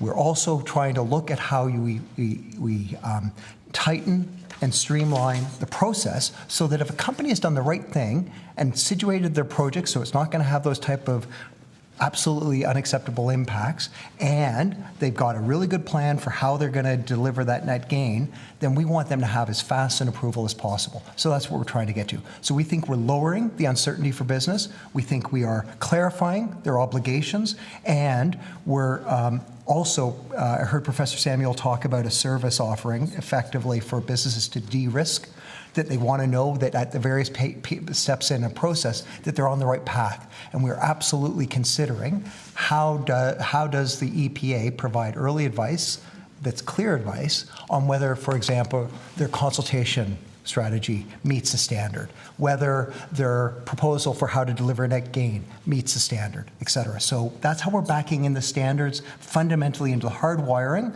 of the institutions, but also into the legislation. Thank you. Thanks. We'll go to Senator Dunham. Okay, thanks, Chair. I wonder if I can just go back to where Senator Hanson-Young left off. So I want to understand, under the new legislation, there will be a general delegation for everything, including assessments. Is that right? No, Senator. No.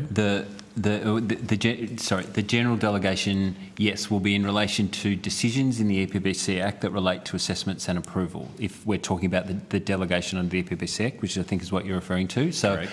Strategic assessments as Part 10, that would also be delegated. So the delegations instrument the department uses now would be very similar, if not the same, as the delegations instrument that in the future would be for the EPA across the range of decisions. What I was trying to explain was that incorporates, some of the decisions that incorporates are quite minor and are decisions regularly taken by the department, but it also incorporates the approval decisions that were the ones either for individual projects or for strategic assessments that were the ones Senator Hanson-Young was referring to. Now, generally, as part of that process, the department would generally make those decisions. Indeed, I've made a number of those decisions, as I'm sure Mr Knudsen has as well, in the past, but it is open to the minister to make those decisions herself because it is her power that is delegated to the department at the moment and would be delegated to the EPA in the future. Can I ask a follow-up, please, Senator Dunham? I'm interested as to, you're saying similar to the way it's done now. I would, in terms of delegating powers to the department, I'd like to understand on the current status quo how many of the decisions for, I'm talking about approvals, how many of the decisions for approvals are being delegated, are being made by under the delegation power to the department versus the minister? Senator, I don't have exact numbers, but I can tell you it's 98+% that the department would undertake. That the department does? Yep. 98%? At least, yep. Thank you, that's very helpful. Could I ask you just to take that on notice and give us a bit more, understand where that figure comes down? Thank you. Thanks, Senator Doniam. So just so I'm clear, I think that's feedback. So it would broadly operate in the same way as it does now. So every function that the department undertake as delegated, sorry, do you want to... Senator, I was just going to say, not in relation to compliance and enforcement or licensing, like permits, wildlife permits or hazardous waste permits, that wouldn't be the same, because at the moment the department does those decisions under delegations, but in the future they are proposed to be vested directly in the CEO of the EPA. So the minister wouldn't have control over those decisions. Okay, so if I can just be... Sure. Without being obtuse here, I'm sorry. No. If I can understand the distinction between what will be vested directly with the CEO of the EPA and what will be delegated, can you, in shorthand, delineate for me? So, what would be delegated are the assessment and approval powers under the EPBC Act, so parts 7, 8, 9, 10. Sure. And that's the 98% we're talking about, right? You're absolutely right. Okay, and so that would, in the ordinary course of events, continue on as delegated? Correct. Right. The powers that are vested directly in the CEO of the EPA would be the compliance and enforcement powers that are currently under the EPBC Act. So the minister's powers around compliance and enforcement that are in, I'm not quite sure of the particular part of the Act, but they're down the back. That's but then also there are wildlife permits that are provided for in the Act. That's for things like research, where you want to take critters out of the wild to do research on them. You need a permit if they're protected. And so those permitting and compliance and enforcement functions, not only in the EPBC Act, but also in the other 8 acts that are proposed to be moved into the EPA, would be the sole proviso of the CEO of the EPA. Hopefully that's clear. Okay, all right, that is helpful, thank you, just in terms of some of the concerns that were raised earlier on. I think and Senator Darmanin sort of touched on this, I mean, a lot of the concerns today, of course, have arisen out of, it's great, you've got these bills and parties want to change various elements to it, and we'll come to some of those in a moment, but the lack of clarity, the opacity around stage 3, both with regard to what it will look like but also timing, is the concern that most submitters had. I mean, do you accept that it is difficult they can't all be wrong, as I said to Professor Samuel.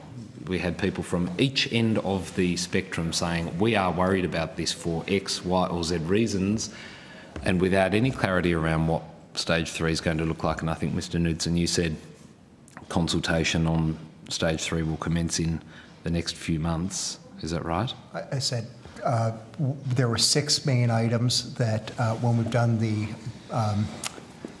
take stock of all that we heard in the initial consultations need additional work.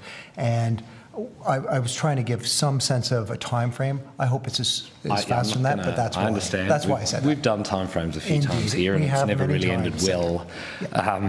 So I'm not going to hold you to that, as amusing as that would be at the next estimates, but we won't go there. I look forward to that, Senator. No, you don't. That's you're misleading the Senate committee now. I've lost my train of thought, but I'm sick. It's Friday and I'm very tired. But I think... You were asking about the clarity on stage 3 and a number of the comments in. The chair's very tired, of course. At least the sun's up there now, I can see, which is good. I wonder, given the fact that such a large degree of the concerns that have been expressed by various stakeholders related to the unknown and I suspect there would be a greater degree of comfort for anyone who has expressed those concerns if there was clarity around this stage 3 available. So, Senator, again, this is why the government reiterated when they released stage 2 the commitment to an exposure draft on stage 3. We've always known, and we would agree, that doing stage 2, I would say, is a necessary and an important step forward, but it's not sufficient. It is not sufficient, and we fully agree with that proposition. So the concerns of the witnesses that you've heard, absolutely right, that they want a number of issues worked through, but those are principally around stage 3. This is about setting up 2 institutions. That's it. Totally. Stage 3, we've said there's 6 items that we need to do further consultation on. We've also committed, the government is committed to an exposure draft so that all the stakeholders, because this is the other piece that we heard very explicitly during the consultations already undertaken, is they want to see stage 3 in its comprehensiveness prior to introduction, and that's why the government committed to an exposure draft. So we quite frankly agree with the idea that you cannot just do stage 2, you need to do stage 3, and that has to be subjected to extensive consultation. That's why we've committed to a full exposure draft on stage 3. And in advance of that, we will do, as per the piece that was put up on the website in April, consultation in addition to that on those 6 items. Okay, all right.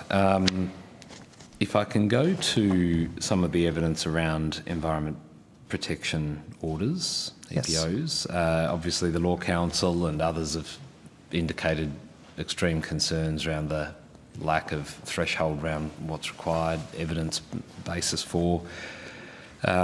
Is there why have we not inserted in legislation anything around a standard or a threshold relating to EPOs? So, Senator, the idea behind an EPO is that, so a couple of reasons there. The idea behind an EPO is, like, frankly, I think most, if not all, state EPAs and certainly many international EPAs have the capacity to issue similar orders in relation to preventing immediate damage to the environment until an investigation is undertaken. And you'll see in the drafting of the legislation that they are designed as a temporary measure. They are not designed as a permanent. Are they time limited though? Is there a cap on the extent of the time? I'd have to take it on. I don't have it right in front of me at the moment. We probably get some. Yes, no, I'm happy to comment. Just for the record, my name's Graham Grossi, Acting Division Head, Environmental Permitting and Compliance. So within the legislation, there are inherent thresholds in there already. So, for instance, it's the minister reasonably believes. It's not a suspect, it's not a inkling or anything like that. It's an established threshold under most law enforcement legislation that she has to reasonably believes. Exactly. So that's so what a fairly does the minister base that belief on? Yeah, it's a reasonable belief test. So you'll find in most law enforcement legislation, there's a reasonable belief, there's a reasonable suspicion, I've which studied is a lower law, level. I get that, but I just wonder what the basis of the belief, the reasonable belief, is. Yeah, and then you go into it, so it has to involve somebody engaging in or suspected to be engaging in a contravention of the legislation. So that's part one of the test. Right. Then it's they're causing an imminent risk of serious damage to the environment. That's the second part of the test. And how do you know this before investigating? What's that, sorry? Well, how do you ascertain that before investigating? And you part of you have to stop the project in order to be able to get investigators in. So there can be multiple ways through allegations of third parties, matters we're already investigating. For example, somebody could be going out to clear 10 hectares of critically endangered species and it might be the last 30 hectares in existence in Australia. So obviously... Anyone could say, I believe that Bob Smith's clearing 30 hectares of critically... Well, for us it would be an authorised officer under the legislation, so one of our investigators would do it and we'd present that case to the minister. And the legislation's got in there what has to be presented to the minister to prove that. And the points required for it. So why then are stakeholders at a loss to understand, or even the Law Council suggesting that there are no hard and fast rules around the establishment of or granting of an EPO? I mean, I find it, and they're not stupid. They're quite switched on individuals. I did listen to that, and I did find that odd as well. So they missed. You know, I've got 25 years' experience in law enforcement across 3 different agencies, and they're pretty standard tests in this legislation. But they're calling for further clarity. So is that something we should be looking at here? I mean, we've got to make recommendations at the end of this process, and. I mean, that's part and parcel of what Mr Knudsen was referring to before, I guess, in the considerations of other parties. We've provided our advice into this legislation.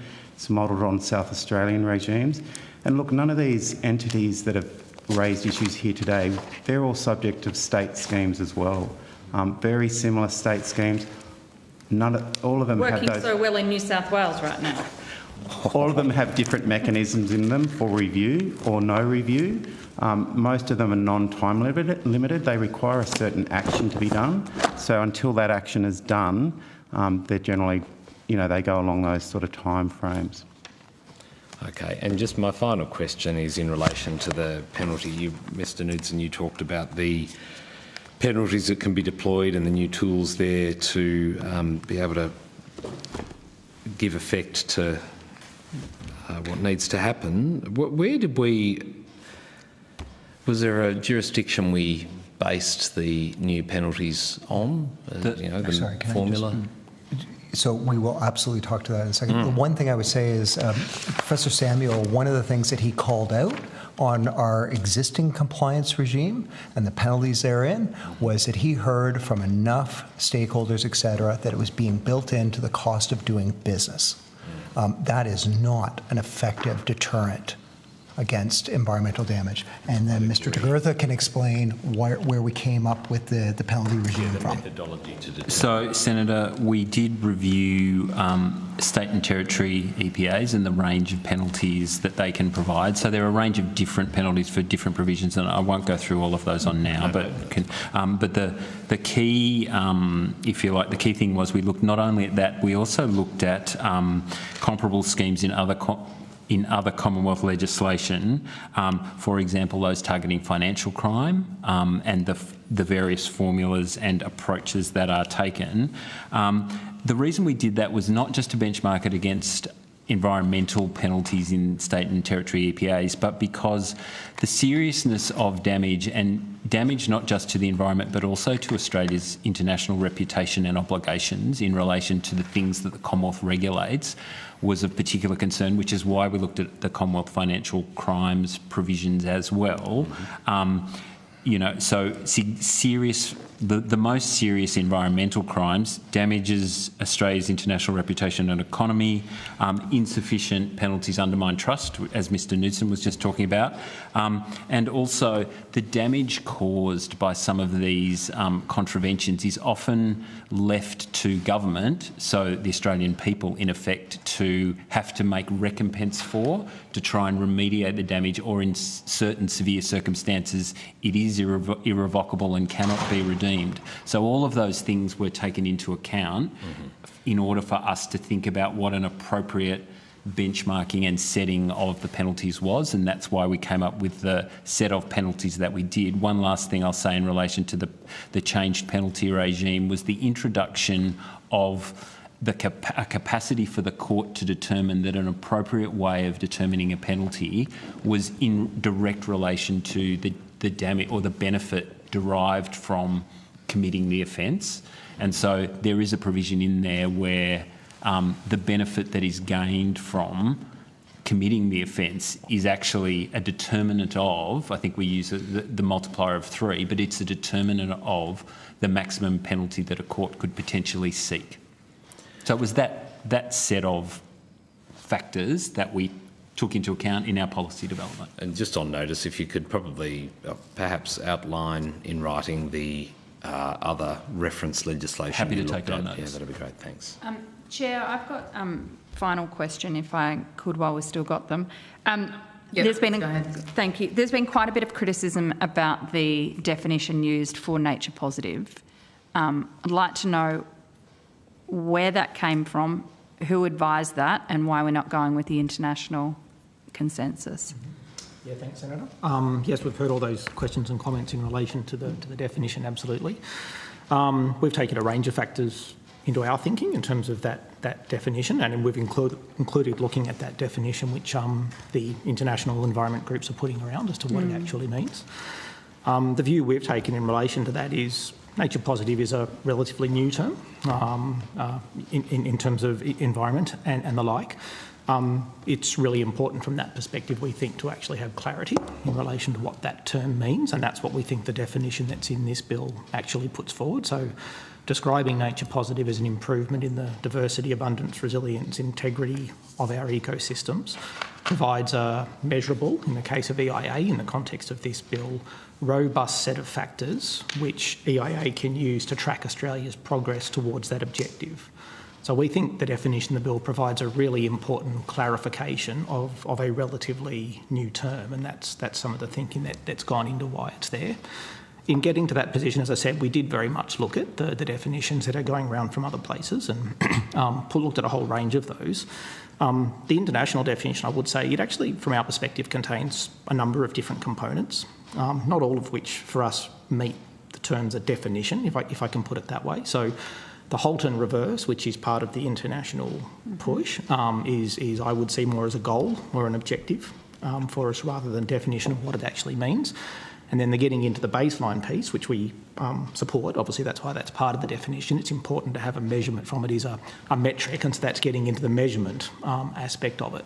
So we sort of looked at all of those factors. Australia has committed to that goal and objective through its commitments to the Convention on Biological Diversity. So absolutely we support that objective to halt and reverse, and that commitment is there through the country's commitment under the Global Biodiversity Framework. My colleagues here will be able to speak more to the thinking in relation to the specifics of the baseline. But I hope that helps. That gives that some of the context around where we've gotten to. It's actually more confusing because I guess that's the exact opposite to what the criticism is that is being wagered, is that this is not specific enough. It's not measurable. It doesn't. It actually is going to mean it's going to be harder to ascertain whether we're meeting our obligations. I think we would argue that it is measurable, and I'll let Lisa can speak to that. Yep. Thanks. So, as you'd be aware, Senator, there is a requirement for the Head of Environment Information Australia to do a monitoring, evaluation and reporting framework as an independent function. And as a part of that independent function, they'll be looking at all of the metrics and indicators that are required to report on nature positive from the definition, as well as the global piece that we've already committed to, and we'll be setting the baseline. And we did a lot of work around looking at different potential dates that have been floated by the environmental groups, for example, about how you would set a baseline. And when you looked at that, in 2020, for example, that was cited as a potential baseline for measuring progress to nature positive by the coalition of NGOs. We think that was because they proposed for it in 2020. It doesn't seem to have a scientific evidence or basis on which to base that. Whereas actually going through the process of doing a monitoring, evaluation and reporting framework means that you can work with scientific experts and independent people to be able to work out what are the metrics you need and how are you going to be able to report in a way that will enable us to have a robust measurement system for Australia. I guess the problem is if that's not in the legislation, then it becomes... So the monitoring, evaluation, reporting framework absolutely is in the legislation, but not as the specific baseline is what you're saying. The requirement for a baseline. The requirement, is in the legislation. I get that. But then at the end of the day, that's movable, isn't it?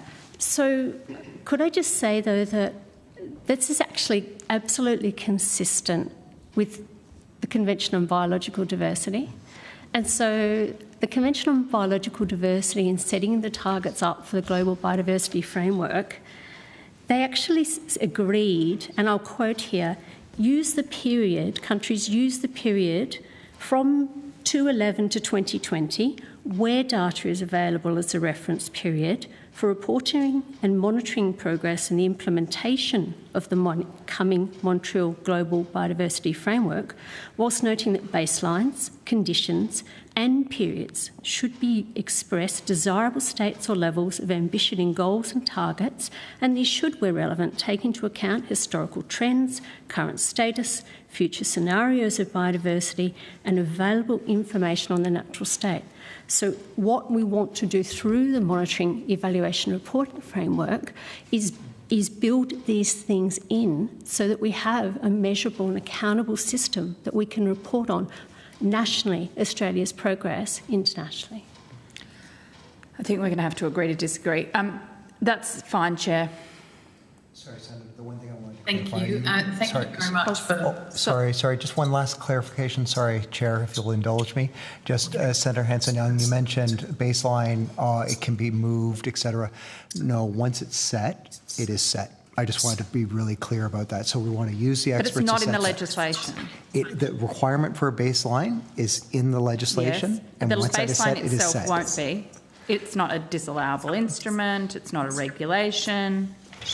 But what the requirement is once the baseline is set, it is set. I just want to give you that clarity that that is absolutely the intention. Thank you, Mr. Knudsen. Not sure that's Dutton-proofed at all, but yeah, anyway. We will conclude there. I'd like to thank you all for coming along and giving your time to us to look into this. I'd also like to thank Hansard Broadcasting and the Secretariat for the spectacular jobs that they all do. And the committee now stands adjourned. Thank you, Chair.